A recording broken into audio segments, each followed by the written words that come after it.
other areas of concern. In early March 2020, right before the Super Tuesday primary election, several Trump administration officials, including Mike Pompeo, Bill Barr, Chad Wolf, and acting director of national intelligence Richard Grenell issued a statement praising the government's cooperation with the private sector to fend off foreign interference, and said that relationship was, quote, stronger than it's ever been. This was around this whole time where there's this grievance around this. And listen to what DHS Secretary Chad Wolf had to say just weeks before the 2020 presidential election. We now have direct lines of communication with tech and social media companies and election officials so that both parties can seamlessly take action against false information spreading online. I would argue that this information from the Trump administration would say that they would support your decision in temporarily suspending this disinformation that seemed to be coming out from the New York Post. So with that, I yield back to the chair. Gentlelady yields back. Chair recognizes Mr. Burchett for 5 minutes. Thank you, thank you, Mr. Chairman. Ms. Gaddy, Charlie Kirk and Dan Bongino are conservative commentators. Is that a fair characteristic? Just yes or no would be fine. I believe so, but I'm not familiar with them. Okay. The posters behind me show the side of Twitter that is not available to users. Is that correct? This appears to be a view of some of our agent tooling, but I do not have access to that, so I'm not very familiar with that. Okay. Well, Ms. Gaddy, the labels identify status that have been assigned to these accounts. Is that correct? I don't know. Ma'am, these are your internal things. You're telling me you don't receive these, you don't know what they mean? Representative, I did not have access to these tools, and so I don't know. They look familiar to me. As an executive, you did not have access to inside information at Twitter. Okay. Ms. Gaddy, Mr. Bongino's account, there's a few words under the verified and active. Can you read the first two labels under verified and active? They're the yellow ones.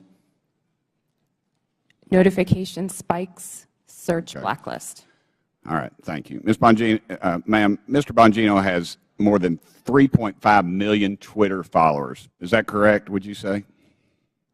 I'm sorry, I don't know the answer to that question. Okay, well, that is correct. Let's look at Mr. Kirk's account. Ms. Gaddy, can I get you to read the yellow labels on Mr. Kirk's account? Can you see those? I'm sorry, I can't see them from right here. All right. You know that Mr. Kirk has almost 2 million followers? I was not aware of that. Okay. Let me ask you, what is a search blacklist? I do not know specifically what that is, but I could make a guess if that would be helpful. Why don't you make a guess for me, please? We do, when I was at Twitter, there was an ability to prevent something from appearing in one of the tabs of search results. Okay, thank you. What does do not amplify mean? To the best of my recollection, when I was at Twitter, it would mean that we would not recommend or amplify that content in the parts of Twitter where Twitter was making recommendations. Thank you, ma'am. In 2018, you said that Twitter does not shadow ban. Twitter did, however, engage in what is called visibility filtering. One Twitter employee described visibility filtering as a way for us to suppress what people see to different levels. Do you agree with that characterization? I'm sorry, can you please repeat the question?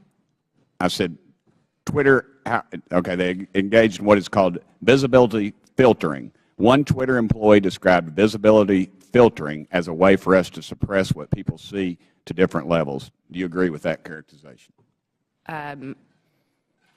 I agree that visibility filtering does give an ability to change. Okay. Shadow banning, ma'am, is understood that the practice is limiting the visibility of a user's post without their knowledge.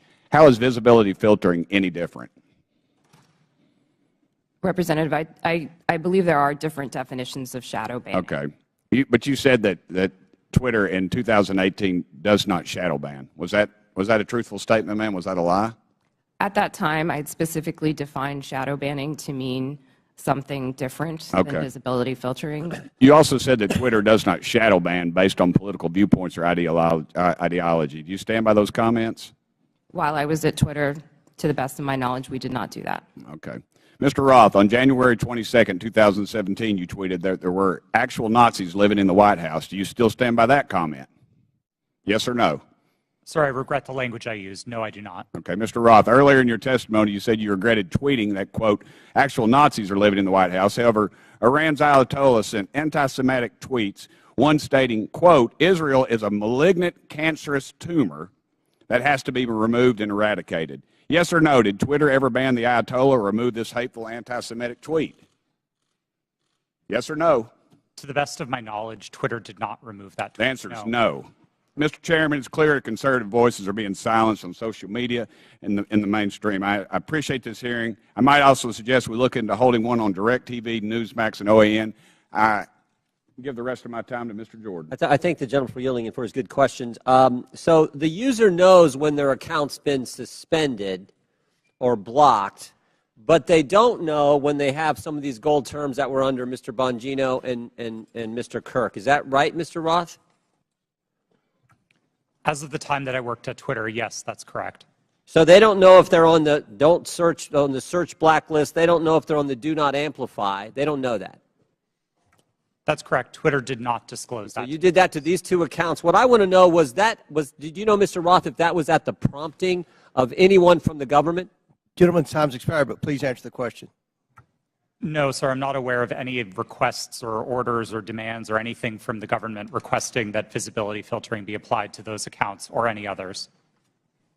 Chair recognizes Mr. Frost for 5 minutes. Thank you, Mr. Chairman. Look, I mean, I've been sitting here for over 2 hours, and I'm still not really seeing the point of this hearing.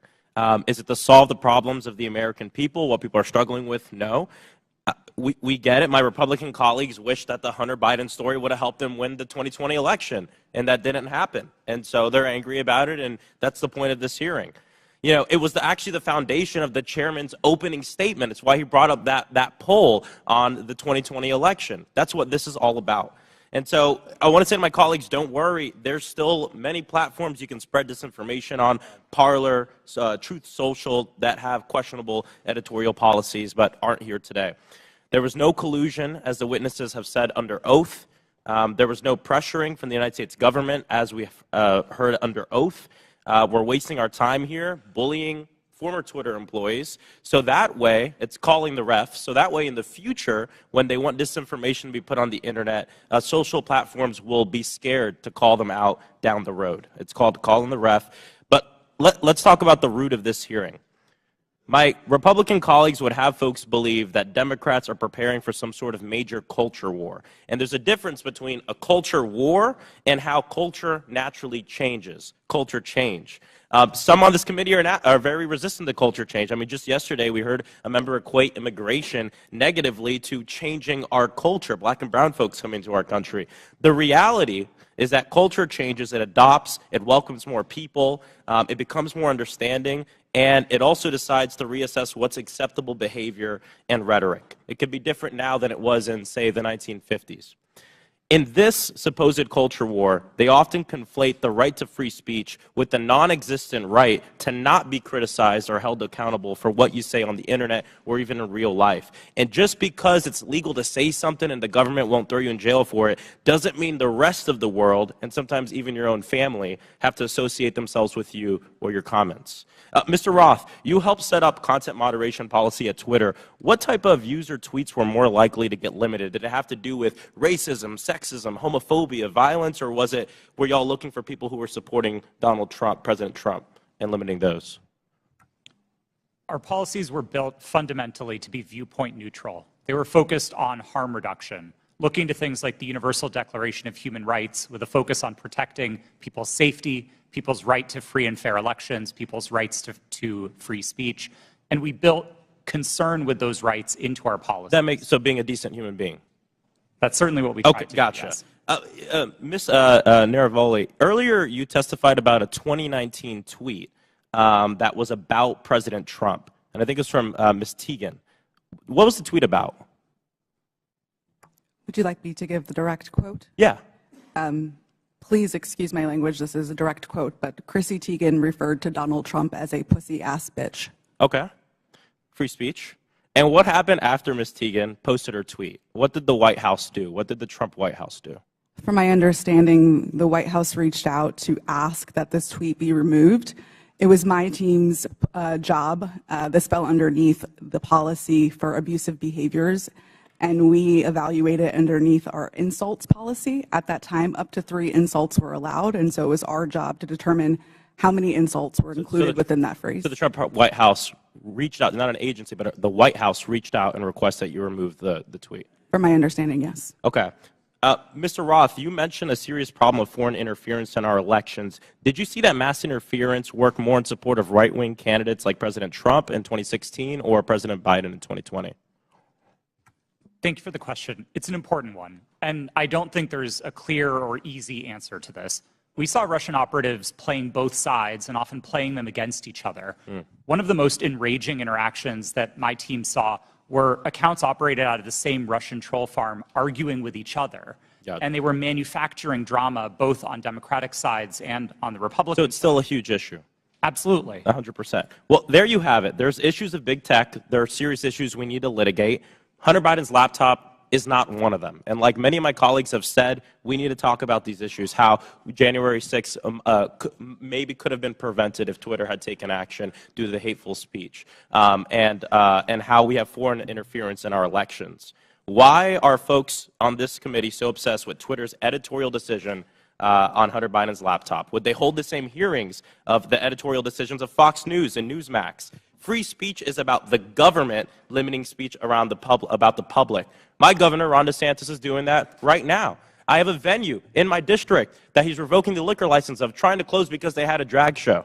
We have teachers who are not able to teach the curriculum that they want because they disagree with Ron DeSantis and his view of the world. That is limiting free speech, and I'd love to see this committee bring in some of these governors who are abusing their power, like Governor DeSantis in my state of Florida, to limit the free speech of people. I yield back. Gentleman yields back. Chair now recognizes Mr. Gosar for 5 minutes. Thank you, Mr. Chairman, for this important hearing, and thank you for our witnesses for appearing as well. I want to be clear. Despite claims in witness testimonies, government cannot deputize the private sector for actions that would be otherwise be restricted by the Constitution. In this case, the censorship of lawful speech. Now I want to direct you to a tweet over my shoulder sent by President Trump on October 5th, 2020, before Twitter banned him from the platform. This was after President Trump had become infected with COVID and received treatment at Walter Reed Medical Center. It says in part, "Don't be afraid of COVID. Don't let it dominate your life," end of quote. Do you see that, Mr. Roth? Yes, sir, I do. Less than an hour later, you received an email from James Baker at Twitter, reproduced behind me as well, saying, quote, "Why isn't this POTUS tweet a violation of our COVID-19 policy, especially the don't be afraid COVID statement," end of quote. Isn't that correct, Mr. Roth? Yes, I believe that's the email displayed. Now, Mr. Baker, was it your understanding that the Twitter COVID-19 policy was people should be afraid of COVID? Sir, my recollection. Yes or no? Could you repeat the question, sir? Was it your understanding that Twitter's COVID-19 policy was, quote, people should be afraid of COVID? Yeah. At that point in time, I did not fully understand what Twitter's COVID misinformation policy was, and so I was trying to understand. I'm recapturing my time. So maybe you thought that Twitter's policy was that it should dominate people's lives. Is that what you thought? I'm sorry, I'm having a hard time hearing you, sir. So is it the fact that Twitter, don't let it dominate people's lives? Is that the problem with the tweet? I didn't, at that point in time, I did not understand fully. I was relatively new at Twitter, and I was trying to understand what the policy was, and therefore I was. I'm just going to ask you, the other two were asked, where did you go to medical school? I beg your pardon? Where did you go to medical school? I did not go to medical school. Good. Now, I'd like to have a yes or no from each of the witnesses on these following questions. Did you or others at Twitter communicate with government officials by means of disappearing messaging systems like Signal, Snapchat, or Wicker? Mr. Baker, yes or no? Have I ever communicated with a government official using those? Yes or no? I don't recall. Ms. Gaddy? Not to the best of my Mr. recollection. Rao? Yes. Mr. Rowley? Not to my recollection, no. Once again, did you or others at Twitter receive requests from federal law enforcement to allow criminal activity or content whose distribution is criminal to proceed on Twitter? Mr. Baker? I'm sorry, I don't understand the question, sir. Ms. Gaddy? Can you please repeat the question, sir? Mr. Roth? If I understood the question correctly, it was whether we received requests to allow unlawful activity, and Yes. the answer is no. Okay, Ms. Navaroli. Not to my knowledge, no. Now, I'd like to submit for the record an article by the New York Post titled, quote, Twitter refused to remove child porn because it didn't violate policies. Ms. Gaddy, who was involved in this determination? I'm not familiar with this situation. Mr. Roth, are you familiar with it? No, sir, I'm not. Once again, I'd like a yes or no from each of the witnesses. Did you apply labels to users with an administrative tool to downrank them? Mr. Baker. I'm sorry, sir. I'm having a very hard time hearing your questions. Ms. Gaddy. I'm having the same problem, sir. Can you please repeat the question? Mr. Roth. I'm not sure I understood the question, sir. Well, I'm asking you, did anybody use an administrative tool to downrank users? Yes, sir. That's a part of Twitter's content moderation capabilities. Mr. Baker? Well, I'll rely on Mr. Roth. Okay, Ms. Gaddy? Yes, we're very public about our recommendation system and how they work. Mr. Chairman, today's witnesses played a central, powerful, and disturbing role in limiting not only free speech, but even people's good faith inquiries and research regarding their own health. The Internet is increasingly where my constituents go to engage in civic discourse. Our liberties as Americans will be diminished if we do not recognize our speech is increasingly virtual and right now subject to hostility and threatened through bans of deplatforming. The suggestions by witnesses that all of the removal of, quote, lawful but awful speech, quote, was done in favor of users is bunk. You could just as easily provide content filter options to allow lawful speech, letting users decide what lawful materials they do or don't want to engage with. But you didn't. You censored and manipulated millions of people. Do not allow people like this sitting in front of us today to be the arbiters of truth. I urge my colleagues to support my Section 230 reform, Stop the Censorship Act, which empowers users with the editorial contract. Our private businesses, you always have a contract with your customers. Allow them to pick. I yield back my time. Gentleman yields back. Chair recognizes Ms. Bailett. Thank you, Mr. Chairman. And I want to say, as a former history teacher, I care a lot about the facts and the details, so let's dive in. On December 4th, then-ranking member Comer appeared on Fox News and alleged that what Elon Musk's Twitter files showed was, quote, evidence that the Biden campaign colluded with big tech to suppress a story that we now know is 100% true, unquote. That is simply not true. It is not true based on what we knew then. It is not true based on what we know now. Mr. Roth, in a declaration to the FEC in December 2020, you stated, quote, I did not receive any communications from or have had any communications with representatives of Biden for President, the Democratic National Committee, or any of their agents regarding the New York Post articles before Twitter implemented the enforcement actions on October 14th, 2020, unquote. Mr. Roth, do you stand by that statement? Yes, absolutely. It's also worth noting that your colleague, I believe, Lauren Culbertson, told the FEC the same thing. Ms. Gaddy, did anyone from the Biden campaign or the Democratic National Committee direct Twitter to remove or take action against the New York Post story? No. Mr. Baker, same question to you, please. Not to my knowledge, no. So, the evidence is clear. Neither the Biden campaign nor the DNC had anything to do with Twitter's decision-making about the New York Post story. My Republican colleagues are using what are otherwise innocuous emails to suggest that there was somehow collusion between Twitter and the Biden campaign. For example, in one email, and this is the same one mentioned in Mr. Donald's questioning earlier, in one email selectively used by Elon Musk, one Twitter executive sends another a series of hyperlinks on October 24th, 2020, with the comment, quote, more to review from the Biden team. For the record, this is tweet number 8. in the first installment of the so-called Twitter files. So, Ms. Gaddy, are you familiar with this email? No, I'm not. Okay.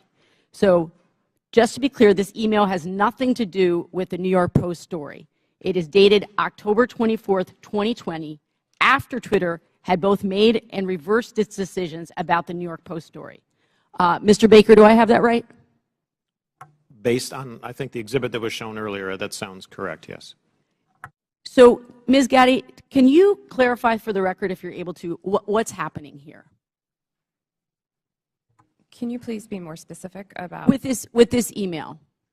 I don't believe I was a recipient of that email or reviewed it during my time at Twitter, so I'm sorry I don't have familiarity with that situation. That's okay. Mr. Baker? To the best of my understanding, these were tweets that the campaign had concerns about. I don't know the details of those, and they were referred to Twitter as, well, I'm not sure exactly why, but I can't get inside their heads, but they were referred to Twitter, and Twitter reviewed them, and someone, again, going off the exhibit from earlier, said they were handled. I don't know what that means in terms of whether they took any action or didn't take any action, but at least they addressed the matter. So I believe that's what I construe from that email. Appreciate that. So, from my understanding of everything that we've heard today, it's really not uncommon for outside entities, including, as we've heard, Mr. Trump's campaign, to request that Twitter remove content that violates the company's terms of service. Is that correct, Ms. Gaddy? That is very common globally. Thank you. So, to the best of your ability to answer, Ms. Gaddy, were any decisions approved or acted upon based on the political party making the request? No, our teams were trained to enforce our rules consistently and fairly without regard to any sort of political ideology. Thank you. So I believe that what's happening here is my Republican colleagues know that the premise of this whole hearing is misleading.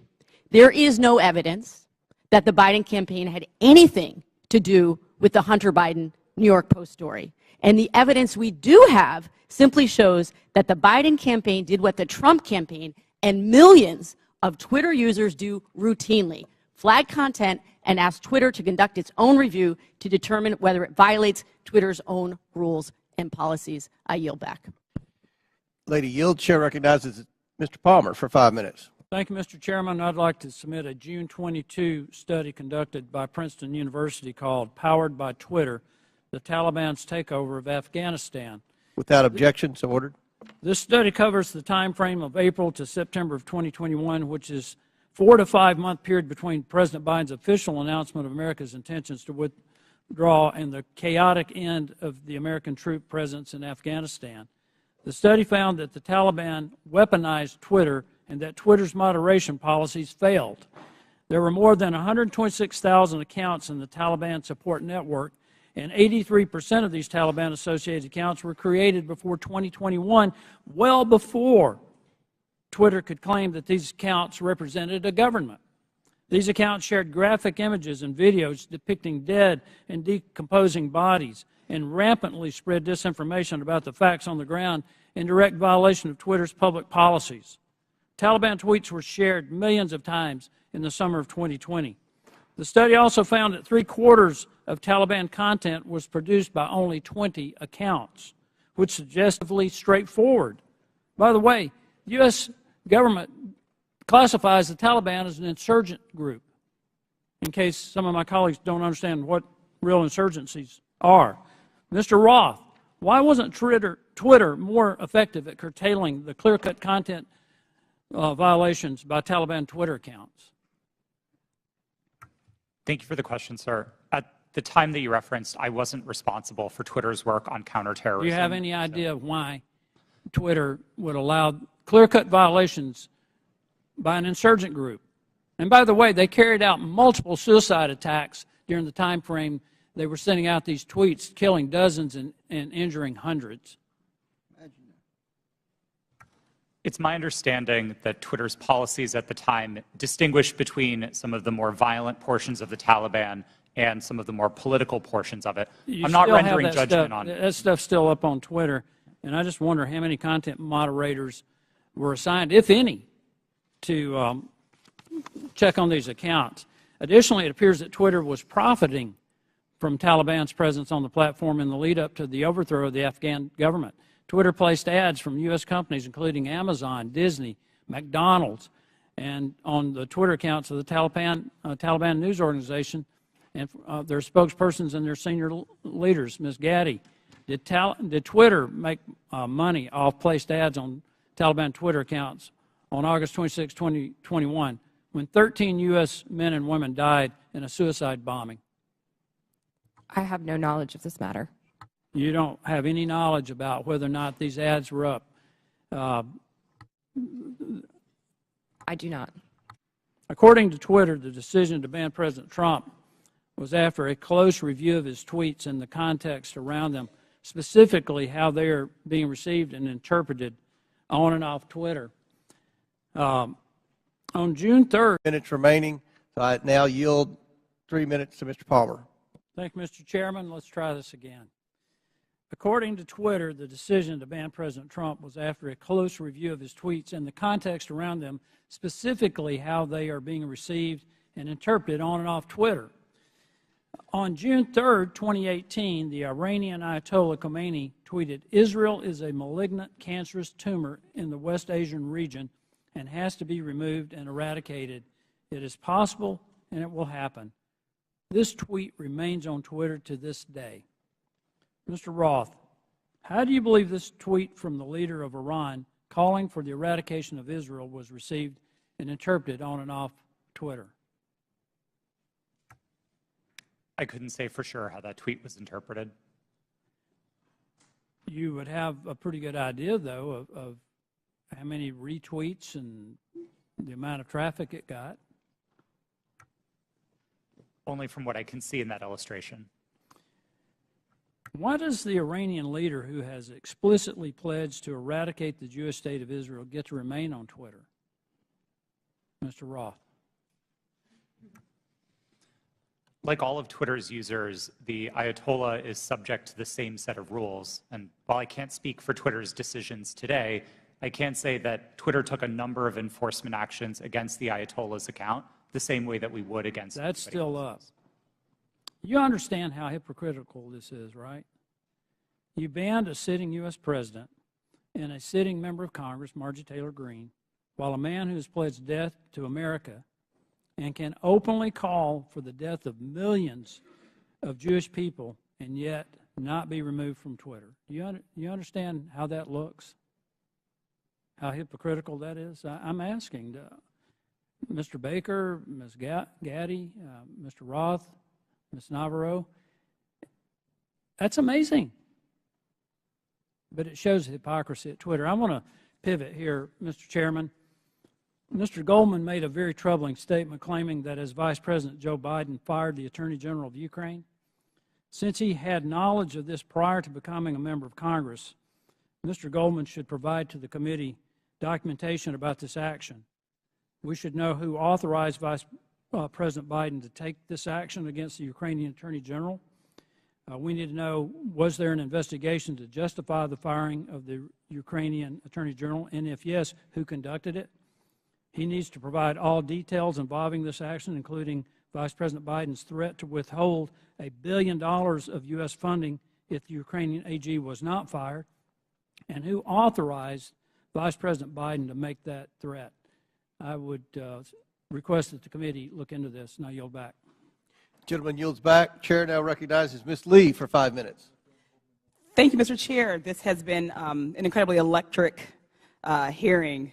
It'd be funny if it weren't real life. I understand my colleagues on the other side of the aisle want to be victims so very badly. But Ms. Navaroli, if I understand you correctly, public criticism and allegations of anti-conservative bias are actually making Twitter and other social media companies less willing to enforce their own policies against political conservatives, correct? Yes, that was my understanding based on research that was done at Twitter. Meaning the same Republicans insisting on making themselves a victim is working? Could you repeat the question? The same Republicans, folks on this panel who are insisting on making themselves victims in this conversation about Twitter censorship and other accusations they've made, is this working because of the conservative bias and the implications of it, or the allegations of conservative bias? In other words, are the allegations of conservative bias making it harder for those in Twitter or those who are working there to enforce these policies against folks who incite hate speech or make? Thank you for rephrasing that question, and thank you for asking it. Yes, these allegations are very much having an impact on the leadership within every social media company, as they hope to not receive allegations of being biased or in any way being politically leaning. Thank you. I'm not the only lawyer in the room, so you all know that while the Constitution does provide us the right to free speech, there are, of course, limitations. As Ms. Navaroli pointed out, we cannot yell fire in a crowded theater. Compromising freedom of speech may seem dangerous until we weigh that compromise against the men and women massacred in Buffalo, for instance, or the many other places where radicalized violent extremists found their motivation to kill on social media. This isn't about oppression. It's about public safety. This isn't about censorship. It's about protecting our democracy from misinformation. Ms. Navaroli, it was your job to decide whether someone was yelling fire in the theater. Could you describe the coded incitement to violence policy Twitter did not implement? Yes, thank you for that question. The coded incitement to violence policy was an incredibly nuanced policy that was created in order to fill the gaps that were existing in the already existing policies around violence. The policies around violence were explicit. So these were calls that said, I'm going to, I want to, I plan to, I wish to. Those sorts of incitements would have come down. Things like stand back, stand by. Things like I am locked and loaded and ready for a civil war were dog whistles that were not covered underneath the policy. Thank you. Could it have saved lives if it were implemented on January 5th, 2021, or possibly in November of 2020? I can't speculate as to what might have happened, and I do wish we would have acted. Thank you. Ms. Gaddy, the very same words that were plastered across Twitter were shouted at the January 6th insurrection. What threats do Americans face now that Elon Musk has removed all guardrails and welcomed back Donald Trump to the platform? Thank you for the question. I'm actually not really familiar with what the content moderation policies of Twitter are today. Okay, thank you. Social media platforms like Twitter must own up to their responsibility in spreading violence and chaos. I'd argue so too do members of this panel and institution. Thank you. I yield the balance of my time to Mr. Raskin. Thank you very much. Mr. Roth, I want to go back to the whole question of your finding hundreds of thousands of fake accounts set up by Vladimir Putin and the Russian Internet Research Agency, I think they called it, which was the propaganda arm in 2016, and I suppose to this day. Some have been suggesting on the other side of the aisle that it's illegitimate for the FBI or any representative of the federal government, presumably even Donald Trump, who did a lot of this, to contact private media entities in order to apprise them of anything, whether it might be the penetration of organized crime or child pornography or foreign malign influence. And I'm just wondering if you would give us a sense of how much work is actually being done, and I was going to check with you and Mr. Baker about that. How much work does Twitter and other social media entities do that relies on the FBI and other national security agencies? Thank you for the question. There is a considerable amount of work to address foreign disinformation at Twitter and also at other companies. And this work was reliant in part on intelligence shared with companies by law enforcement and by the intelligence community. I would regard that work as essential. At Twitter, we had dozens of people working just on these questions of election interference. Those teams no longer exist under Mr. Musk. And Mr. Baker, if you could. Thank you, sir. Just generally, I mean, it's a matter of public record that the FBI has worked with the public, including private entities, for decades. Indeed, they've had for some number of years now an office of, I think it's called Office of Public Sector Engagement. This is part of what they do in order to fulfill their responsibilities and to do their jobs to protect the country. Yield back. Chair recognizes Mr. Armstrong for 5 minutes. Thank you, Mr. Roth. I'm going to continue down that line of questioning. So when you testified, you were just talking about working very hard to keep foreign troll farms from using Twitter and to engage in malign foreign interference. This sounds like a fairly robust undertaking. You said between 2016 and 2020, you had different teams stood up to do this. Constant vigilance? Yes, sir. That was the phrase that we used. Yeah. And these types of attempts are constantly evolving. They're trying to find new ways to penetrate your system, so you have to be engaging with it on a, and being willing to adapt on a constant basis. Yes, sir. That's right. And now we forward to 2020, and earlier you had testified that you were having regular interactions with national intelligence, Homeland Security, and the FBI? Yes, I did. And primarily to deal with foreign interference? Primarily, but I would say almost misinformation and all of that. exclusively. But you had said earlier, like your contact with Agent Chang was primarily with foreign interference? Yes, that's right. All right. And these were emails, were there meetings? Yes. Twitter met quarterly with the FBI Foreign Interference Task Force, and we had those meetings running for a number of years to share information about malign foreign interference. Agents from Homeland Security or intelligence, or just primarily the FBI? Our primary contacts were with the FBI, and in those quarterly meetings, they were, I believe, exclusively with FBI personnel. And you had multiple former FBI agents on the payroll. I mean, Mr. Baker, you have 10 years experience with FBI, DOJ? I was, well, with DOJ, it's 2 decades roughly, but I was, just for the record, I was never an FBI agent. Okay. Yeah. And Twitter has such a close relationship with at least one FBI agent that that agent could start emails with, "Hey, Twitter folks," and could actually advise your company about violations of your own terms of service. Mr. Roth, I think it's safe to say that you had a consistent dialogue with the FBI for the weeks and months prior to the New York Post. Is that fair? I had ongoing conversations with the FBI for years, I would say, about election security. And in response to Mr. Fry earlier, you said you would not categorize the FBI communications as pressure. No, I would not. However, Twitter's director of policy wrote to you in 2020 that Twitter has seen a sustained effort by the intelligence community to push Twitter, and that Twitter should keep a solid front against these efforts. He specifically cited Elvis Chain, an FBI agent in San Francisco. Now, on August 11, 2020, Agent Chan sent you 3 documents in prep for a meeting and said the documents pertain to APT-28, a hacking unit connected with Russian military intelligence. Agent Chan arranged for having security clearance for Mr. Baker and facilitated encrypted networks for the FBI to share information with Twitter employees. And on October 14th of 2020, you stated that this feels a lot like somewhat of a subtle leak operation.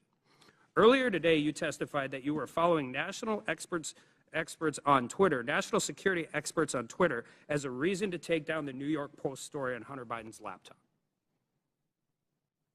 Yes, sir, I did. So after 2016, you set up all these teams to deal with Russian interference, foreign interference. You're having regular meetings with the FBI. You have connections with all of these different government agencies, and you didn't reach out to them once? Is that question in reference to the day of the New York Post Yeah. article? That's right. We generally did not reach out to the FBI to consult on content moderation decisions, especially where they related to domestic activity. It's not that we wouldn't have liked that information. We certainly would have. It's that I don't believe it would have been appropriate for us to consult with the FBI. In December of 2020, you did a declaration to the Federal Election Commission that the intelligence community expected a leak and a hack operation involving Hunter Biden. Recently, Mark Zuckerberg confirmed that the FBI warned Meta that there was a high effort of Russian propaganda, including language specific enough to fit the Hunter laptop Biden security story. You're talking to these people for weeks and months, years prior to this leaking. They have specifically told you in October that there's going to be a leak potentially involving Hunter Biden's laptop. They legitimately and literally prophesized what happened. And you didn't contact any of them? No, sir, I did not. Did they reach out to you? On and around that day, to the best of my recollection, no, they did not. So after the story was taken down and you guys did it and you personally disagreed with it, Ms. Gaddy, you said you did. Did you contact them and say, hey, is this what you were talking about?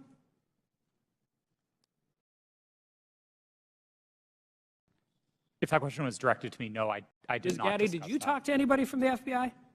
Not to the best of my recollection. So I guess my question is, what is the point of this program? You have constant communication. They're set up for foreign interference. They've legitimately warned you about this very specific thing, and then all of a sudden everybody just walks away? Like, this is what you planned for. This is what you prepared for. This is the information. They told you exactly what was going to happen, and then you want, I don't care if it's members of Congress, you legitimately want the American people to believe we just completely cut off contact with all of the people who we were supposed to defend against? I don't think it passes the smell test, and neither do the American people. I yield back. Chair recognizes Mr. Kassar for 5 minutes. I'm honored to be a new member of Congress, where our purpose is to listen to the people and represent their voices and lift up our communities. After talking to thousands of people across Texas, asking them, what do you want me to work on for you as a new member of Congress? Not a single person told me they were concerned about a New York Post story on Twitter about Hunter Biden. Is that really what we're dedicating this committee's time to? Is that really what we're going to dedicate the next 2 years to? Our constituents of all political backgrounds are worried they're getting pushed out of their neighborhoods by spiking housing costs. They see their public schools suffering because we aren't supporting our teachers. In my state, our rural hospitals are closing. We have more uninsured people than anywhere in the country. We have the highest number of food insecure kids, and reproductive rights have been stripped away. We're talking about none of that.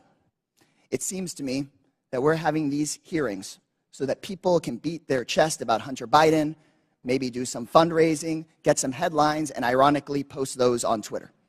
If that's what House Republicans want to spend their time on, then that's their prerogative. But to me, it's a damn shame. We're here for a bigger purpose than that. Under the leadership of the legendary chairman, Jack Brooks from Texas, this committee implemented the Great Society through the creation of Head Start and the creation of Medicare. They investigated Watergate. They built the U.S. space program. Anything is possible if we all come together to work on what our constituents demand, if we make sure that we say to our constituents that your voice matters here. We could be ensuring that the historic investments in infrastructure and domestic manufacturing create good union jobs where we need them the most. We could take on free speech and civil liberties issues at home and across the world. We could be investigating and taking a look at these real threats of domestic terrorism and civil unrest. We could be making sure that our constituents' lives are better. But instead, we're focusing today on Twitter. The American people deserve better. I yield back my time to Mr. Raskin.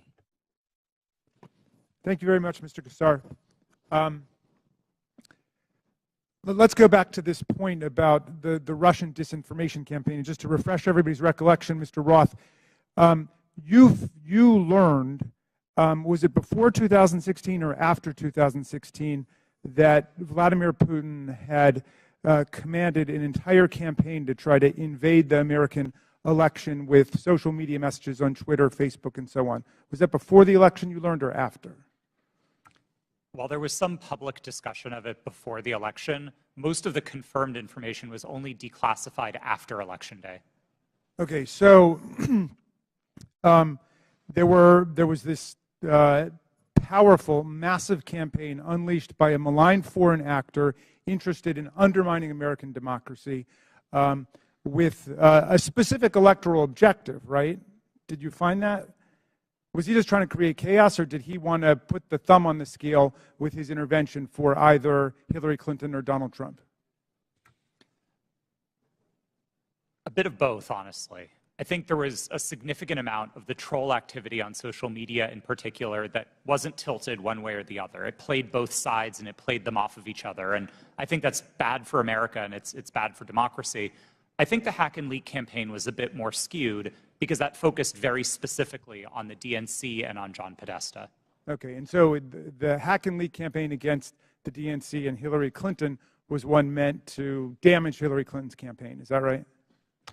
That's what most research concludes was the objective, yeah. All right. So some people are suggesting that if the U.S. government finds out about a malign foreign influence disinformation or propaganda campaign in our elections at any level, the government shouldn't say anything to the public or the news media about it. What do you think about that proposition? I believe that would be a profound failure. I think there's a collective responsibility across the private sector and the public sector to address our shared threats, and Russian interference in American democracy is one of those shared threats. Okay. Ms. Gaddy, do you agree with that? Yes, I do. Okay. And just back to you, Ms. Navaroli, for a moment. Did you follow the attempt to overthrow the official election result in Brazil? I was not working at Twitter at the time, but I paid attention to the news, yes. Okay, and were you struck by any of the resemblances between what happened in Brazil and what happened here on January 6th? Yes, it was the exact same playbook that was played on January 6th, in which a ruling party claimed that an election was stolen and that misinformation continued to spread and lead to political violence. Thank you. I yield back, Mr. Chairman. Chair recognizes Mr. Fallon for 5 minutes. Thank you, Mr. Chairman. If there was ever, if there's ever a time where our government becomes the sole arbiter of truth, then we've lost the United States. Twitter's become the virtual town square. It now has the power to transform public opinion like no other medium in history, with their algorithms shaping and molding the public mind to their own ends. Mr. Roth, to the best of your knowledge, what percentage of your colleagues when you worked at Twitter donated to Democratic causes or candidates in 2020? I don't know, sir. We have it here. It was 98.4% of Twitter employees gave to Democratic candidates or causes in the 2020 election cycle. And believe it or not, those numbers actually went up in the 2022 cycle to 99.7% of Twitter employees donating to Democratic candidates and causes. So clearly, Twitter as a whole had a political bias. Mr. Roth, do you personally think that you have a political bias, and did you have one when you worked at Twitter? A personal political bias? No, sir. You didn't.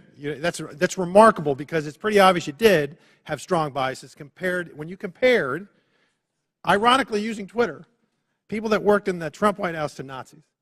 They were good folks that you simply disagreed with politically in our representative republic, and you compared them to the most evil people on the planet that murdered 60 million people, or at least were responsible for those deaths.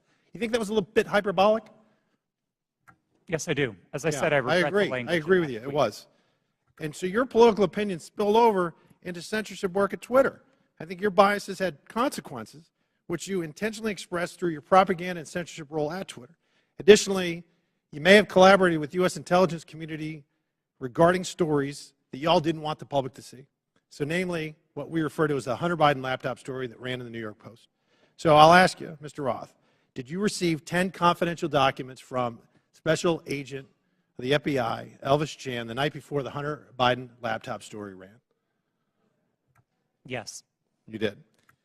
See, because it's interesting, with the immediacy with which you all acted to censor the New York Post Hunter Biden laptop story seems to be very indicative of foreknowledge.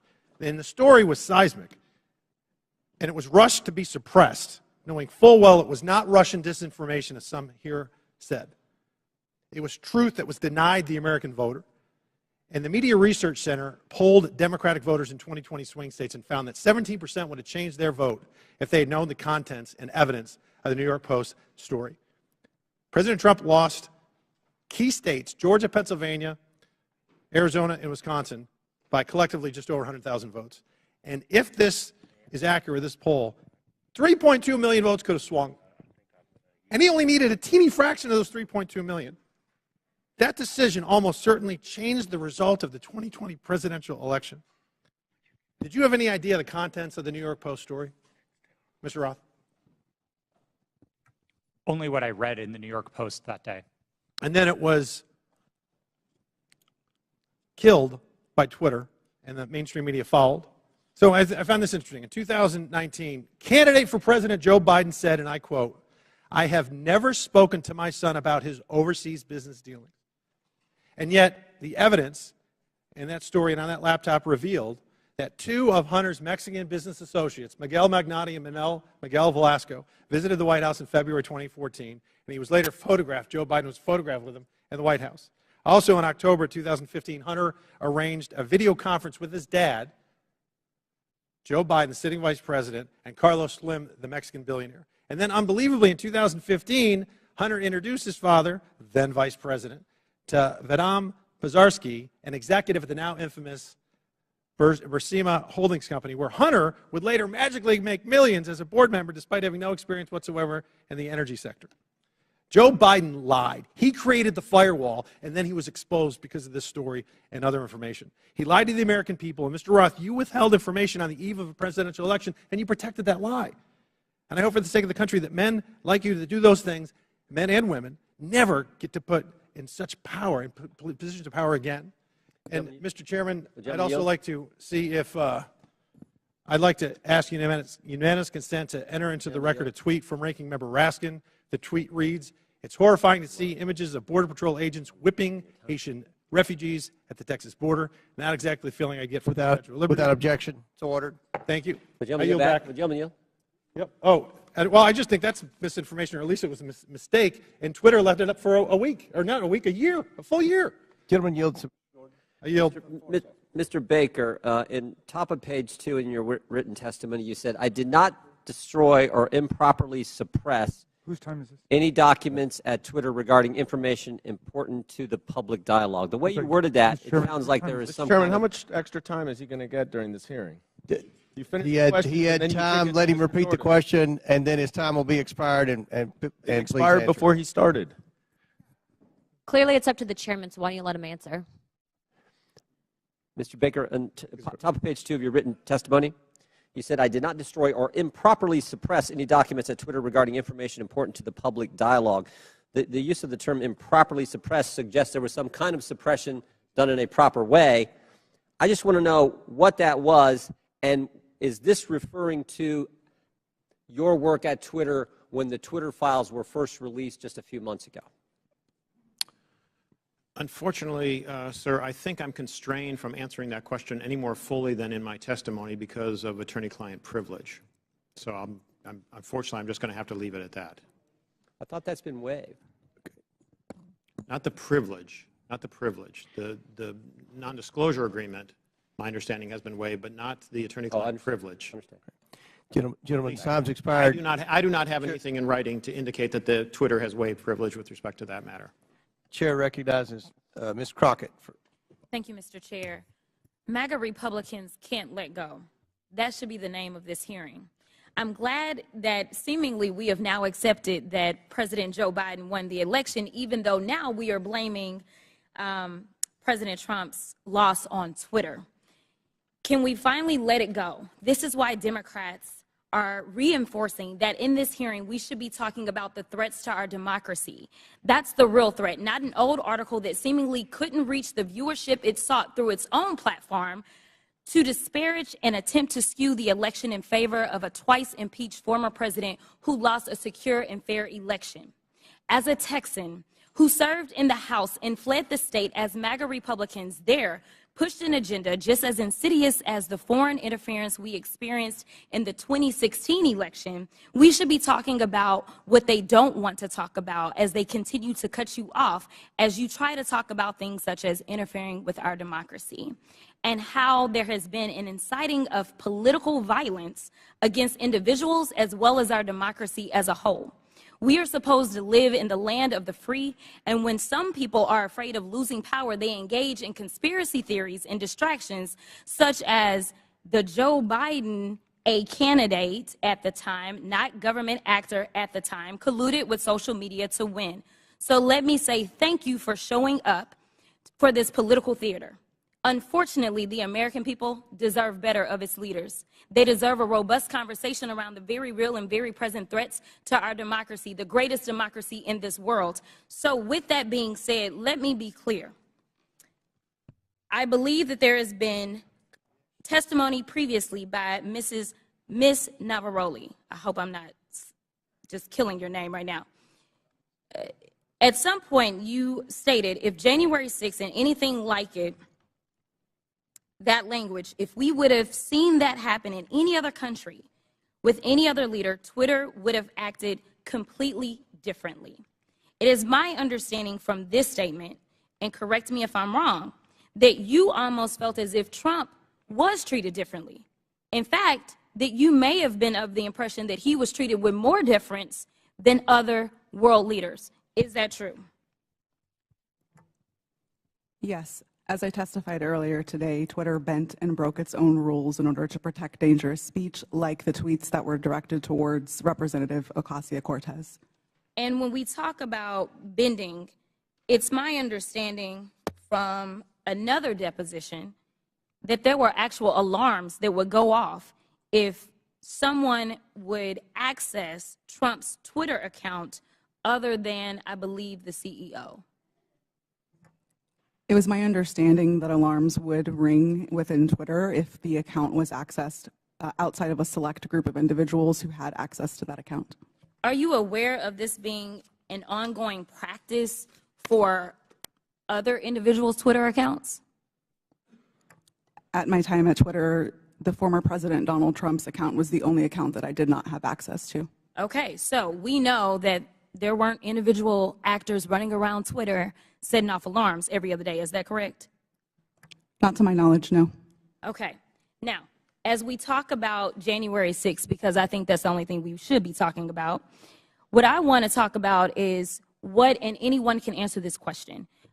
Did you see a correlation between a rise in homegrown domestic white supremacy online as it correlates to leading up to January 6th? I can answer that. So some of the things that we were seeing specifically on Twitter related to white supremacy fan fiction. I mentioned earlier in my testimony that we saw things like people wishing that the day of the rope would occur. That comes from things like the Turner Diaries, which are, again, white supremacy fan fiction. You would also agree with me that it was clear that white extremists were seemingly triggered and activated to take action against our very democracy here at home by some of the activity that was going on Twitter, correct? Yes, I believe so.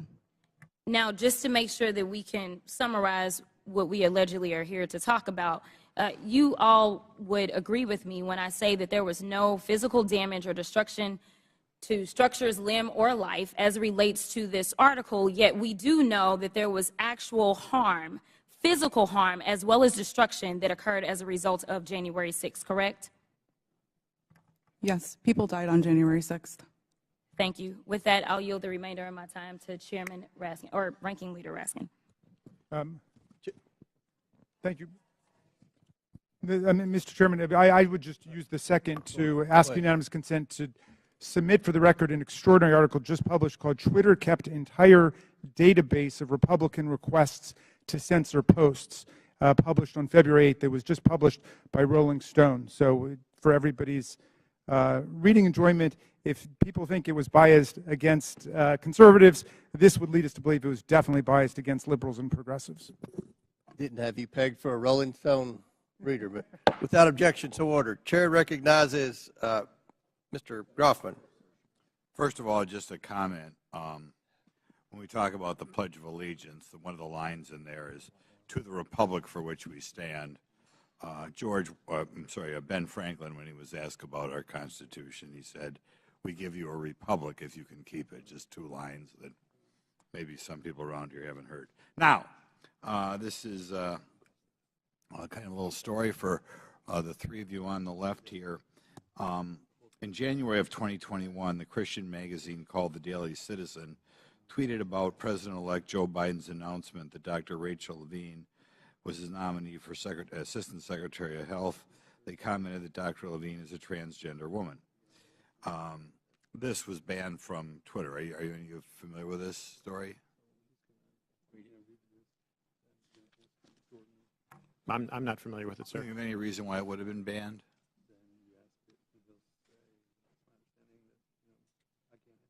Okay.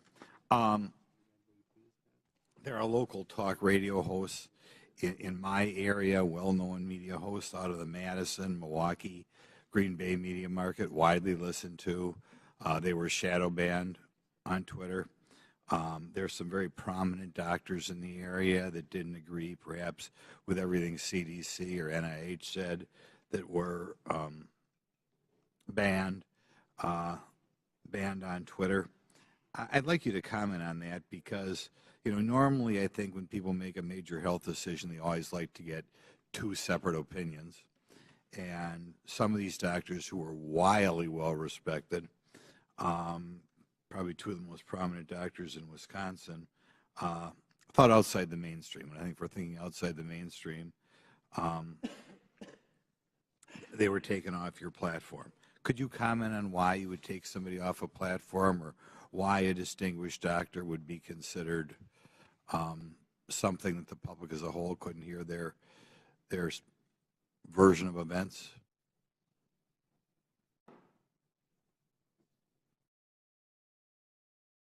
No, you're not aware that ever any doctors who commented outside the mainstream version of what was going on with COVID, going on with the vaccine, going on with treatments, that there were people who disagreed with the NIH recommendations and you took them off of Twitter? You're not familiar with that?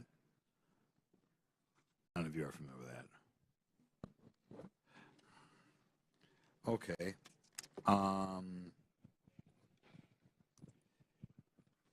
I'll yield some time to Jim Jordan then. I thank the gentleman for yielding. Mr. Baker, Mr. Roth earlier said he thought it was a waste of time for the FBI to be sending you accounts that they thought violated Twitter's terms of services and Twitter's policy.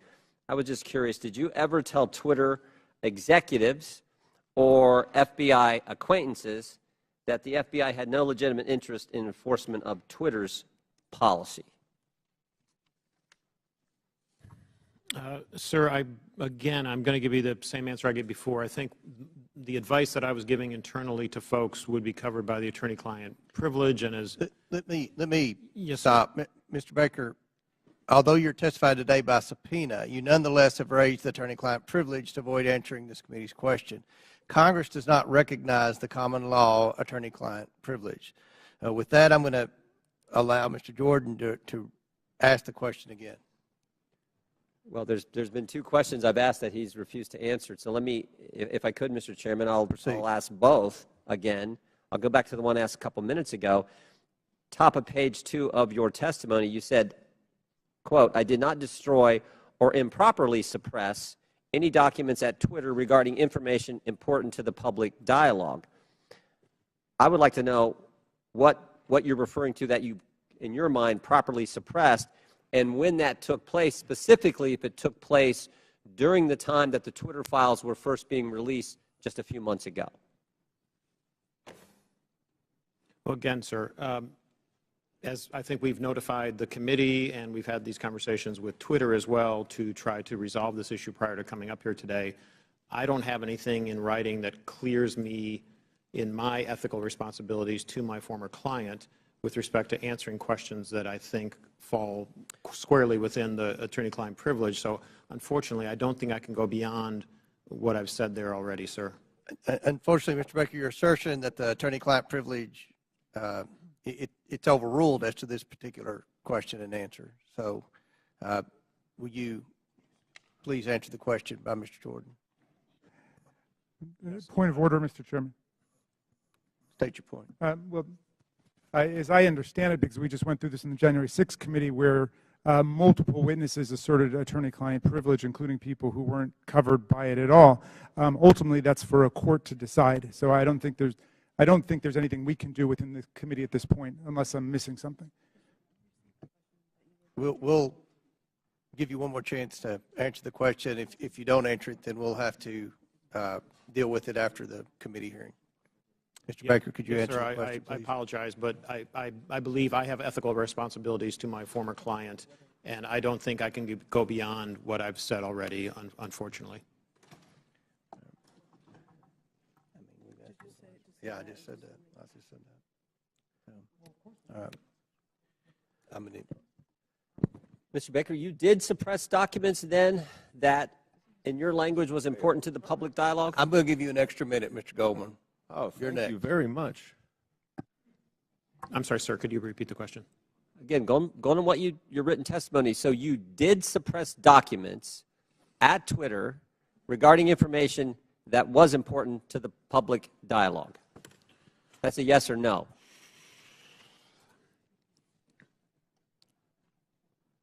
I'm going to answer the question with the following sentence, which is right after that. At all times, I sought to help my client understand and comply with its legal obligations. Okay. Gentleman's time's expired. I recognize Mr. Goldman for 6 minutes. Thank you, Mr. Chairman. I understand that Mr. Palmer was asking some questions about some of my assertions about the removal of the Ukrainian Prosecutor General. First, let's be clear, I did not say that Vice President Biden fired Mr. Shokin. It was official U.S. and European policy to encourage Ukraine to fire him, which they did. But he is right about one thing. What I say is not evidence, and neither is what any of our Republican colleagues say on the other side of the aisle. They may not like what these witnesses say, but the testimony of the witnesses is the evidence, not baseless statements without firsthand knowledge. But I urge Mr. Palmer, if he wants to understand what actually happened, to read the 300-page report that we published on the first impeachment investigation. There's a lot in there about Mr. Shokin. Luckily, though, he doesn't even have to do that. You can just read the New York Post story itself, because in that story, Shokin admitted that he never opened an investigation into Burisma. He claims to have had, quote, specific plans to do so. Yeah, sure. For 2 years, Rudy Giuliani had been peddling Victor Shokin's bogus story, including with agents of Russian intelligence. And Chairman Comer, if you question that, I urge you to look up Andrei Derkach. So who was the sole source of the hard drive to the New York Post? Rudy Giuliani. And for these reasons, many journalists were highly skeptical. One reporter at the New York Post itself refused to put his name on the story.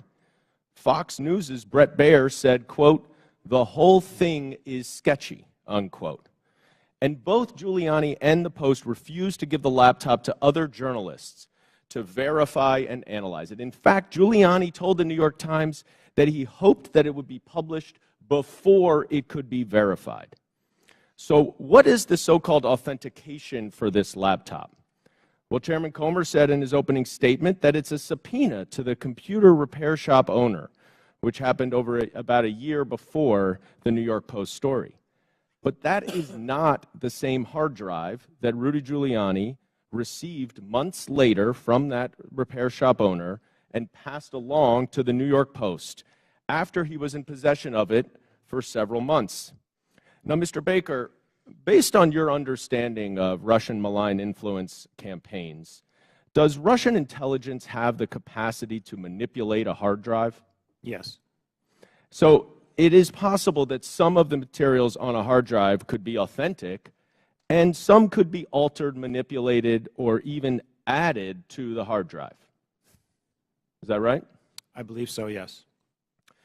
Mr. Roth, you have testified today that Twitter was keenly aware of the hacking efforts by Russia in connection with the 2016 election. Is that right? Yes, sir. And those efforts, I believe you said, and correct me if I'm wrong, by Russian intelligence to interfere in our electoral process continued up and through and including the 2020 election. Is that right? Russian efforts certainly continued through the 2020 election and even through the midterms. I couldn't say specifically if it was military intelligence, as was the case in 2016, but certainly the Russian government was involved. So let's run down what Twitter knew about this hard drive and this story when it was published. First, the sole source of the hard drive was Rudy Giuliani, who had been working closely with Russian intelligence agents throughout 2020. Second, Russian intelligence interfered in the 2016 election and was actively trying to do it again. And third, numerous journalists, including at the New York Post and Fox News, raised suspicions about the hard drive, and they refused to allow an independent analysis and verification of it. Now, Mr. Baker, based on your experience in law enforcement, wouldn't this give anyone concerned about Russian interference in our elections serious pause? Well, I think as reflected in the public record, at the time I thought there were great concerns on that side of the equation, because in part with respect to all the things that had happened since 2016 with respect to the hack and leak or hack and dump issues, there were facts that indicated that the computer might have been abandoned and so on, but which made it a very difficult case, which is why we're sitting here today talking about it. Right, and there was a 24-hour delay in continuing to spread the publication of it. Isn't that right? Yes. Okay. You know, that is exactly what 51 former intelligence officials, many from Republican administrations, even the Trump administration, said in that letter that is being distorted by Mr. Jordan and others at this hearing. Let me quote one paragraph of what they say. We want to emphasize that we do not know if the emails provided to the New York Post by President Trump's personal attorney, Rudy Giuliani, are genuine or not, and that we do not have evidence of Russian involvement. Just that our experience makes us deeply suspicious that the Russian government played a significant role in this case. And unless Twitter, like Special Counsel Mueller concluded about the Trump campaign in 2016, wanted to welcome Russian interference in an election, all of you sitting here today were entirely correct to be highly concerned about the legitimacy of this story. I yield back. Chair recognizes Mr. Higgins for 5. Thank you, Mr. Chairman. I'm going to be yielding some time to my colleague, Mr. Jordan, here momentarily. But for the record, Mr. Baker, Ms. Gotti, Mr. Roth, Mr. Navaroli, are you here under the advice of counsel, and do you have counsel present? Yes, sir. That was a yes? Yes, sir. Yes, sir. Yes, I do. Yes, I was subpoenaed That's to good appear. to know. I'm glad you all have counsel present. Mr. Chairman, for submission for the record, I'd like consent to submit the Twitter files dated December the 8th, posted by the New York Post regarding the suppression of conservative commentators. I'd like that submitted. Without objection, so ordered. Mr. Chairman, thank you. I'd like to also submit for the record a timeline of events with cited sources outlining strong evidence of the Biden family organized criminal actions would certainly indicate that we've crossed the threshold of reasonable suspicion. I'd like this timeline submitted for the record. Excuse me, Mr. Chairman. Where is that from, that timeline? Timeline in my hand, boss. I'll get it to you shortly. Bottom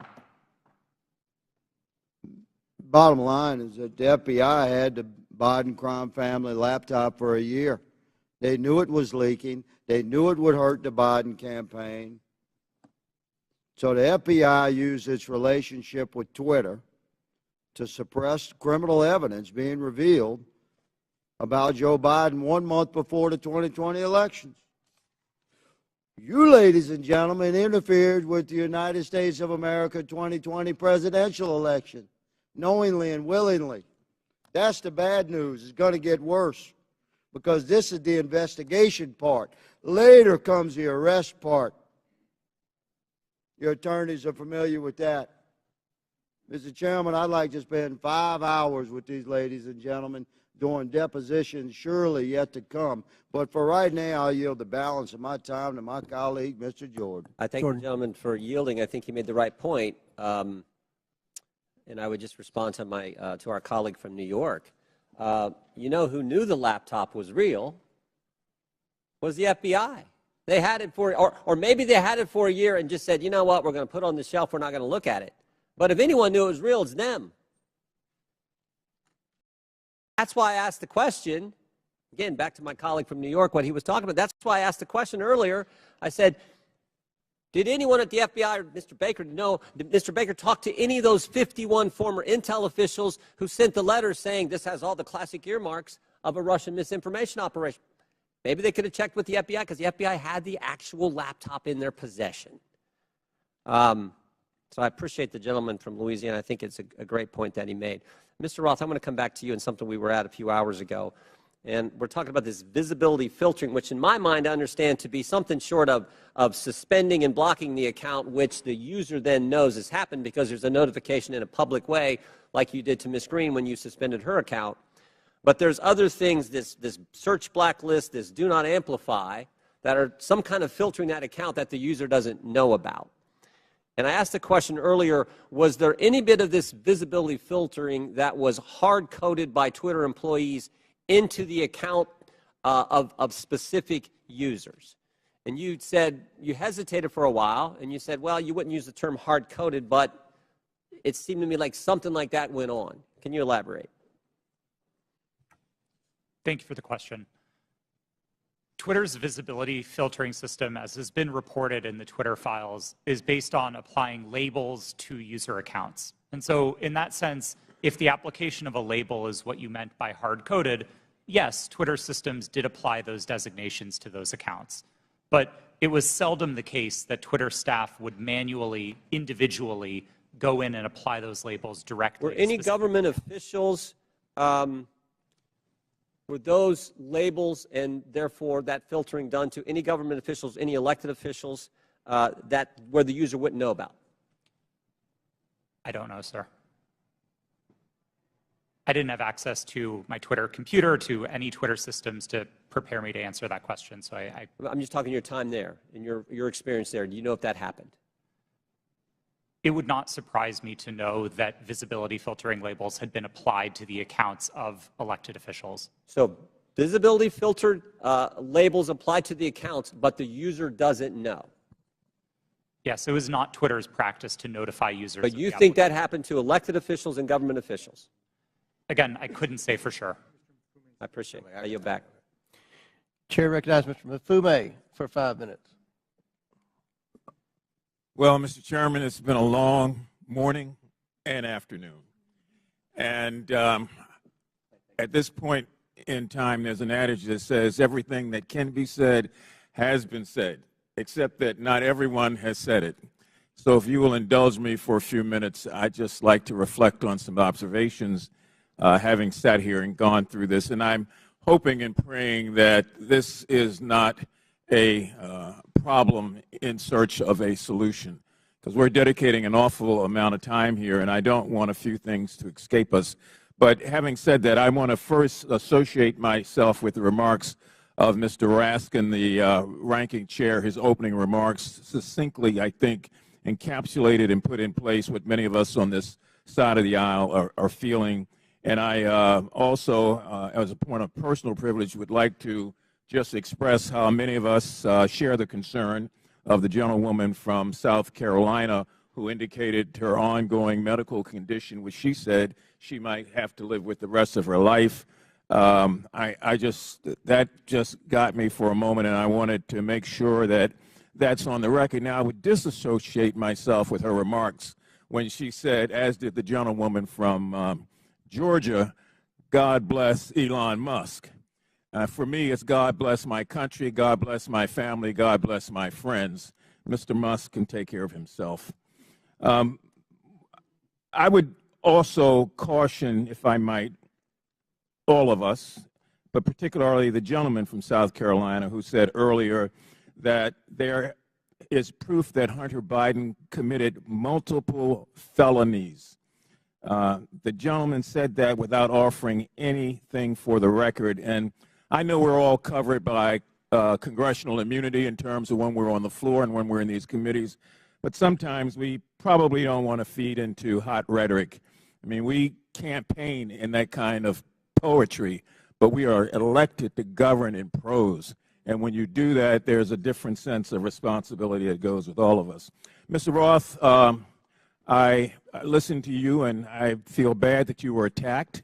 And, you know, you had to sell your home. You had to move your family. And I just want to remind you and remind myself that there are members of this committee who are also always under attack because of their race or because of their surname or because of their political affiliation. That kind of reckless incitement, I think, is best dealt with when you have content moderation. Otherwise, we gin up the rhetoric.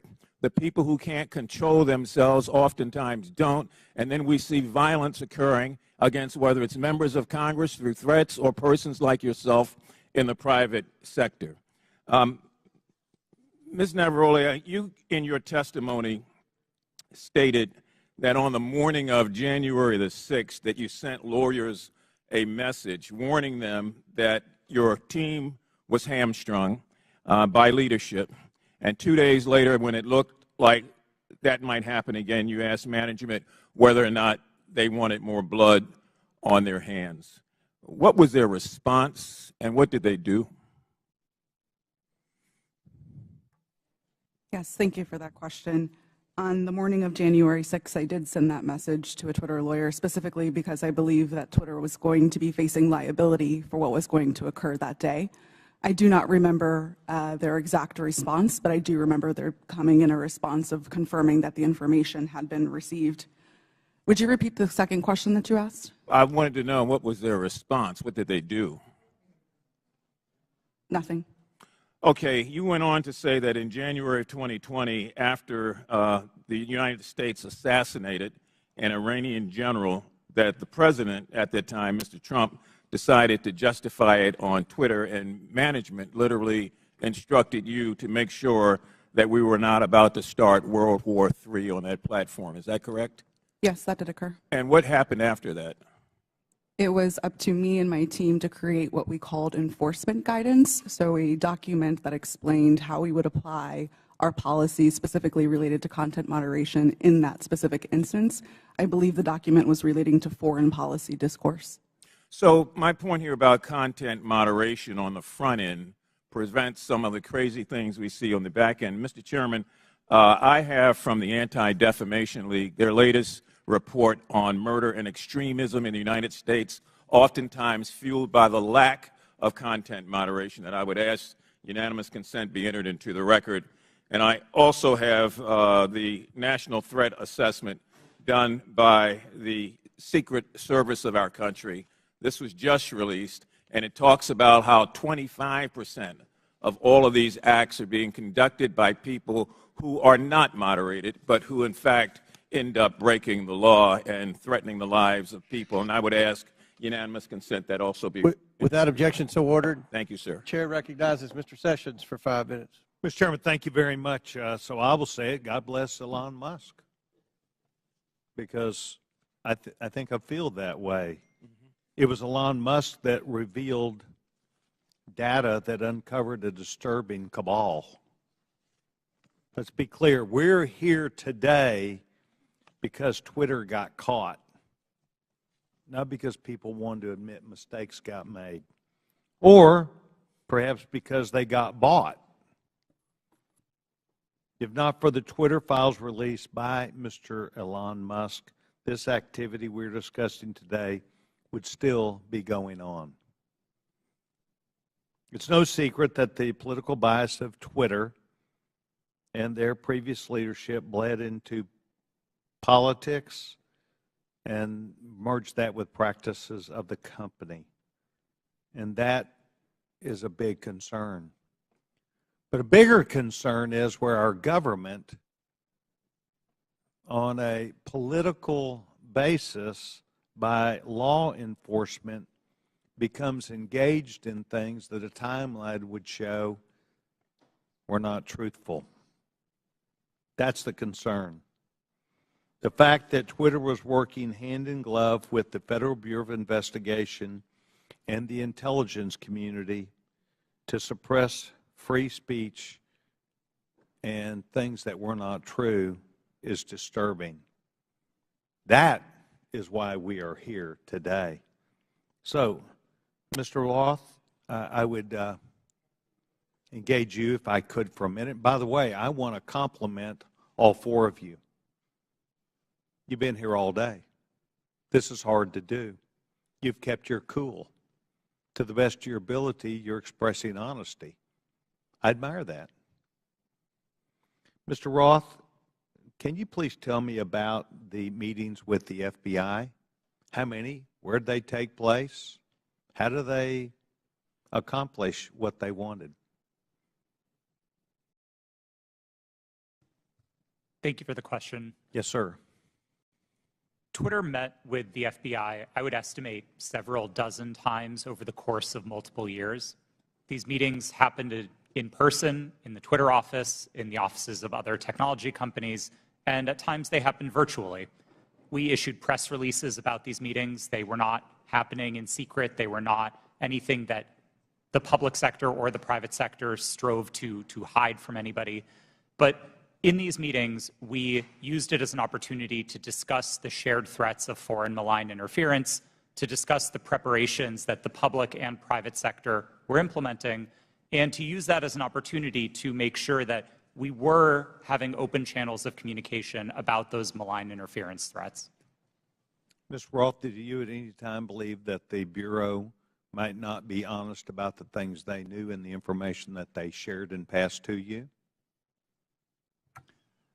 I would say I have a personal healthy skepticism about any type of law enforcement, but no, it was never my experience that representatives of the FBI were anything but forthright in those discussions. Do you believe that they, today, in looking back, misled you? I don't believe so, no. So you believe that the things which they told you, in looking back, are truthful even today?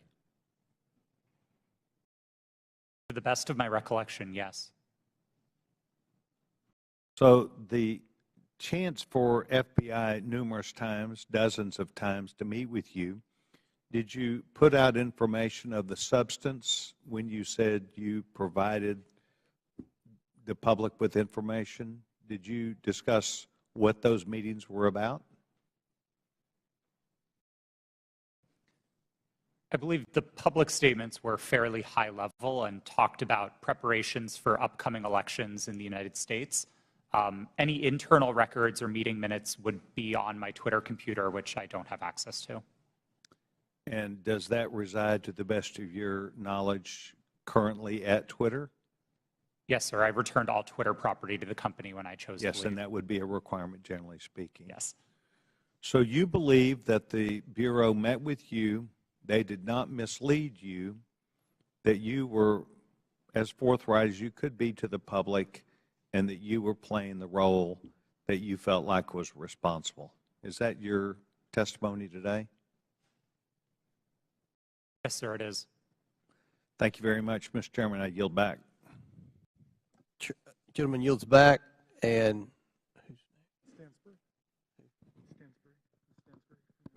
Stansbury.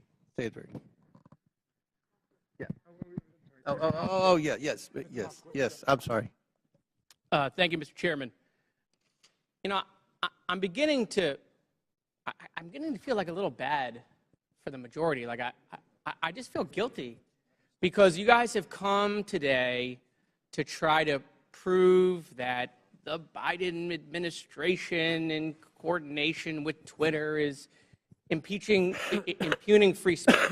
And the problem is that Donald Trump, he is just this thing that hangs around your neck, because at every turn he undermines whatever credibility you want to have on this subject. I mean, Donald Trump and his administration, it's been proven, reached out to Twitter to take down tweets that got under his skin. The tough guy, Donald Trump, right? He got called the B word. Let's reach out to Twitter. Let's get the tweet taken down. You guys have no credibility. You have none. Your own guy taking free speech off of Twitter. You know, I also don't understand this bipolar thing that you're doing with Joe Biden. So every day you guys tweet out, Joe Biden is boring, he's sleepy. Every day you say it on TV. Now you want to tell the American people Joe Biden is an international super mastermind along with his son Hunter. I mean, it's just bananas. You know, the Trump family is getting billions of dollars of loans from foreign governments by using their White House relationships. Any questions? Any questions on that? No, I didn't think so. You want to know if the Trump family made any money selling PPE during the pandemic out of the West Wing? Any questions about that? No, I didn't think so. But let's move on to Hunter Biden's laptop. Your leaker, I always love this, by the way. You guys are against leakers unless they're leaking things you like. Your leaker, Matt Isaac, and I love, you know, have you seen this guy? I mean, he's like a Radio Shack .matrix guy who copied files off a private citizen's hard drive.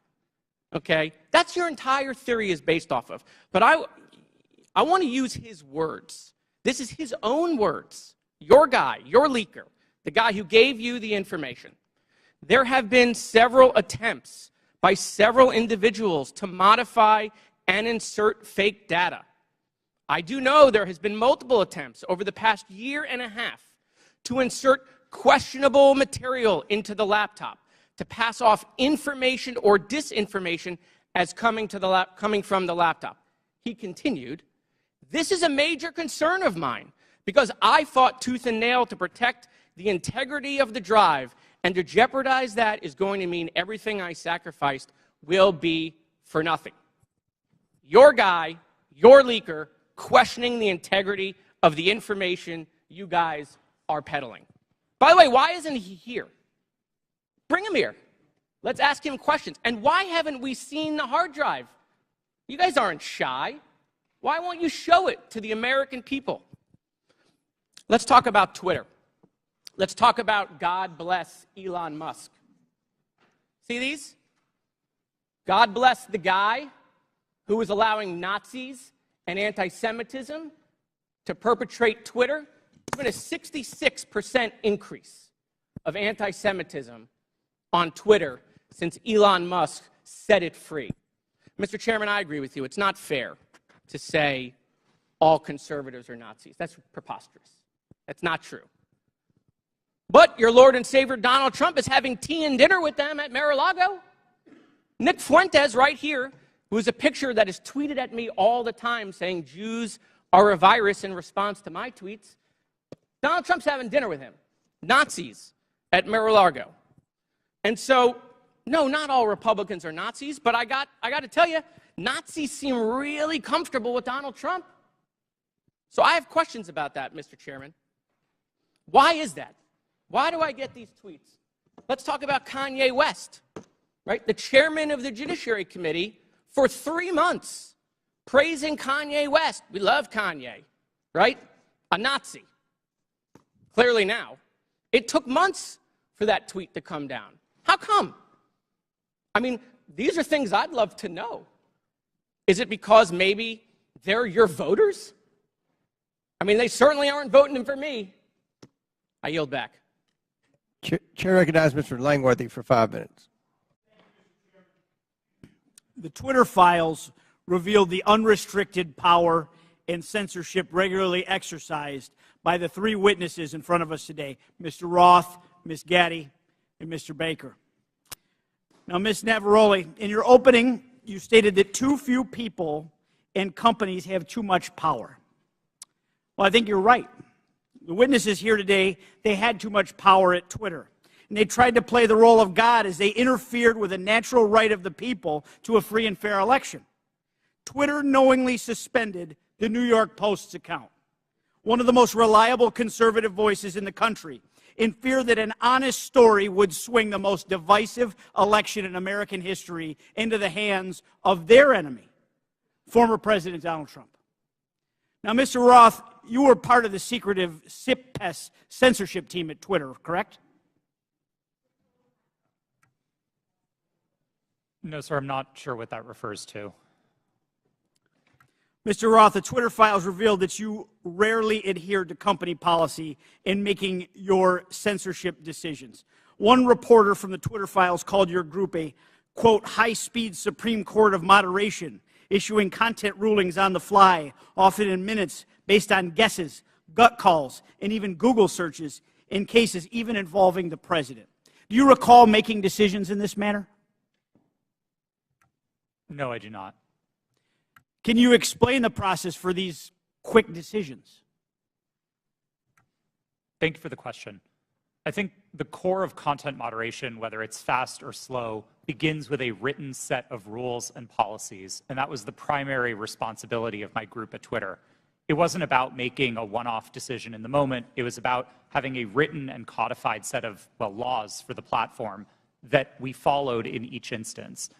In the vast majority of cases, content moderation decisions were not made by me or by another executive or even by a member of my direct team. They were made by hundreds of content moderators enforcing those rules again and again and again. The situations in which decisions would be escalated to senior executives were few and far between and largely related to the really hard gray area calls. So, Mr. Roth, as part of the, quote, Supreme Court of Moderation at Twitter, did you have the final call over political censorship decisions? No, sir, I did not. Then who had the final call on these decisions? There was a team of people, some of whom represented on this panel today, others not, who were involved in trying to make these decisions. But a portrayal that any one person held sort of supreme or ultimate authority over these decisions would misrepresent what the process was. So your team labeled high-profile accounts as VITs, standing for very important tweeters. What was the threshold for being labeled as a VIT? That's an excellent question for which there is not a consistent answer. I don't think Twitter was particularly well put together on that definition. So was the New York Post labeled a VIT? I believe the New York Post's account is verified, and verification conferred some of that status of being a VIT. But again, the definitions here are a little squishy. Now, is it true that the Twitter comms director, Trenton Kennedy, said in regard to the Post story, I'm struggling to understand the policy basis for marking this unsafe? Yes, it's my understanding that Mr. Kennedy said that. Was the New York Post story regarding Hunter Biden's laptop marked unsafe regardless of uncertainty? It is true that Twitter marked links to that story as unsafe in a number of our systems, which resulted in restricting people's ability to tweet it. That was the decision that Twitter reversed 24 hours later.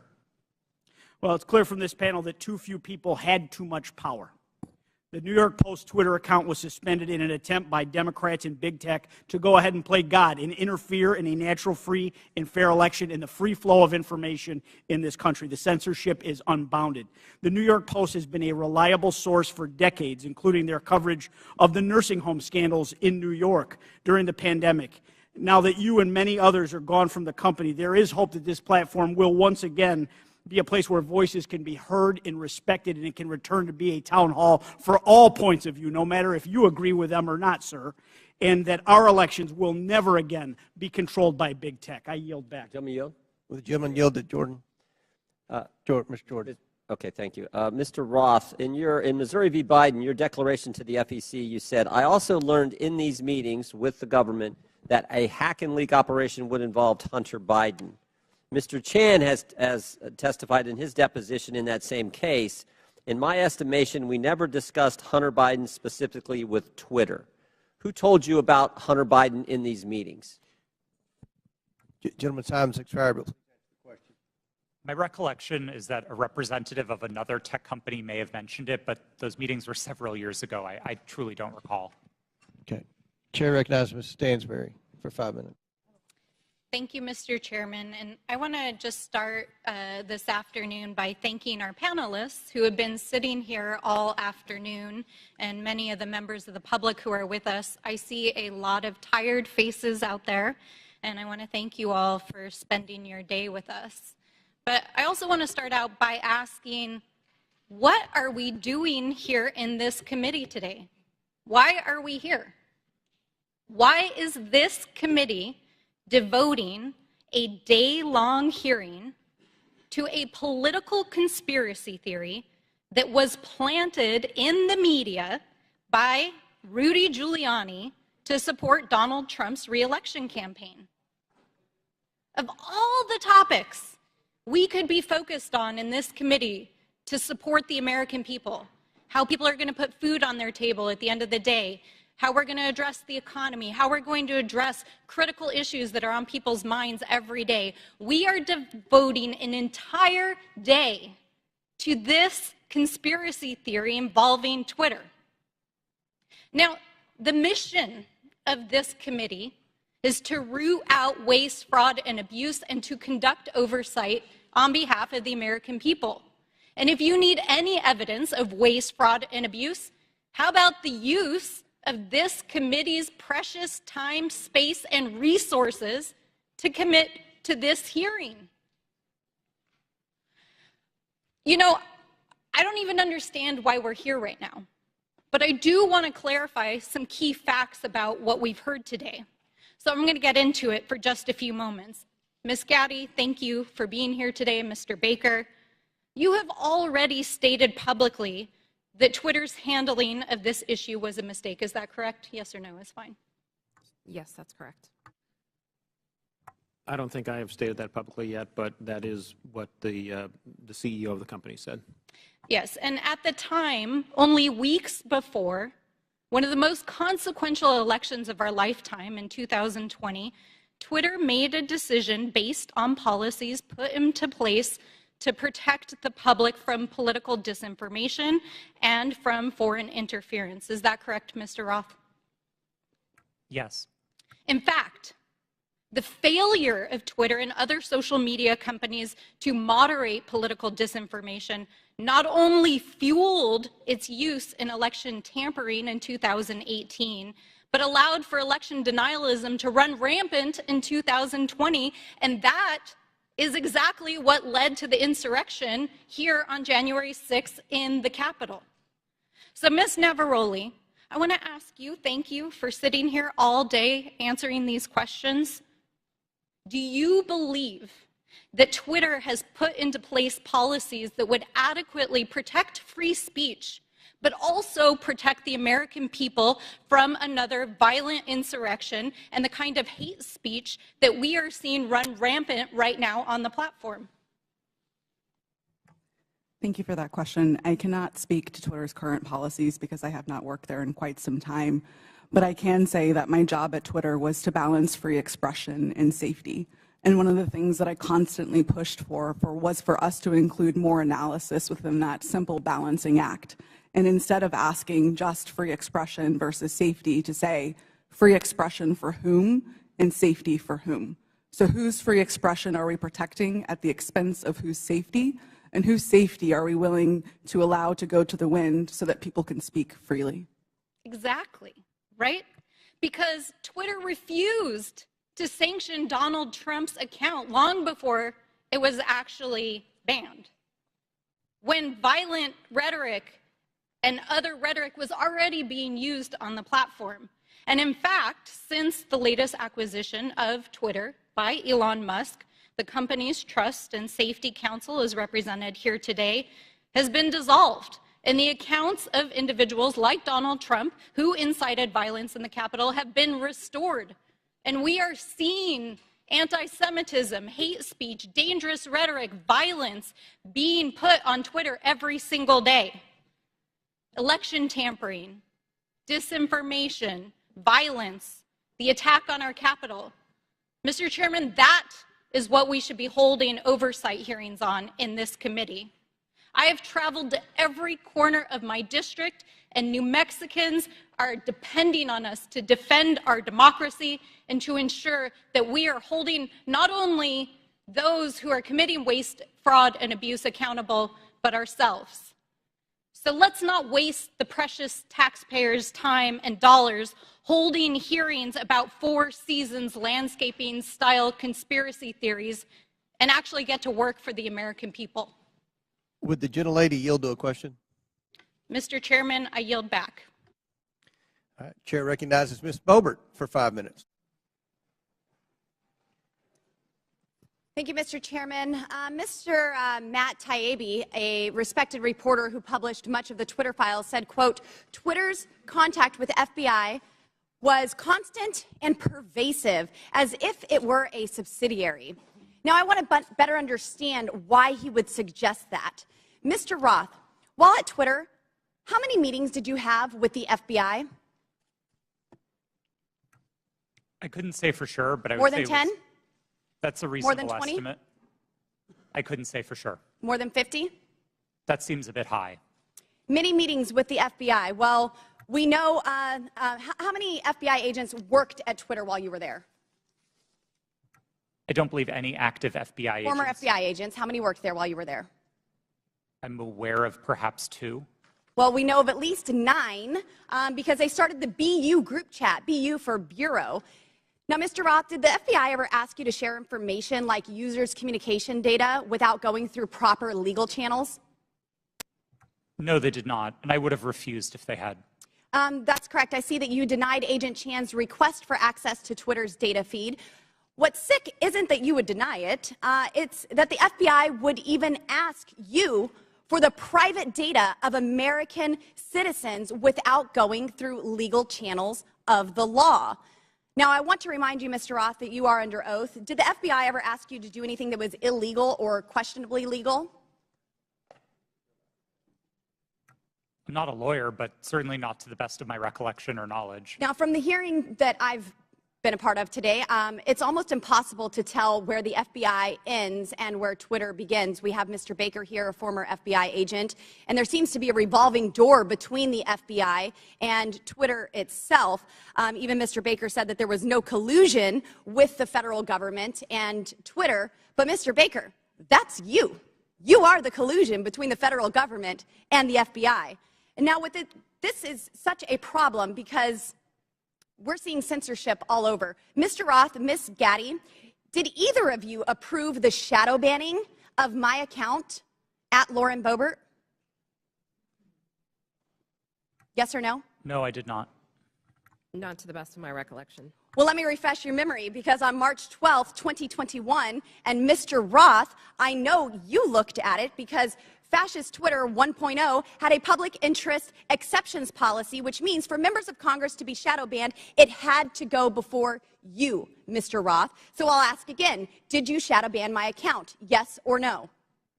Again, not to the best of my recollection. So the answer is, Mr. Roth, yes, you did. I found out last night from Twitter staff that you suppressed my account for this tweet.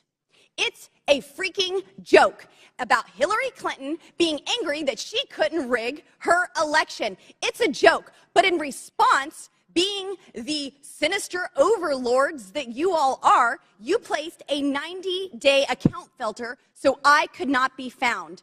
And now we see here that Twitter staff said the visibility filter on my account excluded me from top searches, prevented notifications for non-followers, and much more.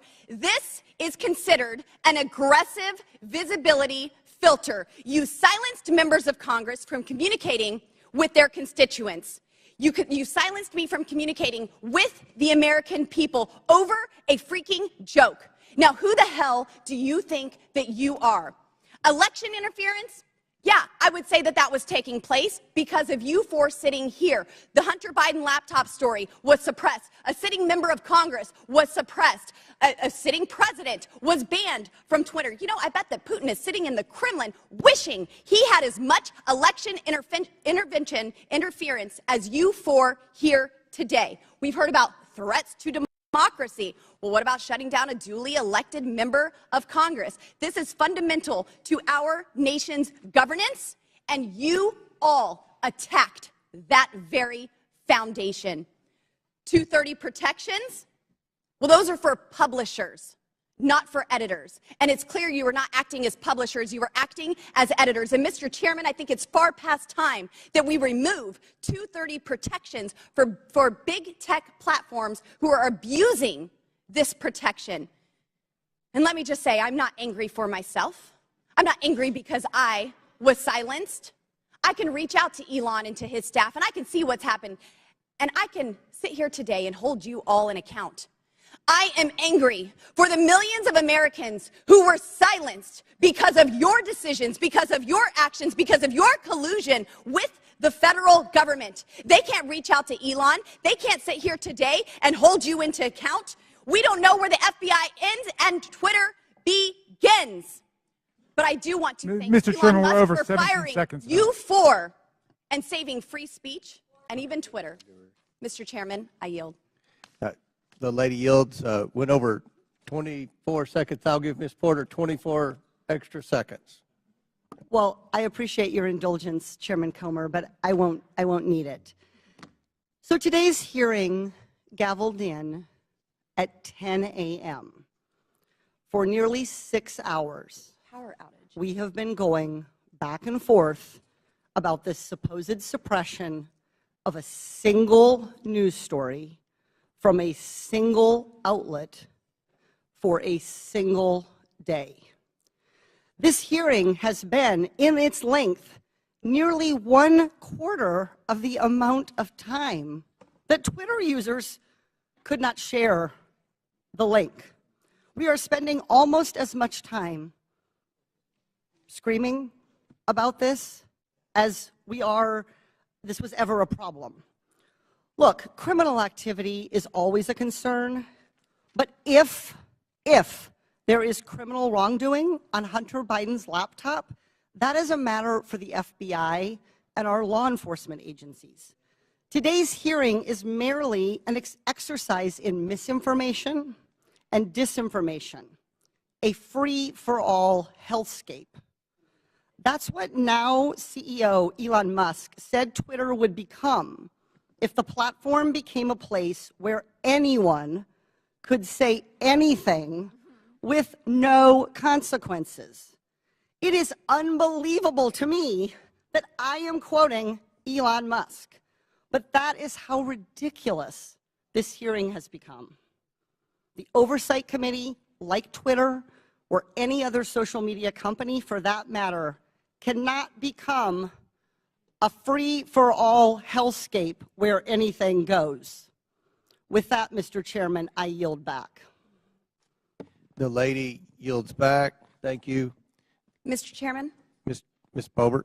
I ask unanimous consent to submit 2 documents into the record, both from Twitter. Without objection, so ordered. Thank you. Chair recognizes Ms. Luna for 5 minutes. Thank you, Chairman. Mr. Roth? Mr. Roth, have you communicated with government officials ever on a platform called Jira? Yes or no? Real quick answer. We're on the clock. Not yes to or the no? best of my recollection. Not to no. your recollection? Great. If you did, in the event, communicate, who would have had access to this platform? That's the nature of my confusion. Okay. Jira is Did you ever speak to government officials on Jira regarding taking down social media posts? Again, not to the best of my recollection. Can you explain to me why the federal government would ever have interest in communicating through Jira, mind you, a private cloud server, with social media companies without oversight to censor American voices? I want to let you know that this is a violation of the First Amendment, and the federal government is colluding with social media companies to censor Americans. Mr. Chairman, I ask for unanimous consent to submit these graphics into record. And Mr. Roth, I'm going to refresh your memory for you. This flowchart behind me. Thank you, Chair. This flowchart shows the following federal agencies, social media companies, Twitter, leftist nonprofits, and organizations communicating regarding their version of misinformation using Jira, a private cloud server. On this chart, I want to annotate that the Department of Homeland Security, which has the following branches: Cybersecurity and Infrastructure Security Agency, also known as CISA, Countering Foreign Intelligence Task Force, now known as the Misinfo, Disinfo, and Malinformation, MDM. This was again used against the American people. The Election Partnership Institute, or Election Integrity Partnership, EIP, which includes the following: Stanford Internet Observatory, University of Washington Center for Informed Public, Graphica, and Atlantic Council's Digital Forensic Research Lab, and potentially, according to what we found on the final report by EIP, the DNC. The Center for Internet Security, CIS, a nonprofit funded by DHS, the National Association of Secretaries of State, also known as NASS, and the National Association of State Election Directors, NASED, and in this case, because there are other social media companies involved, Twitter. What do all of these groups, though, have in common? And I'm going to, again, refresh your memory. They were all communicating on a private cloud server known as Jira. Now, the screenshot behind me, which is an example of one of thousands, shows on November 3rd, 2020, that you, Mr. Roth, a Twitter employee, were exchanging communications on Jira, a private cloud server, with CISA, NASS, NASED, and Alex Stamos, who now works at Stanford and is a former security officer at Facebook, to remove a posting. Do you now remember communicating on a private cloud server to remove a posting? Yes or no? I wouldn't agree with the characterization. I don't care if you agree. This is your stuff. Yes or no, did you communicate with a private entity, the government agency, on a private cloud server? Yes or no? The question was if I Yes or no? Yeah, I'm on time. Yes or no? Ma'am, I don't believe I can give you a yes or no. Well, answer I'm to going that to tell question. you right now that you did, and we have proof of it. This, ladies and gentlemen, is joint action between the federal government and a private company to censor and violate the First Amendment. This is also known, and I'm so glad that there's many attorneys on this panel, joint state actors. It's highly illegal. You are all engaged in this action, and I want you to know that you will be all held accountable. Ms. Gaddy, are you still on CISA's Cybersecurity Advisory Council? Yes or no? Yes, I am. Okay. For those who have said that this is a pointless hearing, and I just want to let you guys all know, we found that Twitter was indeed communicating with the federal government to censor Americans. I'd like to remind you that this was all in place before January 6th. So to say that these mechanisms weren't in place and to make it about January 6th, I want to let you know that you guys were actually in control of all of the content, and clearly we have proof of that. Now, if you don't think that this is important to your constituents and the American people from those saying that this was a pointless hearing, I suggest you find other jobs. Chairman, I yield my time. Mr. Chairman, point of order. Chair. Yeah, I just want to call to the attention of the chair and members Mr. Mafume, yes, that you're we're getting recognized. awfully close to witness intimidation, and I would ask the chair to intervene. I'm sorry I didn't hear what you said, Mr. Mafume. I said I would caution all members that we were getting very close to witness intimidation, right on the verge of it, and I would ask that the chair and the ranking member agree how we will proceed from this point on. It was the threats that were just made. Ms. Ocasio-Cortez. Thank you, Mr. Chair. And in follow-up to that, I am curious about the committee's rule or the committee's disposition. Accusing witnesses of a crime, discussing arrest, discussing, making these allusions and threats. I want to clarify for the record, what is the committee's policy around threatening a witness?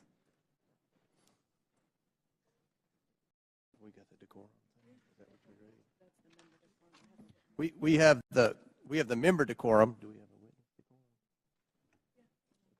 And around the rules of decorum, can we agree that threatening a witness comes close to broaching general decorum? It does broach general decorum of the committee? With all due respect, Ms. Ocasio-Cortez, we don't agree that there was any witness threatening. In threatening, when we discuss arrest, when we discuss a potential arrest of a witness and alluding to a witness or suggestion of a witness committing a crime without evidence and without documents being supported to the record. Can you be more specific? When we talk about arresting a witness, or when we talk about a witness, insinuating that a witness is lying without documentation, I fear that this constitutes threatening a witness, and that will broach the rules of decorum of this committee. And I'd like to ask that we request witnesses be treated with respect. Thank you. Appreciate that, and I will remind everyone of the member decorum and witness decorum to treat everyone with respect. Thank you, Ms. Ocasio-Cortez. Do you have anything to add? No, thank you. I agree with you, Mr. Chairman. I have a separate point of order I just wanted to raise, which is it seems as if several members now seem to have access to some information from Twitter that people on our side don't have, and I would just hope that anybody who's communicated directly with Twitter or received any information relating to witnesses who has that, who plans to use it, distribute it to the committee in advance. That's okay. I think that most of the evidence is coming from. I think a lot of the quotes and emails are on the laptop. Well, I think that at least one member indicated the Twitter files that Elon Musk has. Well, one member had indicated that she had received information directly from Twitter. Okay. Chair recognizes Mr. Edwards. Thank you, Mr. Chair, and to our witnesses, thank you for being with us today. I know it has been a long one.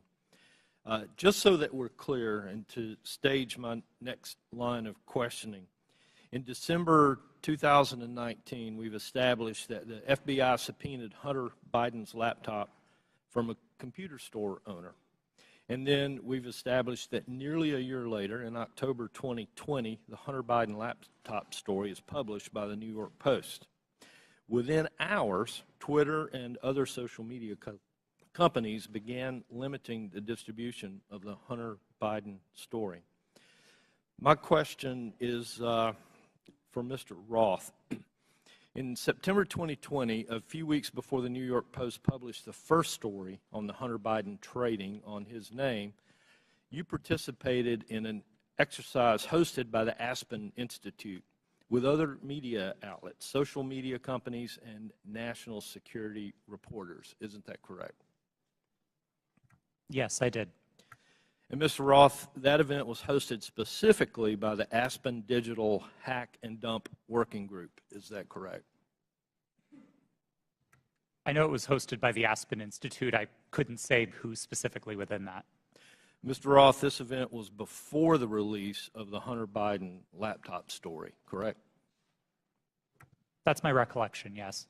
And during that event, a scenario that was discussed was a hypothetical October 2020 release of records related to Hunter Biden. Is that correct? Again, that's my recollection of the event, yes.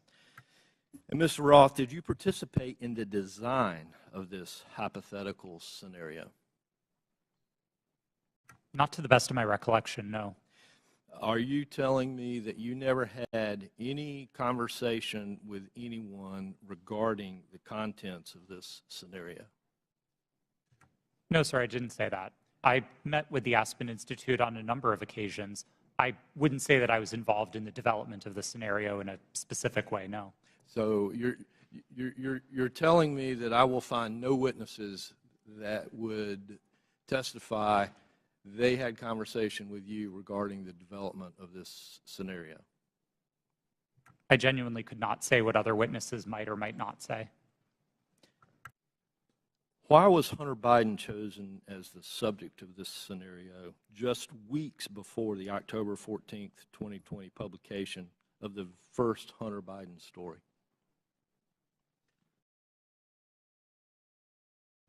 I don't know. But you participated in the conversation. I was invited to and joined an event hosted by the Aspen Institute, yes. And so surely there had to be some level of conversation as to why Hunter Biden was the topic in that scenario. Not that I can specifically recall. Mr. Roth, representatives from Facebook attended this event also, correct? To the best of my recollection, yes. And Mr. Roth, the FBI had Hunter Biden's laptop nearly a year before it was uncovered by the New York Post and before the Aspen Institute event. Did members of the U.S. intelligence community participate in the September 2020 Hunter Biden hack and dump exercise? I don't recall. Mr. Roth, I'd like to point you to a sworn statement that you previously made. I believe this was to the FEC. You've given a sworn declaration stating that federal law enforcement agencies communicated that they expected hack and leak operations by state actors might occur in the period shortly before the 2020 presidential election, likely in October. Is this your statement? Yes, it was. And Mr. Roth, you said since 2018 you had been meeting with the Office of the Director of National Intelligence, the Department of Homeland Security, the FBI, and industry peers regarding election security, correct? Yes, sir. And Mr. Roth, you were told there would likely be a hack and leak operation occurring in October. Is that correct? I believe the FBI has objected to the word likely or expected, but we certainly discussed that possibility with them. All right. Thank you. Mr. Chair, I yield back. Gentleman yields back. Chair recognizes Ms. Bush for 5 minutes. St. Louis and I are here today to talk about the crisis posed by the power of private companies that operate social media platforms. Republicans are holding this hearing because of their ridiculous, politically motivated obsession with Hunter Biden. This is a distraction from their inability, again, to govern and it hides the shared concerns raised by Republicans and Democrats alike about the vast power, impunity, and lack of accountability of social media platforms. There are so many examples of these companies responding inadequately or inappropriately in crisis that we have come to understand misconduct as the norm for social media giants and not an aberration. Social media played a key role in fanning the flames of violence on January 6th, on that attack on our U.S. Capitol. The impact has spread all over the world. Last fall, after Reuters reported that disinformation about Chile's proposed constitutional referendum was traveling 3 times faster on social media platforms than facts, several members of this committee wrote to Meta, Twitter, and TikTok, demanding further action to reduce the dissemination, reduce the lies, reduce the hate. They did nothing. Ms. Gaddy, you were at Twitter on January 6th and asked repeatedly for a retrospective meeting to discuss what happened in the lead up to that day. Management told you, quote, it wasn't a priority for the company. Why was it not a priority for Twitter to learn lessons from January 6th? I don't believe you're referring to me. Apologies. I'm the chief legal officer. I did not make that statement.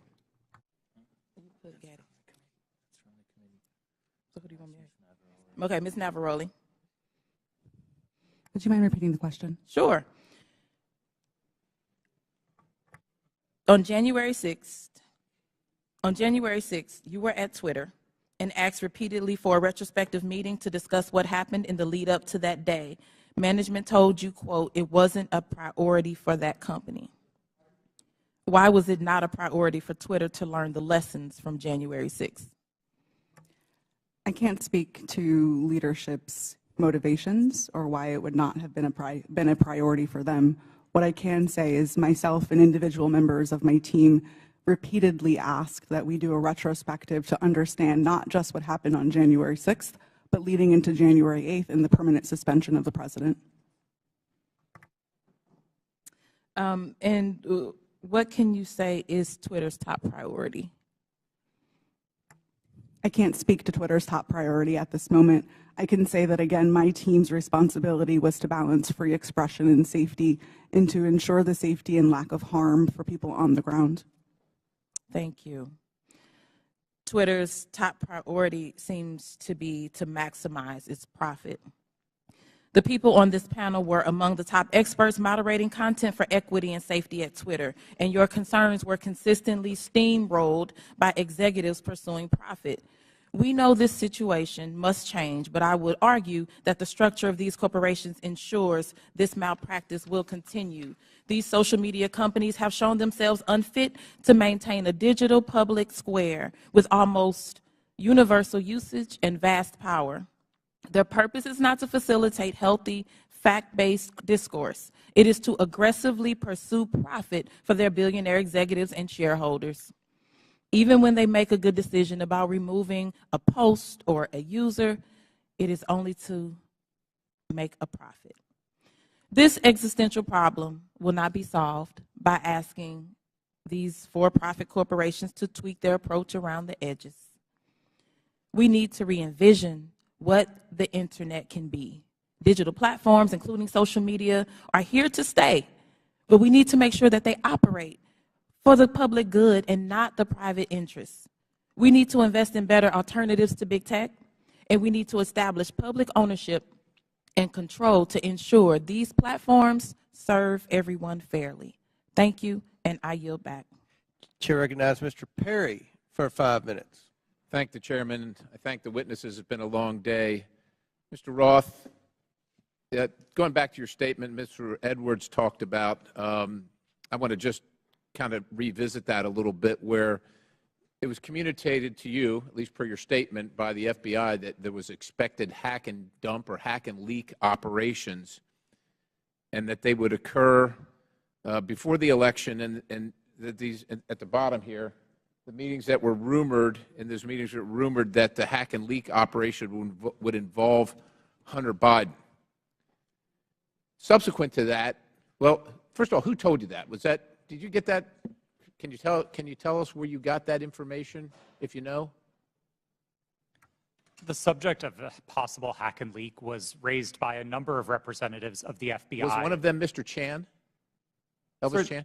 Yes, Mr. Chan was a part of it. So are you familiar with the fact that in his testimony in November of 2022 that he says we did not see any similar competing intrusions to what happened in 2016? And of course, you had been talking to intelligence agencies and law enforcement agencies for some time, and they were referring to the 2016 hack and dump operation. Are you familiar that he said that subsequent to you saying this? They didn't have any evidence? I was not aware of Okay, Mr. that's Chan's fair. deposition. That's fair. No. Did they ever give you any evidence of the hack and dump operation that happened in 2016? And what I think I'm referring to is the allegation that the Clinton campaign, the DNC server was hacked and that information was spread about through WikiLeaks or other information channels. Did they ever give you any evidence of that occurrence during these discussions? That information was made public by the intelligence community in the Mueller report and by the Senate Intelligence. Yeah, evidence. Did they ever give you evidence? Because as far as we know, CrowdStrike looked at the servers. Did the FBI ever look at the servers from the DNC, to your knowledge? I think that would be a question better directed at the Fair FBI. enough, but the point is you never saw any evidence, right? You're just taking it on, and I'm not blaming you, because a lot of people want to believe the FBI. I've always wanted to believe the FBI. The question is, did they ever give you any evidence to believe that? Because they're making the case. They're making the case that there's a hack and leak operation coming, and it's going to be about Hunter Biden right before the election. Did they ever give you any evidence? It didn't come up. Okay, yeah, I didn't figure it did. And then you all set up a secret channel between Twitter and the FBI. Who did that from the FBI? Was that Roth? Or you're Roth. Was that Elvis? I'm sorry. Mr. Chan was a part of that work, yes. Yes, he was part of that. And so you set up, and you actually set up a war room as well, right? I believe the FBI operated a war room. Okay, fair enough. I didn't and you participated in that? No, sir, I did not. You did not. Did Twitter participate in it? I believe Twitter may have sent a representative. Okay, fair enough. And then you did this table talk exercise about Hunter Biden and about a leak about Hunter Biden that would come out right before the election, essentially 10 days, and that happened in September, right before the election. And you participated in that, right? Yes, I did. Who facilitated that exercise? I know the Aspen Institute, but who facilitated the exercise proper? Was anybody from a government agency facilitating any part of that? Were they involved in the discussions during the exercise? No, I don't believe so, no. So they were just spectators? I wasn't aware that they were spectators either, but I don't recall exactly who was there. I know you don't recall who was there. Then who facilitated it? Do you recall that? My recollection is that the event was facilitated by Garrett Graff, who was a member of the Aspen Institute and Aspen Digital. All right. Do you find it odd now, after the fact, and I know you've already testified here, that you don't see, to Mr. Sessions, that you didn't see that you were misled or potentially duped? It sure seems highly coincidental. Would you agree? It at least seems highly coincidental. Knowing that the FBI had the laptop, that the FBI set up the war room and the channel and told you, per your statement, that this was going to happen, do you find it highly coincidental that it actually happened and it was Hunter Biden at all? I want to be clear that my statement to the FEC does not suggest that the FBI told me it would involve Hunter Biden. That's a popular reading of that declaration, but it was not my intent. I think there is a coincidence there, and I really can't speak as to how that came about. Yeah, it's really coincidental. One last question. Did the CIA or the other governmental agency ever ask Twitter to look at something that violated Twitter's policy? I don't recall specific outreach by the CIA specifically. Other government agency is what it was called in the Twitter files. Yes, Twitter regularly received reports from government requesting review under our rules. So the other government agency, that one, did they ever request information regarding violations of Twitter's policies? The CIA. Gentlemen, time's expired, but please answer the question. I thank the Chairman. Again, I don't recall specific contact from the CIA, no. Chair recognizes Mr. Burleson for 5 minutes. Thank you, Mr. Chairman. I've sat here listening. I'm glad to be last in rank. I get to listen to all the testimony. And what's become clear to me, there are a few things, and that is that the censorship efforts of the big tech, the intelligence community, and the media were all working in concert to affect the 2020 election. I find it unbelievably ironic, and I hope others do too, see the irony that people who were so concerned and hell-bent and worried about the interference of outside groups on the 2016 election became willing participants to interfere in the following presidential election. These three groups worked together, and it's clear, worked hand in hand to hide the truth from the American people. The fact that the FBI had the Hunter Biden laptop, heck, it was in their possession for a year before the election, is appalling. But that didn't stop them from spreading a lie and a bogus claim about it being Russian interference again. And you know, it's clear to me why they reached out to you, because they knew you would buy the lie. They knew that an organization with 99% of its employees donating to Democratic candidates and efforts would absolutely not look at any information with a jaundiced eye. You would take it as the gospel truth. And so they knew that, because it was clear from your tweets before that you have an opinion about the president, you have an opinion about the Republican Party. And so when all of that leading up to the October 14, 2020, when the New York Post published its story,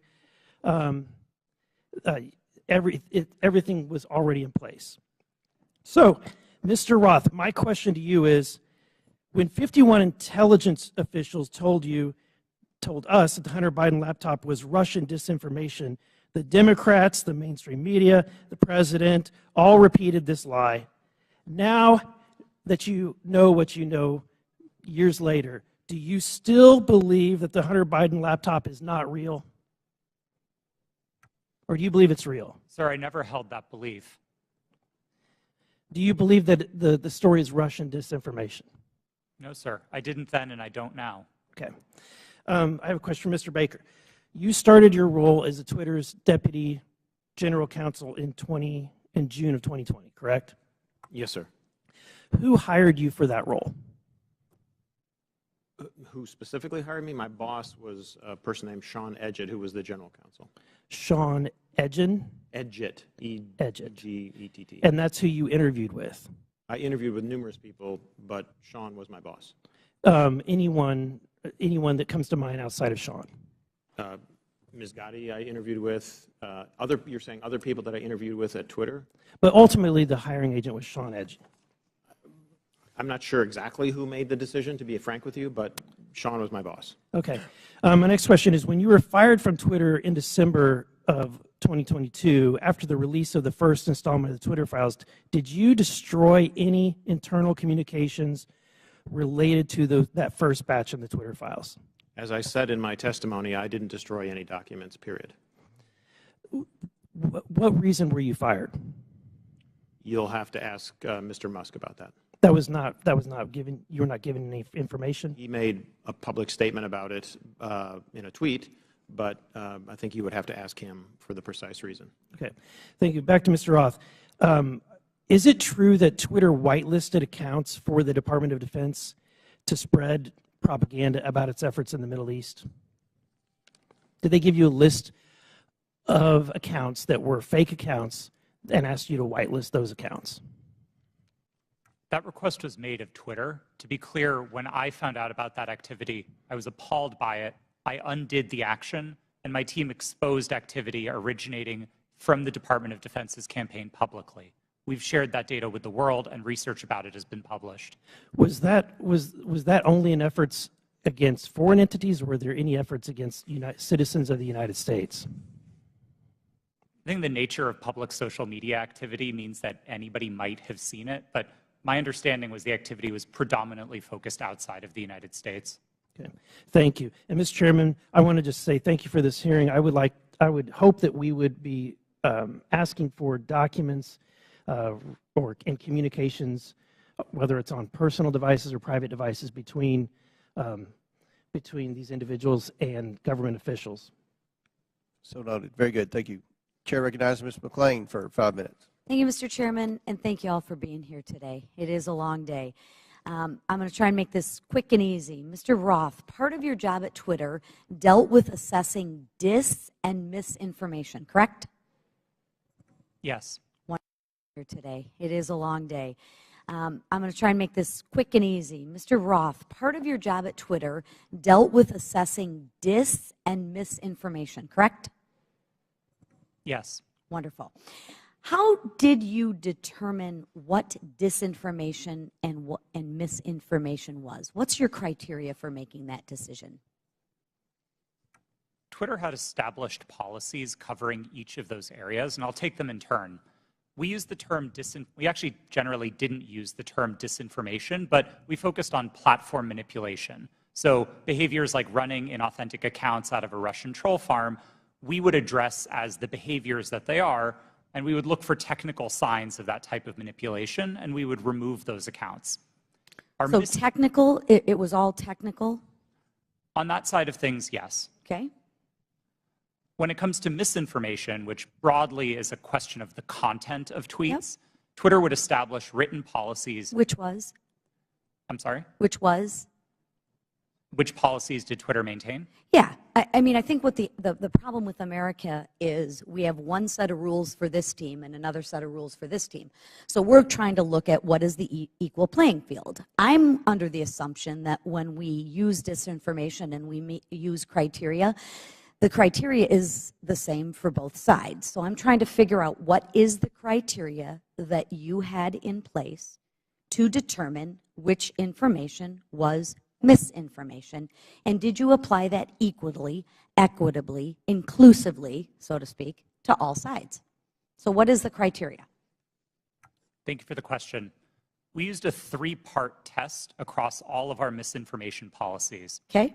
The first is whether the tweet advances a claim of fact stated definitively. Not an opinion, not a viewpoint, but a claim of fact stated definitively. Okay. The second part of that test is whether the claim of fact is provably false. Not iffy, not maybe, not gray area, definitely provably by multiple expert sources false. And then finally, and this is a really important part, we looked for evidence that those claims of fact could cause harm.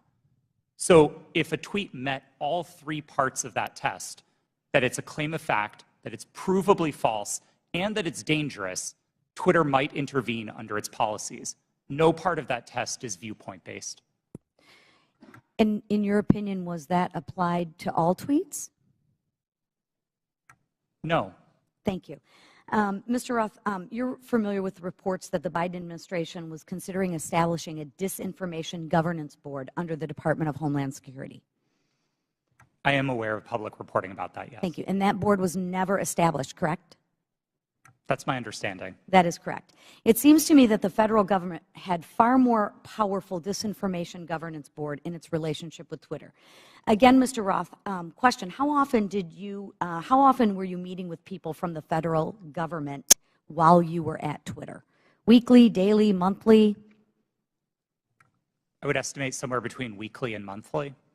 Okay. And were you aware that Mr. Baker was also taking these meetings with the federal government as well? I was not aware of Mr. Baker's calendar, no. So you had no idea that he was meeting, there was no you just worked in silos? I mean, Mr. Baker and I were in some of the same meetings together, but no, I did not know the ins and outs of what he was doing. Okay. What did you understand Mr. Baker's role to be at Twitter besides offering general legal advice? Mr. Baker supervised the primary legal team that advised the trust and safety team. He was the supervisor of the attorneys who advised my team. Okay. And how about Ms. Gaddy's role at Twitter besides offering general legal advice? For the final, I believe, year and a half of my tenure at Twitter, Ms. Gaddy was my direct supervisor. Oh, okay. What was her role? Just to supervise you, to make sure you followed those three claims? Ms. Gaddy supervised what my team's goals and objectives were. She made sure I was doing my job. She made sure that if there was conflict in the workplace, she guided me on how to address that. She did the job of a manager. Okay. And she oversaw you and the trust to make sure that your 3 claims of fact, provable, false, and would cause harm, she oversaw that? Yes, Ms. Gaddy ultimately oversaw Twitter's policies and enforcement decisions. Thank you. Mr. Roth, in Ms. Navaroli's testimony, she states that her expertise is in media, technology, law, and policy.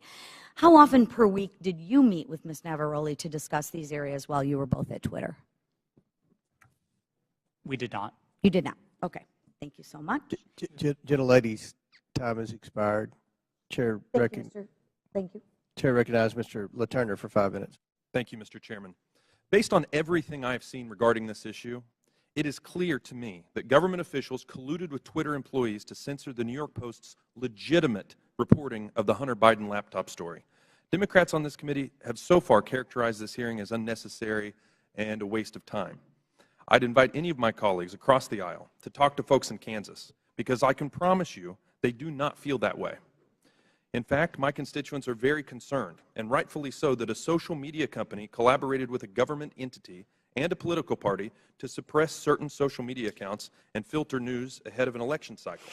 Americans deserve answers on this outright attack on our First Amendment rights, and I look forward to gaining clarity from our witnesses. Mr. Baker, your testimony focuses heavily on the fact that Twitter acted lawfully in its reaction to the Hunter Biden laptop story. But this isn't a criminal trial. It's a congressional hearing. I'm here because my constituents are genuinely concerned that they will be kicked off these platforms for any statement that managers at those companies disagree with.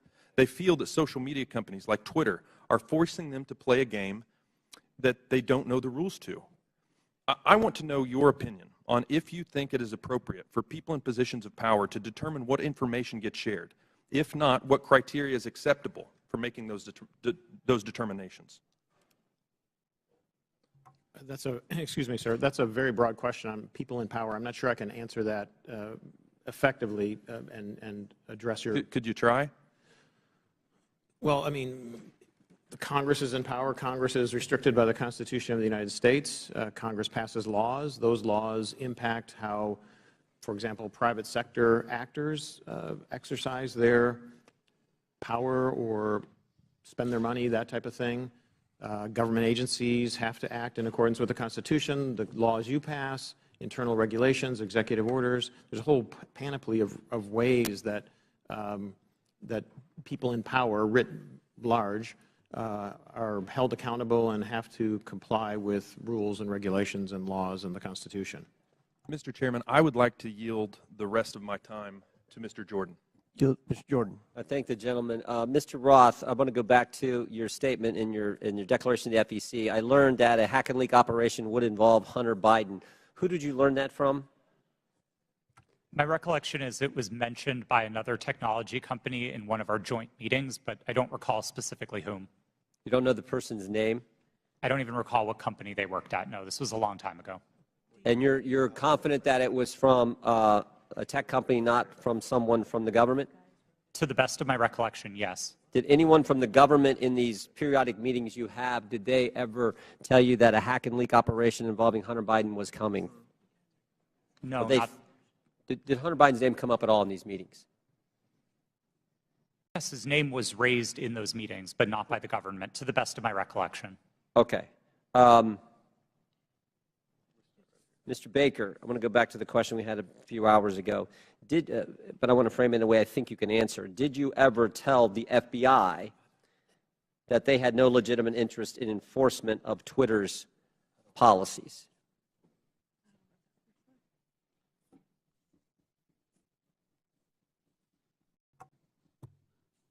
I don't think I understand. I think I understand the question.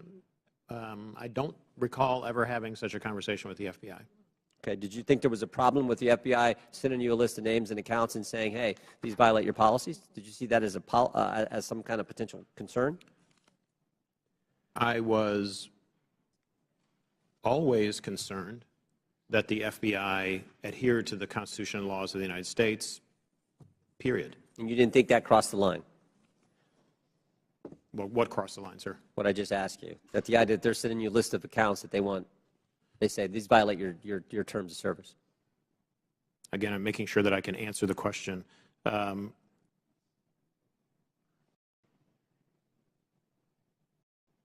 Had I thought that they were doing something unlawful, I would have taken appropriate steps to address it. Okay, Mr. Roth, why were you reluctant, based on what I read in the Twitter files, why were you reluctant to work with the GEC? It was my understanding that the GEC, or the Global Engagement Center of the State Department, had previously engaged in at least what some would consider offensive influence operations. Not that they were offensive as in bad, but offensive as in they targeted entities outside of the United States. And on that basis, I felt that it would be inappropriate for Twitter to engage with a part of the State Department that was engaged in active statecraft. We were dedicated to rooting out malign foreign interference, no matter who it came from. And if we found that the American government was engaged in malign foreign interference, we'd be addressing that as well. Yep. Gentlemen's time's expired. In closing, I want to again thank our panelists for being here. I know it's been a long day. We apologize for the electricity going out. That's never happened in my 6 years in Congress. But before we close, the ranking member and I are going to have very brief closing statements. I yield to the ranking member. Well, thank you kindly, Mr. Chairman. Thank you to the witnesses for your endurance and patience today. I hope you don't feel as bad about the day as you seem to look right now, but it's going to be over soon. I want to start with a simple point that I hope will be sympathetic to you, and I began the long day with this. It's even more important now that we have members who are actually threatening witnesses with arrest and prosecution for clearly imaginary offenses, or at least offenses that might make sense in their minds, but I don't quite know what they would be. But Twitter is a private First Amendment protected media entity, and you make your own decisions like Fox News makes its decisions. And I might get kicked off of Fox News, or they might not cover me, or Wall Street Journal, or MSNBC. I've got no constitutional right to go there. So I think there's just a fundamental legal fallacy and logical fallacy that pervades most of the questioning today.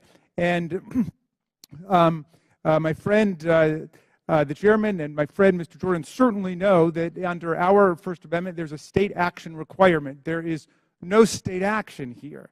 Now, there's an attempt to perhaps jerry-rig some state action by claiming, well, it was really the FBI that committed whatever offense was there. But what do we have in terms of what we found today? Well, today's witnesses, each and every one, testified that no U.S. government official directed any of them to censor, remove, or take down the New York Post story. That was their mistake. 2, today's witnesses all testified that the Biden campaign did not direct Twitter to take action against the New York Post story. And 3, the whole hearing was predicated on the idea that the FBI directed Twitter to take down the New York Post story to protect Biden, but once again, not a single witness testified that the FBI even communicated with Twitter about the New York Post story. So to me, this has been a wild cyber goose chase all day. It has turned up absolutely nothing, but there was one serious point made by our witness, Ms. Navaroli, who said that the violence and the chaos that was wreaked upon this institution, not far from where we sit today, on January 6th, the attempt to topple a presidential election and install someone who had not been elected as president, was facilitated by Twitter and other social media entities. And at Twitter, at least, the brass there specifically rejected the pleas of employees to take seriously all of the signs and clues of coming violence in the insurrectionary action that took place. That's a serious problem that we're going to have to deal with at some point at a serious hearing, Mr. Chairman. I yield back to you. Gentleman yields back. I will conclude by reminding my friend, the ranking member, that you've gone through quite the transition at the beginning of the hearing. You, as well as many of your colleagues, said this was a conspiracy theory. After listening to the witnesses, now you say it's a simple mistake they made in suppressing the laptop story. Twitter is a private company, but they enjoy special liability protection, Section 230. They also, according to the Twitter files, receive millions of dollars from the FBI, which is tax dollars, I would assume. And that makes it a concern of the Oversight Committee. The reason that we've had this hearing is because the laptop has been mislabeled by many in the mainstream media as being Russian disinformation, and that started with Twitter, as well as being tampered with, and you had several people, including Mr. Goldman, that implied that it had been tampered with, even though CBS News and other credible media outlets. You mean mainstream media outlets? CBS? Yeah. You don't think CBS is credible? No, I thought you were just calling the mainstream media. No. Okay. CBS News. CBS News has done a forensic audit that shows that the hard drive is legitimate and it was not tampered with. So these are misconceptions that are out there, and they started because of the suppression of the laptop story. The reason the laptop's important is because there's evidence on there that should concern every American about potential corruption, as well as evidence that would suggest that there's a possibility that this administration could be compromised because of the millions and millions of dollars that they've received from our adversaries around the world. We believe that's worth investigating. We believe national security is important. We had a hearing yesterday on our border. We believe there's a crisis at the border, and it threatens our national security. We had a hearing today. We believe that we need to make sure that this administration is not compromised because of the millions of dollars that they've received from our adversaries around the world. That much of that evidence is contained in the laptop. So I think this was a very successful hearing. I appreciate the witnesses' time. I know it was a very long day, and again, we've never had the electricity go out before. But again, we appreciate your sincere testimony. And with that, and without objection, all members will have 5 legislative days. Mr. Chair, I apologize to interrupt. It's come to my attention that I have to seek your unanimous request in order to submit some additional documents. Without objection, so ordered. Thank you. Apologies. With that, and without objection, all members will have 5 legislative days within which to submit materials and to submit additional written questions for the witnesses, which will be forwarded to the witnesses for their response. If there's no further business, without objection, the committee stands adjourned. Other big tech companies and reporters attended as well. This exercise prepared them for their future collusion to suppress and delegitimize information contained in Hunter Biden's laptop about the Biden's family business schemes. On October 14, 2020, the New York Post published its first story based on information contained in Hunter Biden's laptop story. The Post provided proof of the laptop's legitimacy by releasing a computer repair store's signed receipt for the laptop and the federal subpoena used by the FBI to retrieve it in 2019. The article revealed that a top executive at Burisma, who was paying Hunter Biden $50,000 a month, had spent time with then Vice President Biden in Washington, D.C. Throughout his presidential campaign, Joe Biden assured the American people that he had never spoken to his son about his overseas business dealing. However, the details exposed in the Post article indicate that Joe Biden lied to the American people. Immediately following the story's publication, America witnessed a coordinated campaign by social media companies, mainstream news, and the intelligence community to suppress and delegitimize the existence of Hunter Biden's laptop and its contents. That morning,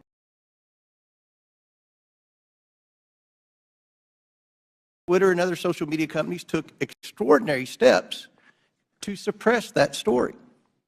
Twitter immediately removed the story and banned the New York Post account.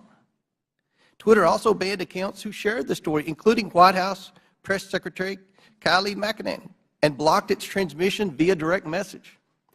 This episode marked the first time Twitter directly limited the spread of information from a mainstream news organization. And the New York Post would not get its account back for 2 weeks. Twitter would finally admit its mistake, but the damage had already been done. On October 19th, 51 former intelligence officials published a letter that Hunter Biden's laptop was Russian disinformation, which Joe Biden used as a talking point at a presidential debate on October 22nd. But we all know now this was not Russian disinformation. It wasn't disinformation. I want to make sure the American people truly understand the timeline here because it's very important. The Hunter Biden laptop story was published on Wednesday. Twitter did not acknowledge a mistake for at least 24 hours. Then on Monday morning, 51 former intelligence officials published their letter. That letter was then wholeheartedly accepted by mainstream news as proof that the laptop was fake. Joe Biden used that letter to brush aside the few questions he received about the story. During that time, the mainstream media was more concerned about what flavor of ice cream Joe Biden had ordered on a particular day. All this happened 2 weeks before the 2020 election. 2 weeks. One survey found that 17% of Biden voters would not have voted for the Biden-Harris ticket if they had known about the Biden laptop. But many Americans did not know about it because of a coordinated cover-up by big tech, the swamp, and mainstream news. Now mainstream media outlets have verified the laptop, but the damage has been done. Today we are joined by 3 former high-ranking employees at Twitter. Vijaya Gadde, Twitter's former top lawyer, James Baker, Twitter's former deputy general counsel, and Yoel Roth, Twitter's former head of trust and safety. We are also joined by Annika Collier-Navaroli, Twitter's former head of trust and safety, a former Twitter member of U.S. safety policy team. Let me get that right. I would like to thank you all for your participation in today's hearing.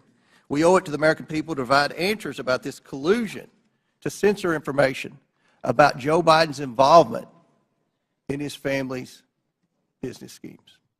With that, I yield to the ranking member for his opening statement. Thank you kindly, Mr. Chairman. Last night in his State of the Union address, over all the heckling, President Biden reviewed significant achievements his administration and congressional Democrats are delivering for the American people: the lowest unemployment rate in over 50 years, a manufacturing boom in clean energy, semiconductors, and infrastructure, expanding health care for veterans and lowering prescription drug costs for seniors and people with diabetes, beating the opioid epidemic and addressing our national mental health crisis, historic action on climate change. But this morning, we return not to focus on advancing this robust agenda of progress, but instead to take up an authentically trivial pursuit, all based on the obsessive victimology of right-wing politics in America. The majority has called a hearing to revisit a 2-year-old story about a private editorial decision by Twitter not to allow links to a single New York Post article made for a 2-day period that had no discernible influence on anyone or anything. The New York Post published the article on its own pages, and it was carried by lots of other media outlets. It was widely discussed, including on Twitter itself, even during the brief moment in time when links weren't provided, and it was a fixture in right-wing media for the next 3 weeks before the election. I think even the chairman and other members of this committee were out on TV and social media talking about it. But instead of letting this trivial pursuit go, my colleagues have tried to whip up a faux scandal about this 2-day lapse in their ability to spread Hunter Biden propaganda on a private media platform. Silly does not even begin to capture this obsession. What's more, Twitter's editorial decision has been analyzed and debated ad nauseum. Some people think it was the right decision. Some people think it was the wrong decision. But the key point here is that it was Twitter's decision. Twitter is a private media company. In America, private media companies can decide what to publish or how to curate content however they want. If Twitter wants to have nothing but tweets commenting on New York Post articles run all day, it can do that. If it makes such tweets mentioning the New York Post never see the light of day, they can do that too. That's what the First Amendment means. Twitter can ban Donald Trump for inciting violent insurrection against the Union, as he was impeached by the House of Representatives, and as 57 of 100 senators found he did. And it can also try to resurrect his political career. Elon Musk just purchased Twitter and therefore controls its editorial content. And among the first things he did was to fire some people, hire some people, denounce some prior decisions, and reinstate an unrepentant and still clearly lying Donald Trump to the platform. Those decisions, however heroic or imbecilic you think they might be, are protected by the First Amendment in the United States of America. Officially, Twitter happens to think they got it wrong about that day or two period. In hindsight, Twitter's former CEO, Jack Dorsey, called it a mistake. This apology might be a statement of regret about the company being overly cautious about the risks of publishing contents of potentially hacked or stolen materials, or it may reflect craven surrender to a right-wing pressure campaign. But however you interpret it, the apology just makes the premise of this hearing all the more absurd.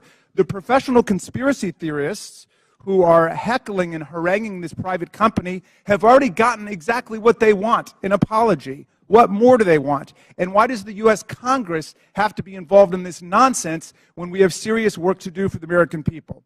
But what makes this hearing tragic is that if our colleagues really wanted to examine a serious problem involving American democracy and social media, my friends, it is staring us in the face right now. Twitter and other social media companies acted as central organizing and staging grounds for the January 6th violent insurrection against Congress and against Vice President Pence. Twitter became the national and global platform for incitement to seditious violence against our government, and a forum on the day of attack for coordinating logistical movements and tactical maneuvers in the mob violence against our police officers.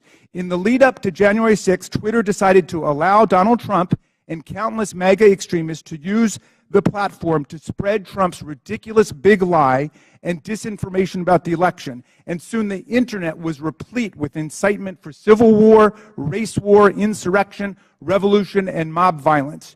Twitter did so despite increasingly desperate appeals from its own employees to act in the interests of public safety approaching January 6th.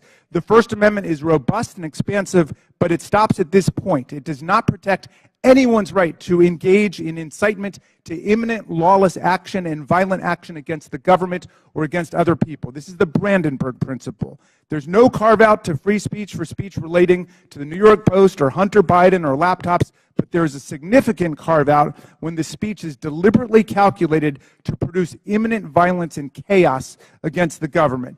That's why Twitter's deliberate indifference to Trump's big lies and incitement, its decision to ignore the pleas of its own employees to deal with the impending explosion against our police and against Congress on January 6th, are matters that require real investigation and reflection.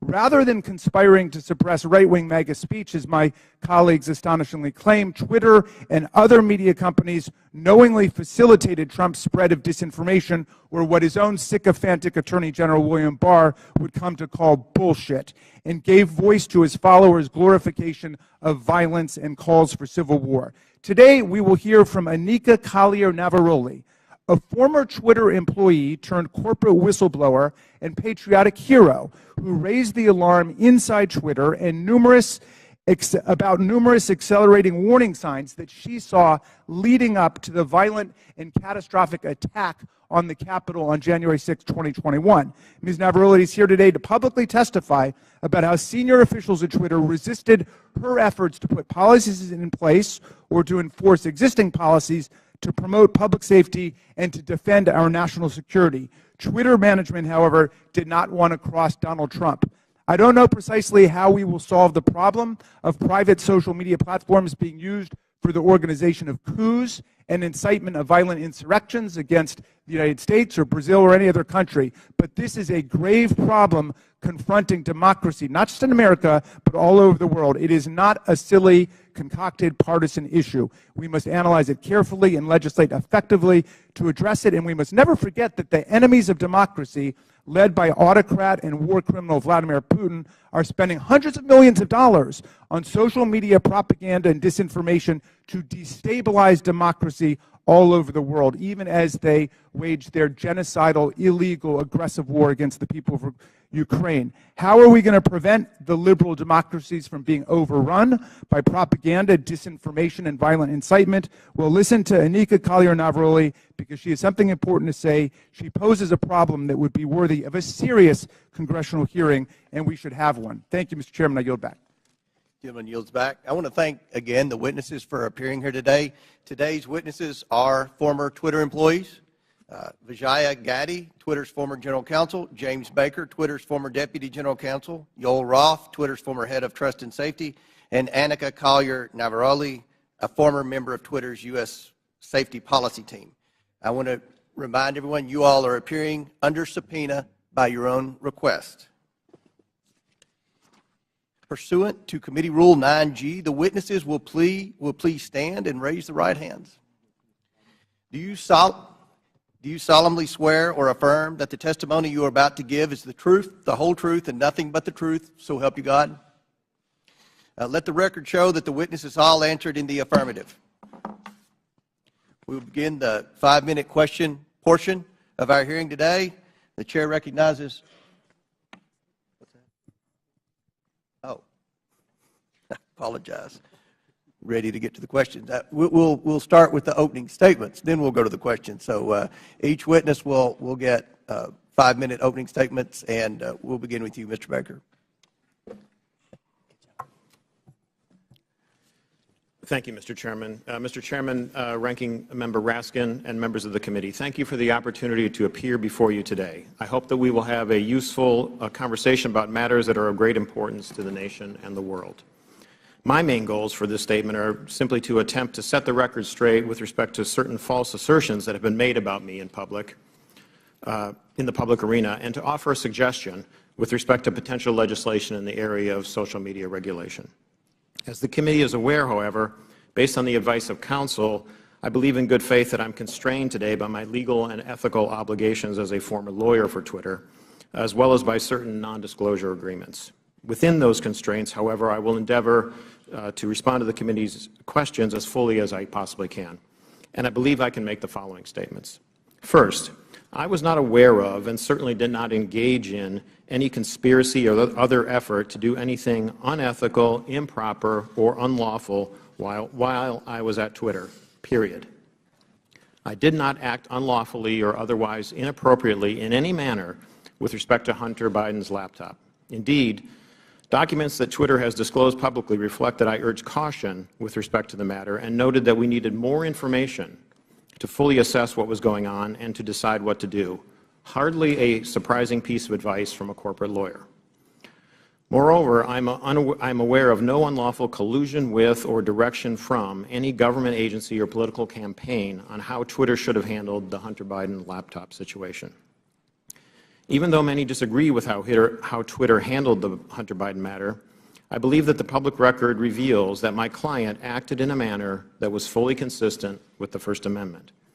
I think that the best reading of the law is that as a private entity, the First Amendment protects Twitter and its content moderation decisions. And I do not believe that the facts in the public record indicate that Twitter became a state actor as that concept is defined under existing precedent, such that the First Amendment would have constrained it. Second, I believe that at all times I executed my duties and responsibilities to my client, Twitter, lawfully and ethically. At no time was I an agent or operative of the government or any political actor when I worked at Twitter. To the contrary, I believe that I worked zealously and diligently within the bounds of the law in pursuit of my client's best interests. Third, I did not destroy or improperly suppress any documents at Twitter regarding information important to the public dialogue. At all times, I sought to help my client understand and comply with its legal obligations. It is worth noting that the public record indicates that after I left the company, attorneys or other unidentified third parties collected and or reviewed the contents of at least some of the Twitter files prior to their release. Fourth, Twitter disclosed publicly emails between me and Yoel Roth regarding one of Donald Trump's tweets about COVID. I do not have access to my Twitter emails, so I do not know if or how I responded to Mr. Roth. To the best of my recollection, I do not recall directing or urging him to take action with respect to Mr. Trump's tweet. Instead, what I recall is that I asked him a question so that I could better understand how he and others were implementing Twitter's COVID misinformation policy. Asking questions and learning more about what a client's activities are is what I think good lawyers should do, and again, hardly surprising. Fifth, the Twitter files reference prior investigations of me. It is true that the Department of Justice investigated certain aspects of my conduct while I was employed by the FBI related to the handling of certain information. Because I believe in the accountability for government officials, I cooperated with the Department, including sitting for lengthy interviews. Eventually, the Department closed the matter. No adverse action was taken with respect to me, and my security clearances while a government employee were never restricted because of the matter. In closing, Mr. Chairman, I want to return briefly to the general topic of government interaction with social media companies. The law permits the government to have complex, multifaceted, and long-term relationships with the private sector. Law enforcement agencies and companies can engage with each other regarding, for example, compulsory legal process served on companies, criminal activity that companies, the government, or the public identify, such as crimes against children, cybersecurity threats, and terrorism, and instances where companies themselves are victims of crime. When done properly, these interactions can be beneficial to both sides and in the interests of the public. As you, Mr. Chairman, Mr. Jordan, and others have proposed, a potential workable way to legislate in this area may be to focus on the actions of federal government agencies and officials with respect to their engagement with the private sector. Congress may be able to limit the nature and scope of those interactions in certain ways, require enhanced transparency and reporting by the executive branch about its engagements, and require higher-level approvals within the executive branch prior to such engagements on certain topics, so that you can hold Senate-confirmed officials, for example, accountable for those decisions. In any event, if you want to legislate, my recommendation is to focus first on reasonable and effective limitations on government actors. Thank you, Mr. Chairman. Thank you, Mr. Baker. Ms. Gaddy. Chairman Comer, Ranking Member Raskin, and members of the committee, thank you for this opportunity to provide this opening statement. After a decade as a corporate lawyer, I joined Twitter in 2011 as the first member of the corporate legal team. In 2013, I was promoted to general counsel. In 2018, I became the chief legal officer and continued in that role until October of 2022. During my time at Twitter, I had many distinct teams reporting to me, including legal, trust and safety, public policy, corporate security, and compliance. I was drawn to work at Twitter because I was inspired by how people were able to use the platform and awed by its potential. Twitter enabled anyone to hear directly from any individual instantly. People from around the world were coming together on Twitter for an open and free exchange of ideas. The work was challenging and fulfilling.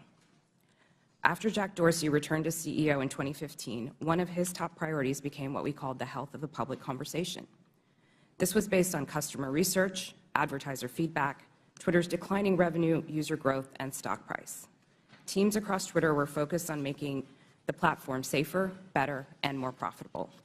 As an executive of the company, I also was responsible for helping to achieve the corporate goals set by Mr. Dorsey, and I was accountable to him, the board of directors, and ultimately Twitter's public stockholders. As we prioritized the health of the public conversation, we did not lose sight of what Twitter was for most people, a place to talk about their favorite things. Topics that animated the platform range from K-pop to the World Cup to video games and movies.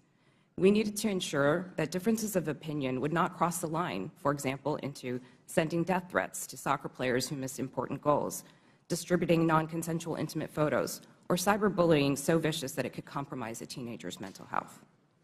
Twitter's platform rules covered a wide range of conduct and changed over time based on new behaviors and harms on the platform and feedback from customers, regulators, governments, advertisers, researchers, and others. This feedback led to a principles-based approach, which we applied to an array of difficult yet equally complicated situations around the world.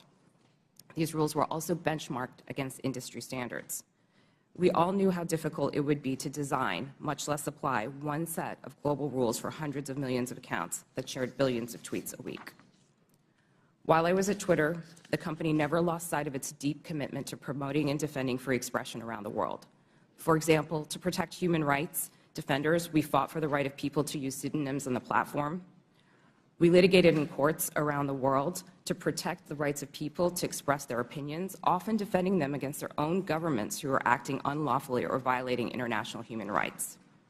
And we took extra precautions to ensure we scrutinized or challenged and never just acquiesced to government legal demands. Defending free expression and maintaining the health of the platform required difficult judgment calls.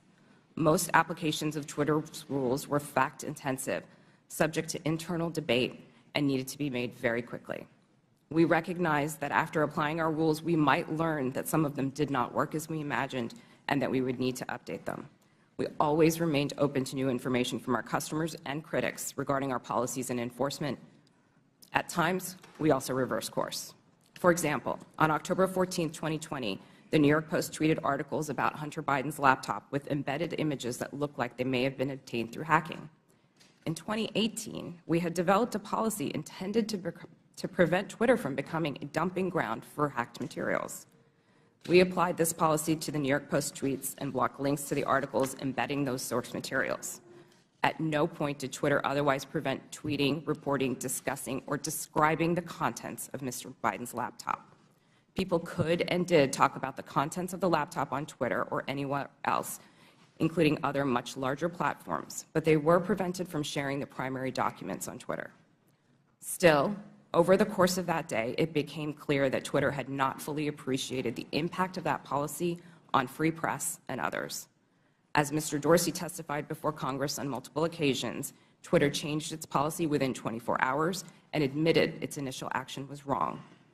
This policy revision immediately allowed people to tweet the original articles with the embedded source materials.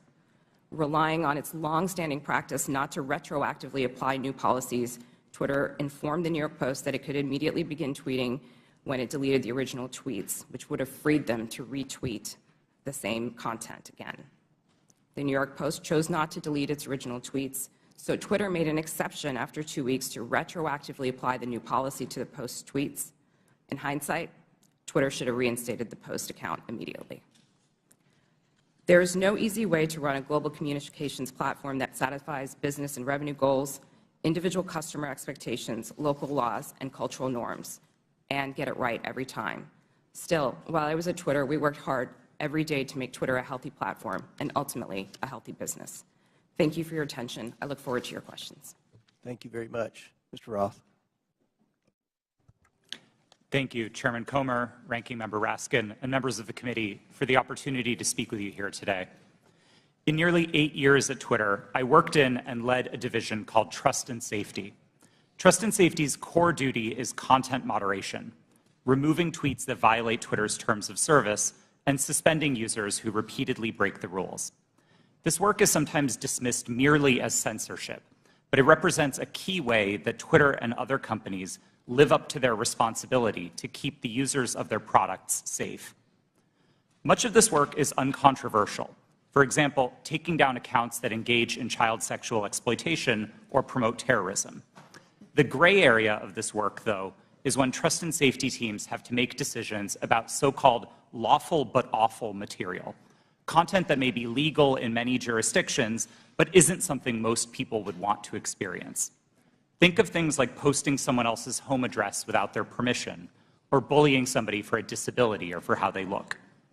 A free speech absolutist might say, yes, that kind of content is unpleasant, but it's not against the law. What right do you have to remove it? The answer is the need to make Twitter an appealing product for millions of people. Consistently, in its own research, Twitter found that users were unhappy with the company's approach to content moderation, and that this dissatisfaction drove people away from the service. This has consequences for what we mean by free speech on social media. Again and again, we saw the speech of a small number of abusive users drive away countless others. Unrestricted free speech, paradoxically, results in less speech, not more. And it was our job in Trust and Safety to try to strike an appropriate balance. But the importance of this work goes far beyond Twitter's business prospects and into the realm of national security. In 2017, I led the team at Twitter that uncovered significant interference in an American election by agents of the Russian government. Their mission was to stoke culture war issues on social media to try to further divide Americans. My team and I exposed hundreds of thousands of these accounts from Russia, but also from Iran, China, and beyond. It's a concern with these foreign interference campaigns that informed Twitter's approach to the Hunter Biden laptop story. In 2020, Twitter noticed activity related to the laptop that, at first glance, bore a lot of similarities to the 2016 Russian hack and leak operation targeting the DNC. And we had to decide what to do. And in that moment, with limited information, Twitter made a mistake. Under the distribution of hacked material policy, the company decided to prevent links to the New York Post stories about the laptop from being shared across the service. I've been clear that in my judgment at the time, Twitter should not have taken action to block the New York Post's reporting. And just 24 hours after doing so, the company acknowledged its error. But the decisions here aren't straightforward, and hindsight is 20/20. It isn't obvious what the right response is to a suspected but not confirmed cyber attack by another government on a presidential election. I believe Twitter erred in this case because we wanted to avoid repeating the mistakes of 2016. And so the basic job of trust and safety is to try to strike this balance between the harms of restricting too much speech and the dangers of doing too little.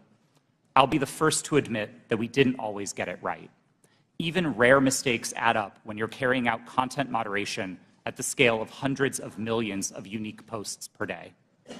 While I was head of trust and safety at Twitter, I strove to do this work with impartiality and with a commitment to the fair enforcement of Twitter's written rules. But whether it's me or Elon Musk or someone else in the future, someone will have to make choices about the governance of online spaces. Those decisions should not be made behind closed doors or based on personal whims. I hope that we can work together to find ways to bring greater trust and transparency to social media, and I look forward to answering the committee's questions about any of these topics to the best of my ability. Thank you. Ms. Navaroli. Good morning, Chairman Comer, Ranking Member Raskin, and members of the committee. Thank you so much for the opportunity to speak with you all today. I'm here because there is an urgent need for us to understand the impact that social media companies are having on our democracy. I will be very clear. I was not involved in the decision around Hunter Biden's laptop, but I was involved in decisions that were made leading up to, during, and after the January 6th attack on the Capitol.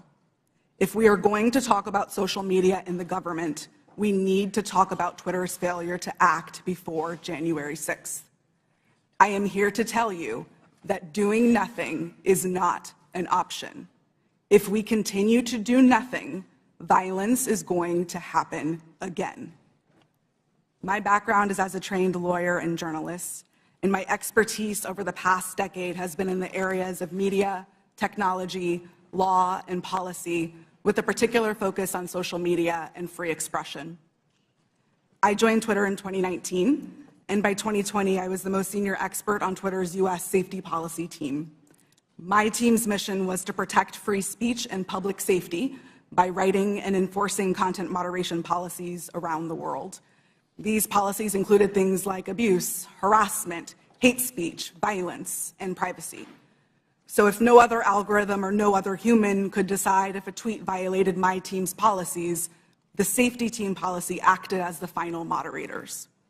If a high-profile individual like any member of this committee or President Trump tweeted something controversial, it was sent to my team's desk. Every day, we had to decide whether a particular piece of content equated to yelling fire in a crowded theater. My work at Twitter and subsequently at Twitch put me in the middle of key events in history. What I've learned from them is that social media played and continues to play a role in these events. And 2 years after January 6th, we still need to better understand the role that Twitter played in order to prevent it from happening again. So what do we need to understand?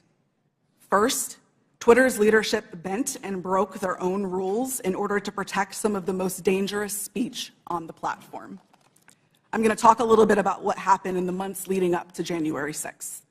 During this time, my team worked to try to minimize the threat of violence that we saw coming. After President Trump instructed the Proud Boys to stand back and stand by in a debate, we considered the danger that that statement would have if it was tweeted. So we crafted what we called a coded incitement to violence policy to address dog whistles like this. Instead of approving it, management bent over backwards to find ways to not approve it. On January 5th, when the policy was still not approved, I led a meeting where one of my colleagues asked management whether someone was going to have to get shot before we were allowed to take down tweets. Another colleague looked up live tweets and read them to management to try to convince them of the seriousness of the issue. Still, no action was taken. On the morning of January 6th, I sent Twitter lawyers a message warning them that our team was hamstrung by leadership. 2 days later, when it looked like it was going to happen all over again. I asked management whether they wanted more blood on their hands. Only then did they act. The second problem is that there is way too much power concentrated in the hands of too few. With January 6th and many other decisions, content moderators like me did the very best that we could.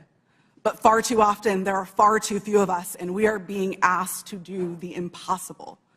For example, in January 2020, after the U.S. assassinated an Iranian general and the U.S. president decided to justify it on Twitter, management literally instructed me and my team to make sure that World War III did not start on the platform.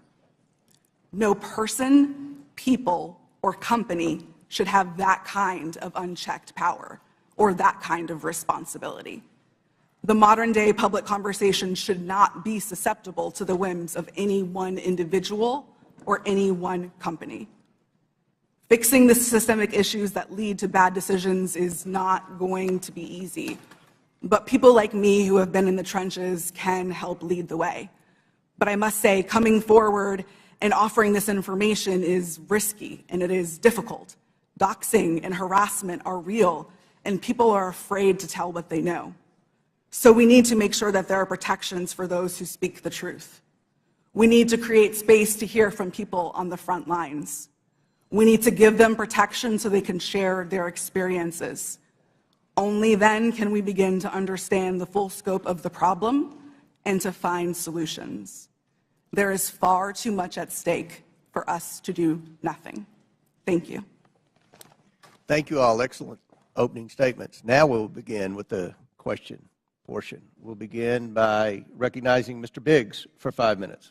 Thank you, Mr. Chairman. Mr. Roth, within just mere minutes or hours after the New York Post published its story on the Hunter Biden laptop, at 8:51 a.m., you sent a message to a team, part of your team, I assume, and you said, "It isn't clearly violative of our hacked materials policy," referring to the story, "nor is it clearly in violation of anything else." Do you remember sending that message? Thank you for the question, Congressman. I don't recall that message specifically, but that does sound like my judgment on that day, yes. Okay, so that was early on in the day, and yet shortly thereafter, Kayleigh McEnany, White House press secretary's, her account was locked. So an inquiry was made the next day by a person named Carolyn Strom. You know Carolyn Strom? Yes, sir, I do. Yeah, and Carolyn Strom asked what's going on here, and somebody named Elaine Ong Soto said the user was bounced by site integrity for violating our hacked materials policy. Do you remember that incident? Yes, sir, I do. And somebody named Trenton Kennedy said, "I'm struggling to understand the policy basis for marking this as unsafe." And I think the best explainability argument, now that may be a technical term for you, but for me it looks like we're trying to create a narrative here to cover our butt. The best explainability argument for this externally will be that we're waiting to understand if this story is the result of hacked materials. Do you remember Mr. Kennedy's communication? Yes, I do. Yeah. And so then we get into a whole series of things written by Mr. Baker going back and forth. And he says on that same day, now at 9:26, which is about a half an hour after your statement that you don't think that anything's been violated here, he says, "I've seen some reliable cybersecurity folks question the authenticity of the emails in another way." And then you seem to later, but by the way, that's almost inconceivable. I mean, it just seems inconceivable that would have happened so quickly that he would have that. And then you sent out something right after that said, "The key factor informing our approach is consensus from experts monitoring election security and disinformation that this looks a lot like a hack and leak that learned from the 2016 WikiLeaks approach." I'm wondering if you can name for me today any of the experts that seem to have a consensus at 10:12 a.m. on the morning of October 14th that you put out saying that we're going to rely on some group of experts. Who were they? Thank you for the question. Twitter did not give me access to any of my documents or emails to prepare for this hearing, and so unfortunately I can't give you a direct answer. Were there, Mr. Roth, were there experts? Were there people that you consulted that were cybersecurity experts between 9 a.m. and 10:15 a.m. on that day? My recollection is that we were following discussions about this incident as they unfolded on Twitter. So cybersecurity experts were tweeting about this incident and sharing their perspectives, and that informed some of Twitter's judgment here. But I want to emphasize, as I said in my statement, I didn't think that the evidence or those perspectives warranted removal, and I advocated against taking that action. I understand. Let's look at one other document. Our teams made the determination that the materials fall under our hacked materials policy. It's my understanding from reports and internal sources that normally a hacked material policy would require a government official or law enforcement determination that there had actually been a hacked account before that hacked policy were to be imposed. Is that accurate? No, sir, it's not. So the policy did not require that there be any kind of official finding by a government source? No, there were a number of different types of evidence that we considered under the policy. Certainly government attribution would be a powerful one, but we also looked So you weren't looking, that wasn't determinative is what we're saying? In that instance, we did not have any specific information from any government source, no. I'm going to read something that applies to this and several other things from the Twitter stack that you guys had. This might be an unpopular opinion, but one-off ad hoc decisions like this that don't appear rooted in policy are, in my humble opinion, a slippery slope and reflect an alternatively equally dictatorial problem. Quite frankly, that's what the essence of all four of your testimony. I realize you're trying to fight against it, but you exercised an amazing amount of clout and power over the entire American electorate by even holding them hostage for 24 hours, reversing your policy, and then they're like, well, we want to go back to the originals. That's 24 hours, or 2 weeks, that you imposed your will on the American electorate. I'll yield back, Mr. Chairman. Gentleman's time's expired. He went 30 seconds over. I'll give the ranking member an extra 30 seconds. You're very fair-minded, Mr. Chairman. Mr. Roth, let me start with you. Did I hear you correctly to say that there were thousands or even hundreds of thousands of counterfeit Twitter accounts set up by Russian propaganda and disinformation for Vladimir Putin to pump his poison into the bloodstream of American social media? Is that right?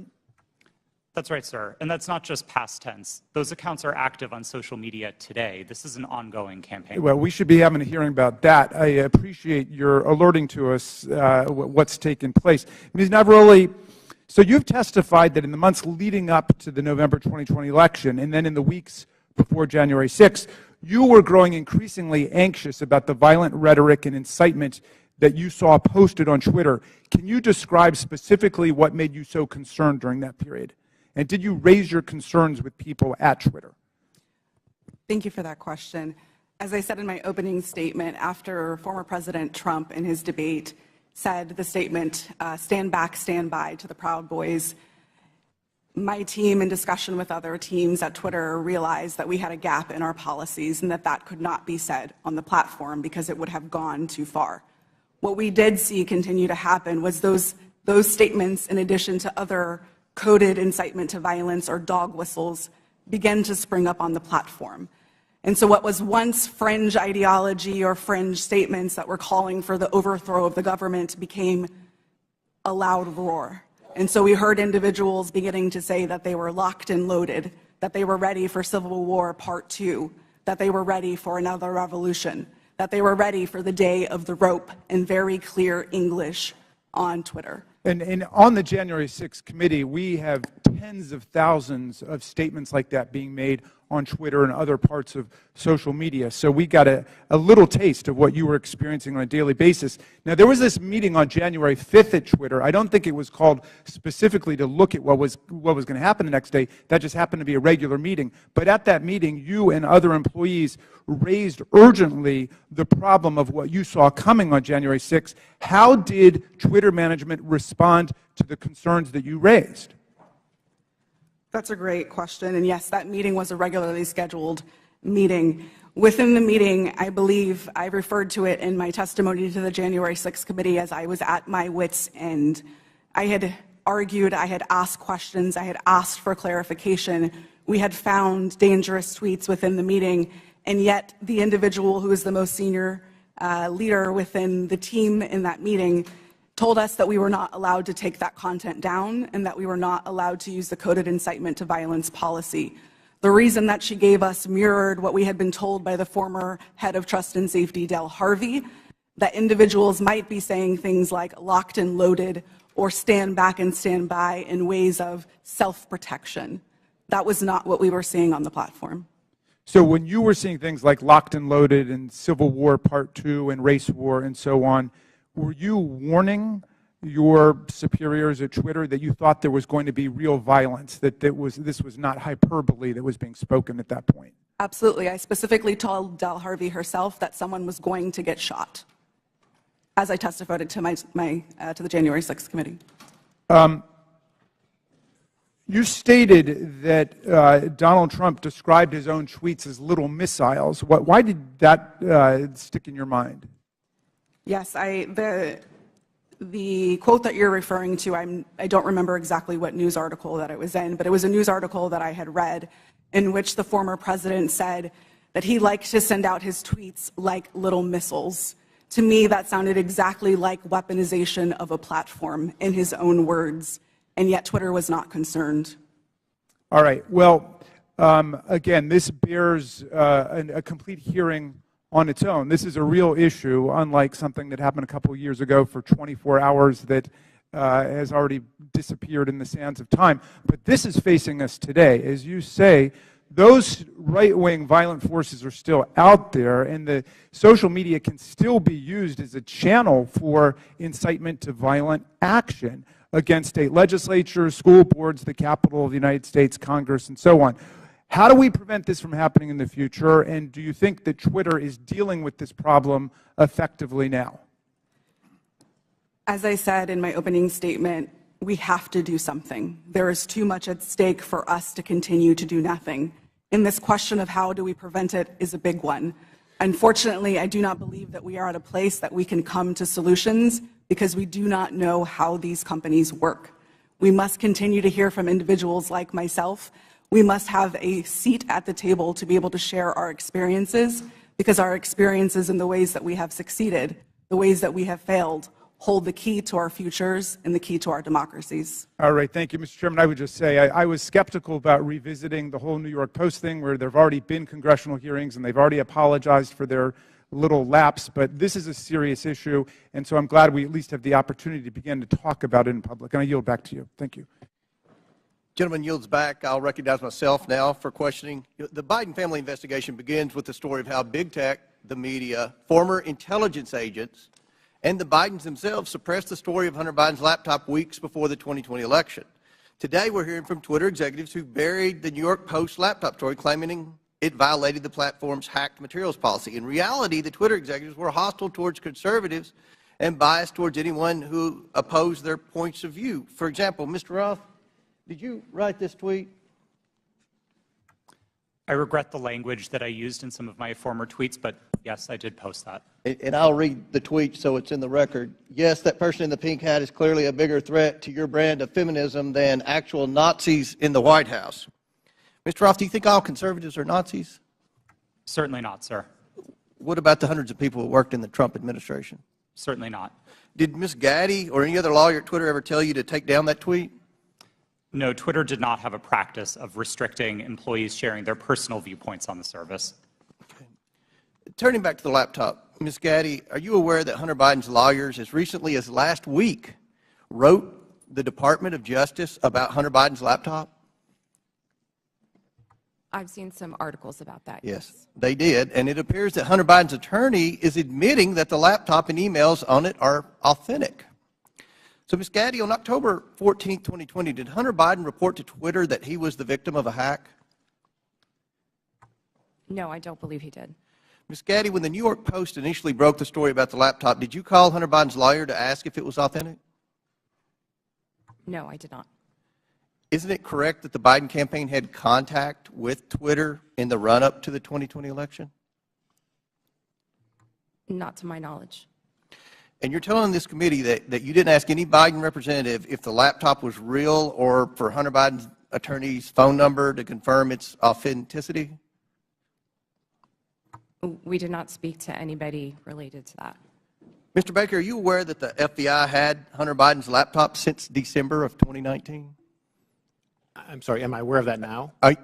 Well, were you aware then? Then, no. I don't believe, sir, that to the best of my recollection, I don't think I knew. But you're aware now? I've heard that now, yes. Mr. Baker, did you call any of your contacts at the FBI to ask whether or not they knew if the material had been hacked? I don't recall contacting them about that on that day. Mr. Roth, Ms. Gaddy, and Mr. Baker, it appears to me that you failed at your jobs. You were entrusted with the highest level of power at Twitter, but when you were faced with the New York Post story, instead of allowing people to judge the information for themselves, you rushed to find a reason why the American people shouldn't see it. In a matter of hours, you were deciding on the truth of a story that spans years and dozens of complex international transactions. You did this because you were terrified of Joe Biden not winning the election in 2020. That's what it appeared. I can assure you this committee will succeed in holding the Bidens accountable. So much of the evidence of wrongdoing from this family is located in that hard drive that you all led the American people to believe was Russian disinformation, when in fact it was not. Now, I agree with Mr. Baker's opening statement. The concern for me is the level of involvement the FBI had with not just Twitter, but all of our social media platform companies. And I think it kind of goes in the opposite direction of where my friend, the ranking member, was trying to take this in his opening statement. This is something this committee should be concerned about. The government doesn't have any role in suppressing speech. And that's something the media should be very concerned about. What if there's a conservative president that somehow cleans out our FBI and they put in conservatives to suppress liberal speech? We don't, that's something that should never happen. So I look forward to more questions, and at this time I yield to the gentleman from I think Ohio. the chair for yielding. Mr. Baker, you said you didn't talk with the FBI that day. Did you talk to the FBI about the Hunter Biden laptop story prior to then or after that day? I'm trying to make sure I can answer this question consistent with the restrictions that I talked about in my opening Simple statement. question. Did you talk to the FBI about the Hunter Biden story? To the best of my recollection, I did not talk to the FBI about the Hunter Biden story before that day. Did you talk to him after it? You said your response is real specific to the chairman. You said, I did not talk to the FBI about the Hunter Biden laptop story that day. I assume that day is October 14th. I want to know if you talked to him on the 13th or before, or if you talked to him on the 15th and after. I don't recall speaking to the FBI. Sitting here today, I don't recall speaking to the FBI at all about the Hunter Biden matter. Well, then why'd you answer it the way you did? I beg your pardon? I yield back there. Chair recognizes Ms. Norton for 5 minutes. Thank you, Mr. Chairman. Like Benghazi before, Republicans are on a taxpayer-funded expedition to attack their political rivals, and they're feeding the flames of conspiracy in the process. With the release of the so-called Twitter files, Donald Trump has seized the moment to further his own conspiracies about the 2020 election, writing in December, and I quote, do not throw the presidential election results of 2020 out and declare, do you throw the presidential election results of 2020 out and declare the rightful winner, or do you have a new election? A massive fraud of this type and magnitude allows for the termination of all rules, regulations, and articles, and even those found in the Constitution, end quote. Now, it bears repeating that this is the same man who incited an insurrection on January 6th, and just last week reposted a message on Truth Social that suggested his supporters will, quote, and I'm quoting him now, physically fight for him this time, and added, they got my 6 and we are loaded, and I mean loaded. This is a question for Ms. Navarrete. What did the phrase locked and loaded mean to you while you were at Twitter prior to January 6th? Yes, thank you for that question. The way that I read locked and loaded to be interpreted by the tweets that I saw coming on Twitter prior to January 6th was that individuals were loaded, were armed, and that they were ready to commit violence. Are you concerned that the use of this language will continue to incite and legitimize political violence leading to the next election? Absolutely. We are sitting exactly 1 month in which the exact same playbook was played in Brazil, and we saw almost deja vu happening again. As I said in my opening statement, unless we do something, this will continue to happen again. Thank you, Ms. Navarrete. Mr. Roth, you are no stranger to conspiracies and their real-world consequences. If you don't mind, can you please describe for the committee how the release of the so-called Twitter files has affected your personal safety? Thank you for the question, Congresswoman.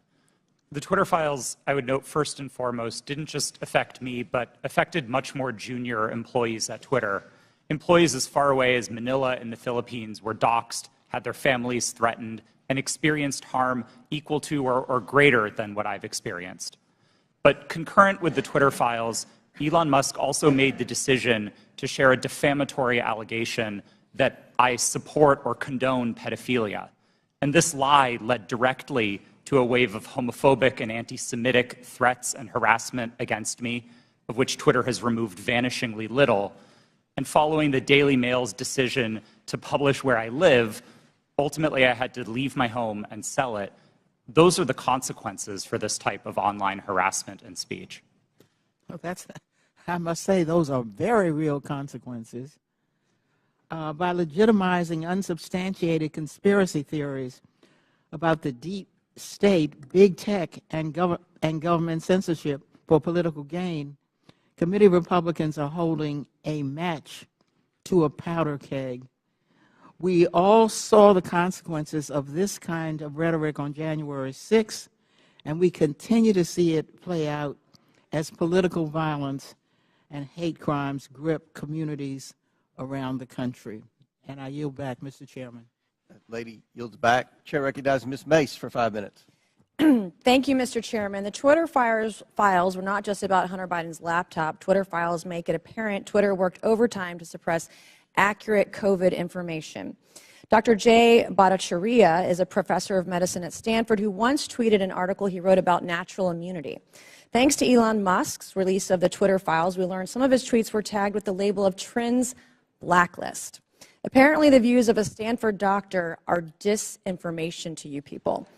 I, along with many Americans, have long-term effects from COVID. Not only was I a long hauler, but I have effects from the vaccine. It wasn't the first shot, but it was the second shot that I now developed asthma that has never gone away since I had the second shot. I have tremors in my left hand, And I have the occasional heart pain that no doctor can explain, and I've had a battery of tests.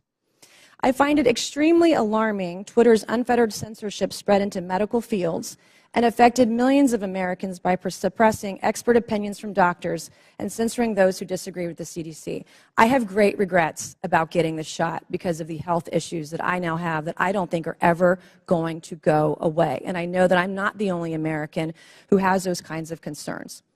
Another example of what Twitter has done to censor folks is from Dr. Martin Koldorf, a Harvard-educated epidemiologist, who once tweeted, "COVID vaccines are important for high-risk people and their caretakers. Those with prior natural infection do not need it, nor children."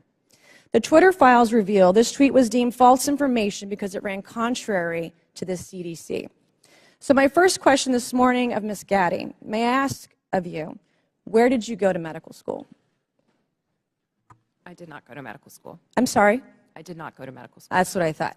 Why do you think you or anyone else at Twitter had the medical expertise to censor a doctor's expert opinion? Our policies regarding COVID were designed to protect individuals. We were seeing... You guys censored Harvard-educated doctors, Stanford-educated doctors, doctors that are educated in the best places in the world, and you silenced those voices. My next question is, did the U.S. government, I have another chart I want to show you, Ms. Gaddy. I have another tweet by someone with a following of a full 18,000 followers. This person put a chart from the CDC on Twitter. It's the CDC's own data, so it's accurate by your standards, and you all labeled this as misleading. You're not a doctor, right, Ms. Gaddy?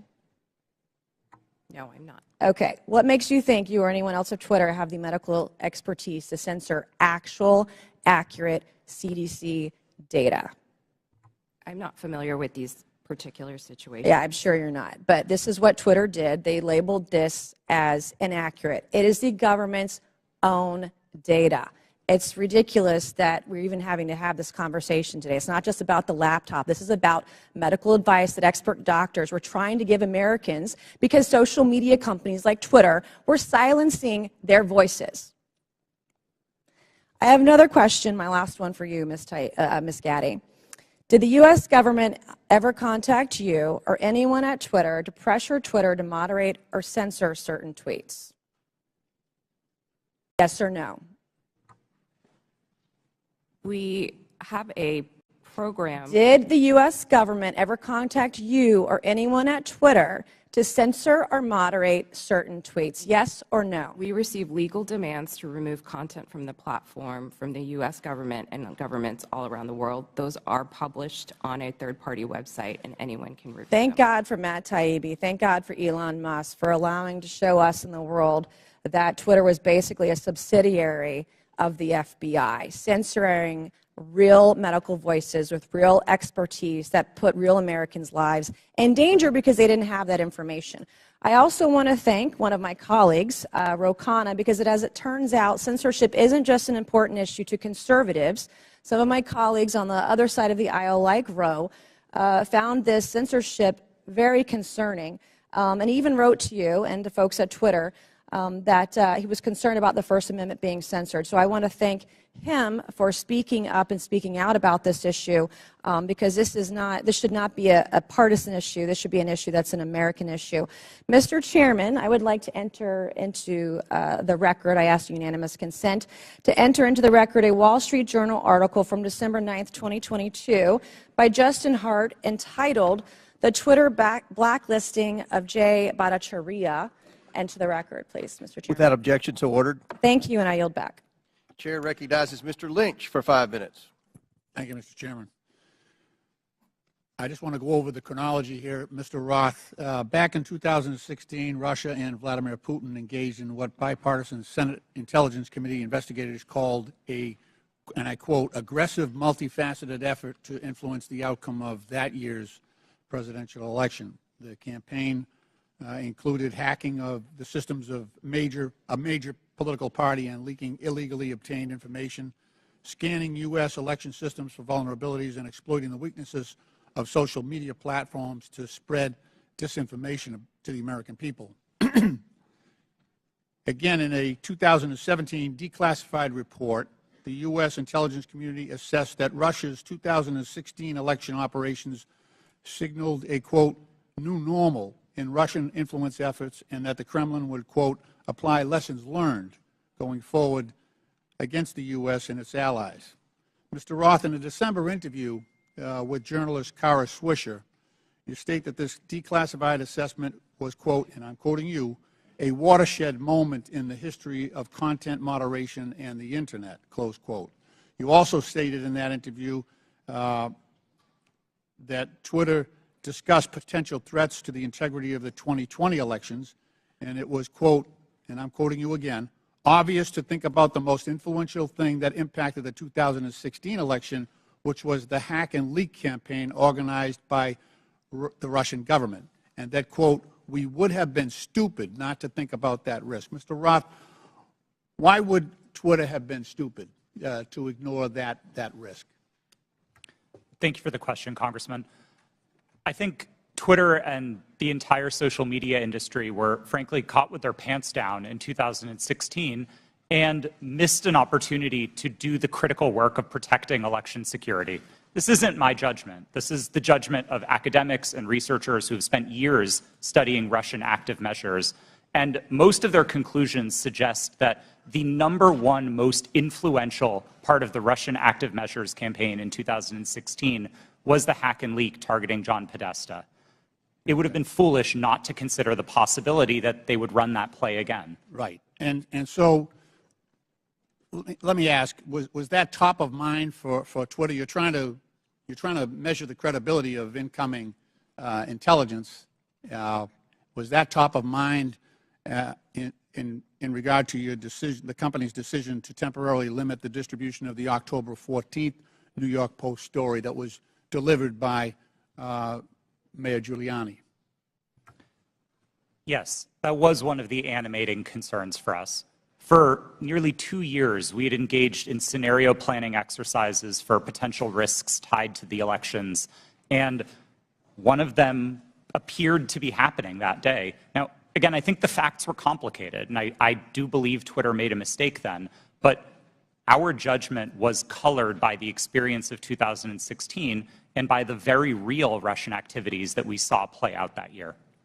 Mr. Roth, in a December 2020 sworn declaration to the FEC, you said that starting in 2018, you had, quote, regular meetings with the Office of the Director of National Intelligence, the Department of Homeland Security, the FBI, and industry peers regarding election security. Is that correct? Yes, sir, it is. You stated that during these meetings, quote, federal law enforcement agencies communicated that they expected hack and leak operations by state actors that might occur in the period shortly before the 2020 presidential election, likely in October, and that there were, quote, rumors that a hack and leak operation would involve Hunter Biden, close quote. Is that your recollection today? It is, but I want to clarify that sentence slightly. I think it actually should have been 2 separate sentences. It is true that in meetings between industry and law enforcement discussed the possibility of a hack and leak campaign in the lead up to the election. And in one of those meetings, it was discussed, I believe by another company, that there was a possibility that that hack and leak could relate to Hunter Biden and Burisma. I don't believe that perspective was shared by law enforcement. They didn't endorse it. They didn't provide that information in that meeting. Okay. Just to fast forward here, and in fact, in March 2021, 4 months after the election, the U.S. intelligence community assessed that Russian President Putin authorized a range of government organizations conducted influence operations aimed at denigrating President Biden's candidacy and the Democratic Party, supporting former President Trump, and undermining public confidence in the electoral process and exacerbating socio-political divisions in the U.S. that obviously reared their head on January 6th. Mr. Chairman, my time has expired, and I yield back.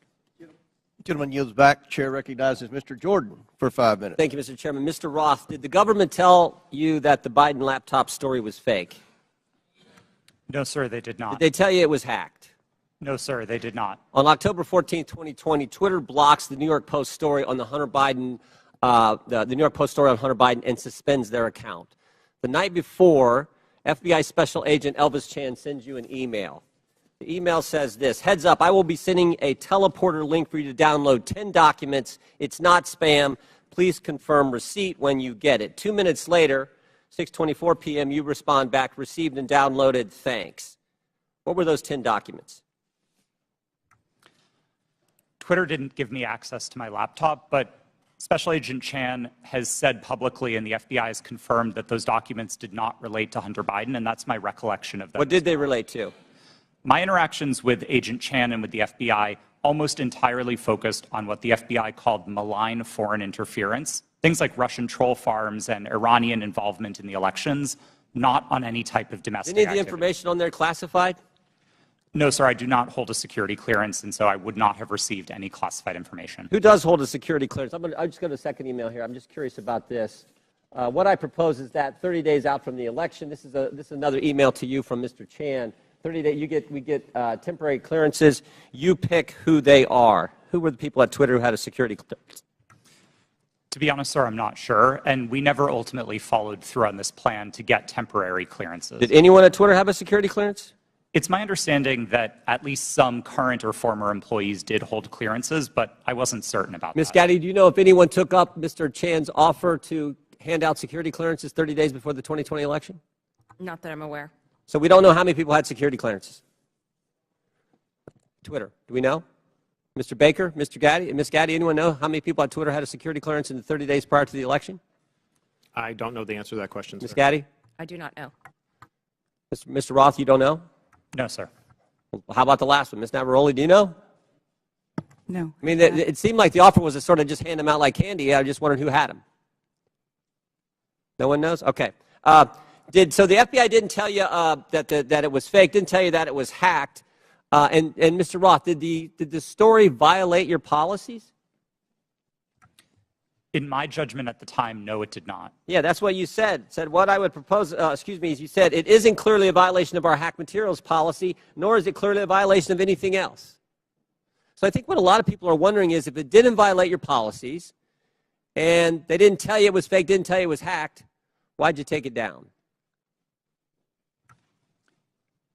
The company made a decision that found that it did violate the policy. It wasn't my personal judgment at the time that it did, but the decision was communicated to me by my direct supervisor, and ultimately I didn't disagree with it enough to object to it. You know what I think happened, Mr. Roth? I think you guys got played. I think you guys wanted to take it deep down. We saw what the chairman put up where you said, everyone in the White House is a fascist. I think you guys wanted it to be taken down. I think you meet with these guys every week. We know that's been established in the Twitter files. You had weekly meetings with Mr. Chan in the run-up to the election. They send you all kinds of emails. They send you documents on the super secret James Bond teleporter. You get information on that. I think you guys wanted to take it down. I think you guys got played by the FBI. And that's the scary part. Because we had 50, this to me is the real takeaway. 51 former intelligence officials 5 days after you guys take down the Hunter Biden story and block the New York Post account. 5 days later, 51 former intel officials send a letter and they say, the Hunter Biden story has all the classic earmarks of a Russian information operation. The information operation was run on you guys, and then by extension run on the American people. And that's the concern. And to Mr. Raskin's point that you guys aren't bound by the First Amendment because you're a private company, okay, maybe so. But your terms of service don't have to comply with the First Amendment. Would that be right, Mr. Roth? They don't have to. You've said that as much in your testimony. My understanding of the First Amendment is that it protects people and businesses from government, not forms how the... In your terms of service. So here's what I want to know. Here's what I want to know. Is this a violation of the First Amendment when the government, Mr. Chan, again, sending you an email saying, we think these accounts need to be looked at because they violate your terms of service? That's a different standard. So you got the government saying your terms of service, which don't have to comply with the First Amendment, but the government saying we don't think these accounts comply with your terms of service, please take them down. You see a problem there, Mr. Roth? Mr. Chairman, I'm seeing a flashing red light. I'm happy to answer the question. Do I think that that's a valuable use of the FBI's time? No, but I don't see in a request for review a problem under the First Amendment, no. I sure do. I thank the gentleman. I get back. Chair recognizes Mr. Conley for 5 minutes. Thank you, Mr. Chairman. My, what happens when you hold a hearing and you can't prove your point? We heard from the chairman in his opening statement that it's wrong for government to call Twitter and say, take down a tweet. Did I hear that correct, Mr. Roth? That was my understanding, yes. Yeah. So on May 27th, 2020, President Donald J. Trump tweeted, and I quote, "Republicans feel that social media platforms totally silence conservatives." By the way, something that would come as news to you, apparently, Mr. Roth, because you're still the subject of conservative harassment. "We will strongly regulate," he went on to say, "or close them down before we ever allow this to happen," unquote. Ms. Navaroli, doesn't that sound eerily like a government official telling Twitter that there's a threat, we'll shut you down if we don't like the content? I am not familiar with the tweet that you have referenced. Well, but if I just told you that quote without telling you who said it, might it have some ominous overtones from your point of view if you're still at Twitter? We'll shut you down. We'll regulate you. We will never allow this to happen. Those are pretty strong words. They are. Yeah. Okay. On September 8th, 2019, at 11:11 p.m., Donald Trump heckled two celebrities on Twitter, John Legend and his wife, Chrissy Teigen, and referred to them as the musician John Legend and his filthy-mouthed wife, unquote. Ms. Teigen responded to that email at 12:17 a.m., and according to notes from a conversation with you, Ms. Navaroli's counsel, your counsel, the White House almost immediately thereafter contacted Twitter to demand the tweet be taken down. Is that accurate? Thank you for the question.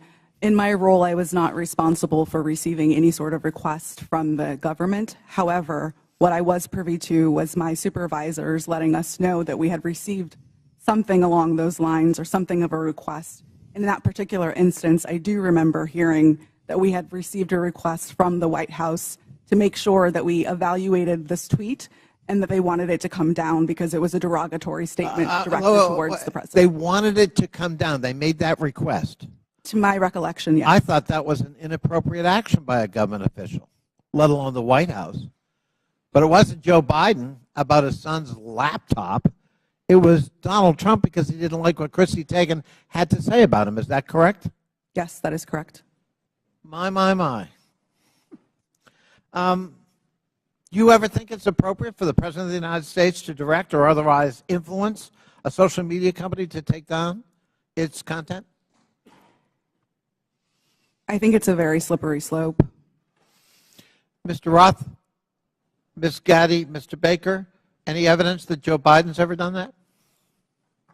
Certainly none that I'm aware of, no. I don't recall anything like that. I'm sorry, that President Biden did what, sir?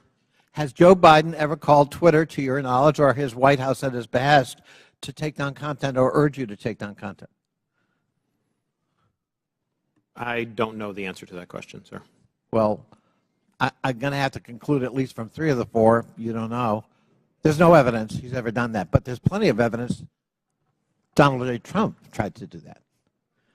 And if we're going to have a hearing about the misuse of social media and the intrusion of government in the content on social media, we've got an environment-rich target, but it's not Joe Biden.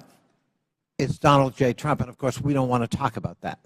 We don't want to talk about Russian bots and Russian fabrications using fake accounts on Twitter to a political purpose, and it's not to help elect Democrats.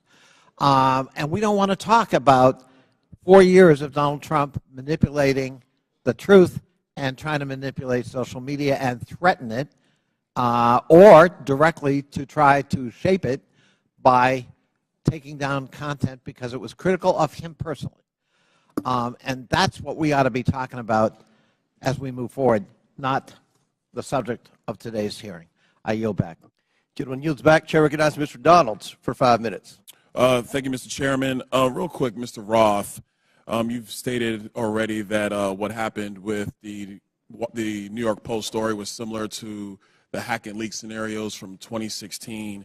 You also said that you actually were opposed to deleting the New York Post story. Who advocated for the removal of the New York Post story? The company's decision to treat it as a violation. Mr. Roth, who at the company actually went over your recommendation? Because you're pretty high up. Who overrode you? The decision was communicated to me by my direct supervisor. Who was that person? Her name was Del Harvey. She was Okay. the vice president of trust and safety at the time. All right, thank you so much. Ms. Gaddy, real quick, you said to the chairman earlier, and I want to paraphrase what I heard earlier, is that Twitter had no contact with anybody from the Biden team. Is that correct to your knowledge? Not to my knowledge. Put that up for me. Okay, over my right shoulder, we have an email. Reference, this is Saturday, October 24th, 5:39 p.m., referencing 5 different tweets. This is with a Twitter email chain. Under the line, it's more to review from the Biden team. Does anybody have a comment on how much interaction was happening with the Biden team at Twitter with respect to tweets that they wanted Twitter to review? Ms. Gaddy, Mr. Roth? I'm not familiar with this email. So you're not familiar with this email, Mr. Roth? Are you familiar with this email? Only from what's been reported in the Twitter files. Did you ever have contact with anybody from the Biden team? No, sir, I did not. We explicitly separated the teams that would interact with campaigns from teams like mine that were responsible for content moderation. How big was the organization in Twitter that was actually working with campaigns? I couldn't say for sure. Did you ever have any contact with the DNC? Directly? No, I did not. Did anybody at Twitter have any contact with anybody at the DNC? I think it's likely that somebody at Twitter did, yes. In these emails, it's listed that these are tweets that had to be flagged from the Biden team. That's what's in the files. You have no idea how many people actually engaged with the Twitter team or how frequently that engagement happened. No, and again, that was by design. We kept those functions separate from content moderation so that we could impartially assess reports like this. Do you know how many tweets were actually flagged and taken down at the behest of the Biden team? I wouldn't agree with the characterization of it as being at the behest of them. These tweets were reported, and Twitter independently evaluated them under its rules. But the email is very clear.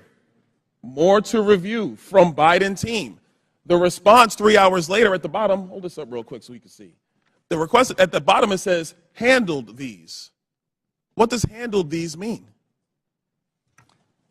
My understanding is that these tweets contained non-consensual nude photos of Hunter Biden, and they were removed by the company under. Hold on, real quick, Mr. Roth. How could you know so much about the content of these tweets? I mean, as far as I'm concerned, these are just web addresses. I don't know what's in these tweets. You have these things committed to memory that you know the content, but you don't know who you talk to at the Biden team? Sir, I didn't meet with the Biden team, but there was extensive public reporting about these tweets specifically that uncovered what they were. You know the contents of the tweets. It was obviously at Twitter, but you have no idea how often people who worked in your organization had with the Biden team during the end of the 2020 presidential elections. I would emphasize that the people who interfaced with the campaigns were not part of my team or organization. I would know what the interactions were if they were on my team. It was a different part of the organization, not mine. Let me ask you a separate question, and I'll ask it of you too, Mr. Baker. Have you guys been able to quantify the amount of in-kind contributions associated with taking down the New York Post story? Because the New York Post story was down for 2 weeks, give or take. Do you have any understanding of how much that story was limited by Twitter and also by other social media companies? What the impact of an in-kind contribution that would be to the Joe Biden presidential election in 2020? I don't know the answer to that question, sir. Do you think it's big? I don't know the answer. Do you think it's more than a maximum contribution to a campaign? I wouldn't want to speculate. Would you call it 25,000? I don't know the answer to that question. 100,000? Sir, I don't know the answer to the question. $1 million? I don't know the answer to the question. Do you think Twitter will be in violation of federal election laws with the size of an in-kind contribution to take down a story, which is true, by the way, because you guys thought you knew something with limited information? I'm not going to speculate on that sitting here today, sir. I try to propound a legal analysis of election laws. I yield back. Gentleman yields back. Chair recognizes Ms. Ocasio-Cortez. If she's here. It's your turn. You want to go? Okay. We won't start the clock till you get there. Appreciate also your generosity. I just want to start off right here at the top here. This isn't even my line of questioning, but I'd like to submit to the record a Washington Post article now warning about Hunter Biden laptop disinformation, the guy who leaked it. Here's the deal. Before I even get into my questions, I think that the story here with the Washington Post reporting is that what they're saying right here, when the New York Post first reported in October 2020 that it had obtained contents of a laptop computer allegedly owned by Joe Biden's son Hunter, there was an immediate roadblock faced by other news outlets that hoped to corroborate reporting, as many did. The newspaper wasn't sharing what it obtained. New York Post had this alleged information and was trying to publish it without any corroboration, without any backup information. They were trying to publish it to Twitter. Twitter did not let them, and now they were upset. I believe that political operatives who sought to inject explosive disinformation with the Washington Post couldn't get away with it. And now they're livid. And they want the ability to do it again. They want the ability to inject this again. So they've dragged a social media platform here in Congress. They're weaponizing the use of this committee so that they can do it again. A whole hearing about a 24-hour hiccup in a right-wing political operation. That is why we are here right now. And it's just an abuse of public resources, an abuse of public time. We could be talking about health care. We could be talking about bringing down the cost of prescription drugs. We could be talking about abortion rights, civil rights, voting rights. But instead, we're talking about Hunter Biden's half-fake laptop story. I mean, this is an embarrassment. But I'll go into it. Ms. Navarrete, let's talk about something real. I'd like to show you a tweet posted by former President Trump about my colleagues and I on July 14, 2019. It says in part, quote, "Why don't they go back and help fix the totally broken and crime-infested places from which they came? Then come back and show us how it's done.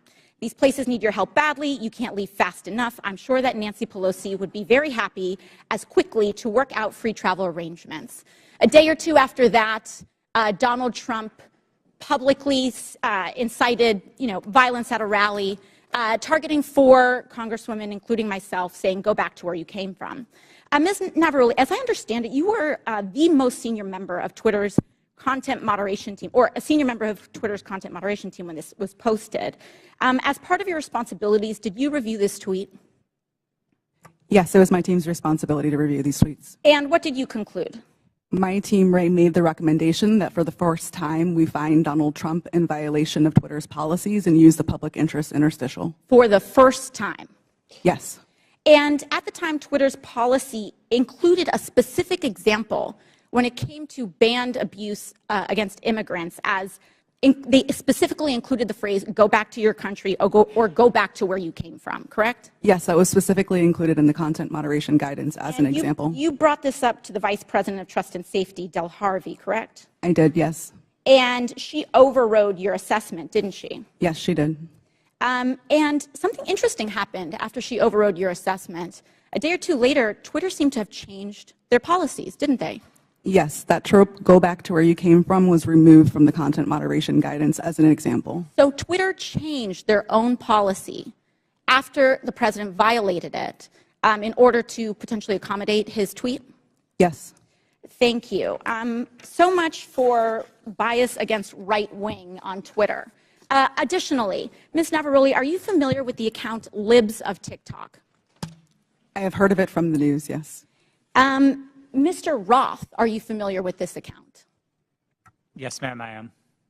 Are you aware that from August 11th to August 16th, that account posted false information about Boston Children's Hospital, claiming that they were providing hysterectomies to children?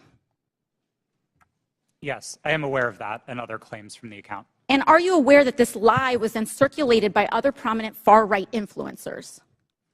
Yes. And are you aware that all these claims, which I have reiterated were false, culminated in a real-life harassment and ultimately a bomb threat to the Boston Children's Hospital? Yes, I am aware. And this account is still on that platform today, isn't it? Regrettably, yes, it is.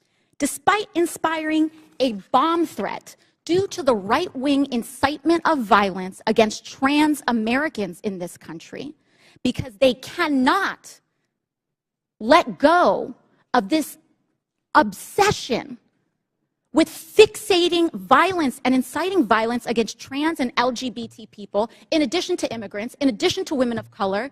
This is a party that cannot pick on anyone their own size. And they are trying to co-opt an entire social media platform and use the power of this committee and of Congress in order to pursue a political agenda. I yield back. Lady yields back. Chair recognizes Mr. Fry for 5 minutes. Thank you, Mr. Chairman. This hearing shows who really has been in control of what is said to be one of the world's most widely used websites, Twitter. The American people probably didn't know who these witnesses were today, but these witnesses were powerful enough to silence an American president with just a few clicks from their California office.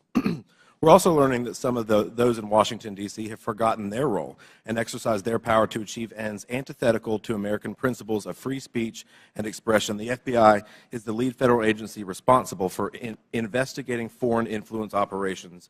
However, in recent years, the FBI has devoted countless amounts of time, taxpayer money, and manpower to combating Russian foreign influence on social media.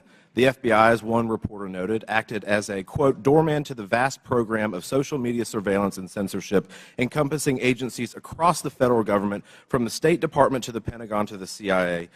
End quote. Reports suggest that thousands of reports from the FBI and the Foreign Influence Task Force were sent to Twitter. This isn't what the American people are paying for. This isn't what we trust the FBI to do. FBI agents shouldn't be sitting at a desk in Washington, D.C., scrolling through Twitter and emailing with social media companies. An email from one Twitter employee to another reads, quote, the FBI San Francisco Emergency Operations Center sent us the attached report of 207 tweets they believed may be in violation of our policies, end quote. Another email revealed that there are, quote, some folks in the Baltimore field office and at headquarters that are just doing keyboard searches for violations. Mr. Roth, Twitter usually found little evidence that the accounts the FBI flagged had ties to foreign influence. Is that correct? In part, but we received many reports from the FBI, particularly related to malign foreign interference, that were highly credible and were constructive. So I would say it was a bit of a mixed bag. And you pushed back to the FBI when they would send you a list of American-based accounts. Is that correct? Politely, but yes. Mr. Roth, it appears that Twitter employees were under pressure by the FBI and other government agencies to validate these theories of foreign influence. Would you agree with that? No, I wouldn't agree with the word pressure. The FBI was quite careful and quite consistent to request review of the accounts, but not to cross the line into advocating for Twitter to take any particular action. So flagging American accounts, in your view, is not foreign or theories of foreign influence. There's not pressure there just by flagging it to you. Again, domestic accounts. I don't think it's a great use of the Bureau's time, but I wouldn't characterize how they communicated with us as pressure. Mr. Roth, you enjoyed these meetings with the FBI, it seems, based on the tweets behind me or the communications behind me. In internal communications at Twitter, you said, definitely not meeting with the FBI, I swear. Is that correct? I believe I was joking with a colleague at the time, but yes. But I can assume that you were meeting with the FBI when you were communicating with your colleague. Is that correct? Yes, one of my job responsibilities was meeting with law enforcement about election security. And just so I'm clear, the person you're communicating with here says, very boring business meeting that is definitely not about Trump. I assume that's also sarcasm. Yes, that's my assumption. And we can assume that Twitter was having these meetings with the FBI about President Trump, correct? No, sir. The meetings that I was a part of with the FBI were almost entirely and exclusively focused on malign foreign interference, so accounts being operated outside of the United States by other governments, not on the accounts of Americans. So what is the basis of this communication then where you talk about not meeting with Trump or not meeting about Trump? Again, I think those comments are sarcasm, but the context for this interaction was the need to mark my calendar private after another Twitter employee joined one of those meetings with the FBI unexpectedly. And so I had to implement additional security measures around my calendar. This was a fairly banal interaction with a colleague.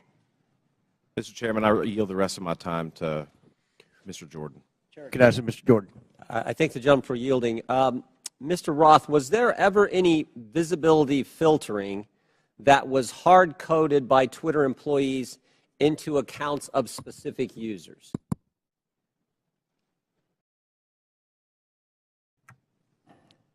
Twitter employees were responsible for building the systems that performed visibility filtering, and then that filtering would have been applied either automatically. I'm asking a very specific question. I'm asking, was the code written in a way that for certain accounts, those accounts, unique in and of themselves, would be visibility filtering, to use your term, so that they wouldn't have as much reach or as much influence? The term hard coding suggests that it was permanent and immutable, and I wouldn't agree with that, no. But it did happen, is what you're saying. There was hard-coded into some of these accounts of specific users by Twitter employees this ability to filter and limit the reach of that particular post, or that particular tweet, I should say. Again, I wouldn't say that they were hard-coded. Thank you. Chair recognizes Ms. Brown for 5 minutes. Thank you, Chairman Comer and Ranking Member Raskin, for holding this hearing today. Social media has been a revolutionary gift of the 21st century. From helping people across the world build meaningful connections to learning a new skill set, these platforms have played a significant role in creating an interconnected global world. When handled responsibly, social media serves as a useful resource with many positive outcomes. However, social media is not without its flaws, and the challenges are much larger than any specific incident or decision by one private company. Recently, social media has contributed to the rise and amplification of domestic extremist content and organizing. This is extremely concerning and, unfortunately, is contributing to the division of our society. According to an Anti-Defamation League survey, 66% of the LGBTQ+ respondents, that's a full 2/3, experienced harassment online. 37% of Jewish respondents and 34% of African Americans respondents said the same. This is truly disturbing. The power that social media has to inspire real-world action, both good and bad, is well known to all of us. And sadly, the hate online does not stay online. Social media has the power to influence not just here at home, but those who are watching us abroad. For example, an online disinformation campaign by a hostile foreign power can have the power to sway a close election. So, Mr. Roth, in a recent interview, you stated, and I quote, "Beginning in 2017, every platform, Twitter included, started to invest really heavily in building out an election integrity function."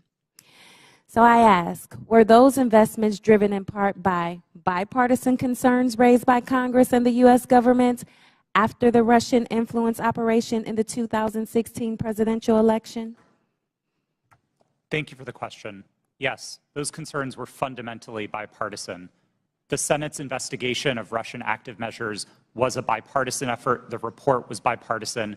And I think we all share concerns with what Russia is doing to meddle in our elections. Thank you so much. Did those investments include better information sharing mechanisms with the federal government? Yes. I think one of the key failures that we identified after 2016 was that there was very little information coming from the government and from intelligence services to the private sector. The private sector had the power to remove bots and to take down foreign disinformation campaigns, but we didn't always know where to look without leads supplied by the intelligence community. That was one of the failures highlighted in the Senate Intelligence Committee's report and in the Mueller investigation, and that was one of the things we set out to fix in 2017. Thank you for that. And Mr. Roth, were those communication channels useful to Twitter as it worked to combat foreign influence operations? Absolutely. I would say they were one of the most essential pieces of how Twitter prepared for future elections. Thank you so much. So clearly, we must come together as a committee to stand up and protect our country from foreign election interference and disinformation. I sincerely look forward to spending more time with this committee, working to understand how to fight back against our adversaries and strengthen our democracy. And with that, Mr. Chairman, I yield back. Thank you very much. Chair recognizes Ms. Green for 5 minutes. Thank you, Mr. Chairman. Mr. Baker, Ms. Gaddy, Mr. Roth, and Ms. Navaroli, you can consider your speech canceled during my time because you canceled mine. You see, you permanently banned my personal Twitter account, and it was my campaign account also. So let's talk about election interference, shall we? January 2nd, 2002, you permanently banned my Twitter account.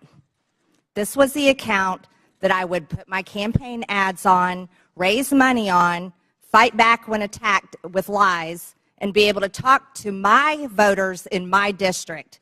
But you banned it. And then let me explain. My account was not reinstated until November 21st, 2022. That was after my election on November 8th. You know, at your company, or your former company where you worked, Twitter employees, over 98% of them donate to Democrats. So while you coordinated with DHS, the FBI, the CIA, our government, and outside groups to permanently ban, shadow ban conservative Americans and candidates like me and the former President of the United States, President Donald J. Trump, you were censoring and wrongfully violating our First Amendment free speech rights. Guess what? None of you hold security clearances. None of you are elected, and none of you represent 750,000 people like I do. Let's explain. 52 United States Law 10101. No person shall intimidate, threaten, coerce, or attempt to stop any other person for the purpose of interfering with their rights to vote, or to vote as he may choose. You didn't shadow ban or permanently ban my Democrat opponent. No, you did that to me. And that was wrong, and it was against the law. You see, not only that, was it me that you violated my First Amendment rights? You violated countless conservative Americans. These were doctors that were trying to tell the truth about COVID, doctors that were having success treating people with ivermectin that you all would not allow to be talked about on your platform. These were parents complaining about their school boards, teaching gender lies in their schools, biological males entering their daughters' bathrooms and sports. These were also people questioning the 2020 election, and guess what? That's Americans' First Amendment right. These were people talking about voting machines. You know what? Democrats did that in 2019, before the 2020 election. On Twitter, people could question elections such as 2016, saying Hillary won, but in 2020, no one could question elections saying Trump won. You abuse the power of a large corporation, big tech, to censor Americans. And you want to know something? Guess what? I'm so glad that you're censored down. I'm so glad you've lost your jobs. Thank God Elon Musk bought Twitter. And you know what? Let's talk about something a little bit further. It's amazing to me, Mr. Roth, as the head and trust of safety at Twitter, your ability, or should I say inability, to remove child porn. Now, here's something that disgusts me about you. In your doctoral dissertation entitled Gay Data, you argued that minors should have access to Grindr, an adult male gay hookup app. Minors? Really? You know, Elon Musk took over Twitter and he banned 44,000 accounts that were promoting child porn. You permanently banned my Twitter account, but you allowed child porn all over Twitter. Twitter had become a platform, you said, connecting queer young adults. You also wrote on Twitter in 2010, can high school students ever meaningfully consent to sex with their teachers? In 2021, while you were the Director of Trust and Safety on Twitter, an underage boy and his mother announced a lawsuit against Twitter because Twitter was benefiting from and refused to remove a lewd video featuring this boy and another minor. That is repulsive. But you violated me. What were my tweets? Okay, let's talk about them. I was talking about the deaths being reported on VAERS. By the way, that's on the CDC website. I was also saying that I didn't think any entity should enforce a non-FDA approved vaccine or mask. Guess what? A lot of people agreed with me, but you called that COVID misinformation. By the way, I'm a member of Congress and you're not. I also said the controversial COVID-19 vaccines should not be forced on our military. You want to know something? Republicans stopped that in the NDAA. Ladies, time has expired. And your time has expired. I yield back. Thank you, Mr. Chairman. Chair recognizes Mr. Gomez. Thank you, Mr. Chairman. Mr. Roth, please explain to us why Ms. Marjorie Taylor Greene, or the representative from Georgia, was removed from Twitter. Thank you for the question, Congressman. My recollection is that her personal account was banned from Twitter after repeated written notices due to repeated violations of the Twitter rules. Can you add a little specificity to the violation of the Twitter rules? Yes. Again, I didn't have access to my Twitter email, documents, anything that would have let me prepare to answer that in more detail, but my recollection is that the Congresswoman repeatedly violated Twitter's policies about sharing misinformation about COVID-19. She received multiple written warnings about that conduct. She received multiple timeouts related to that conduct. And then ultimately, consistent with the written and published policy, those repeated violations resulted in her account being permanently suspended. Mr. Chairman.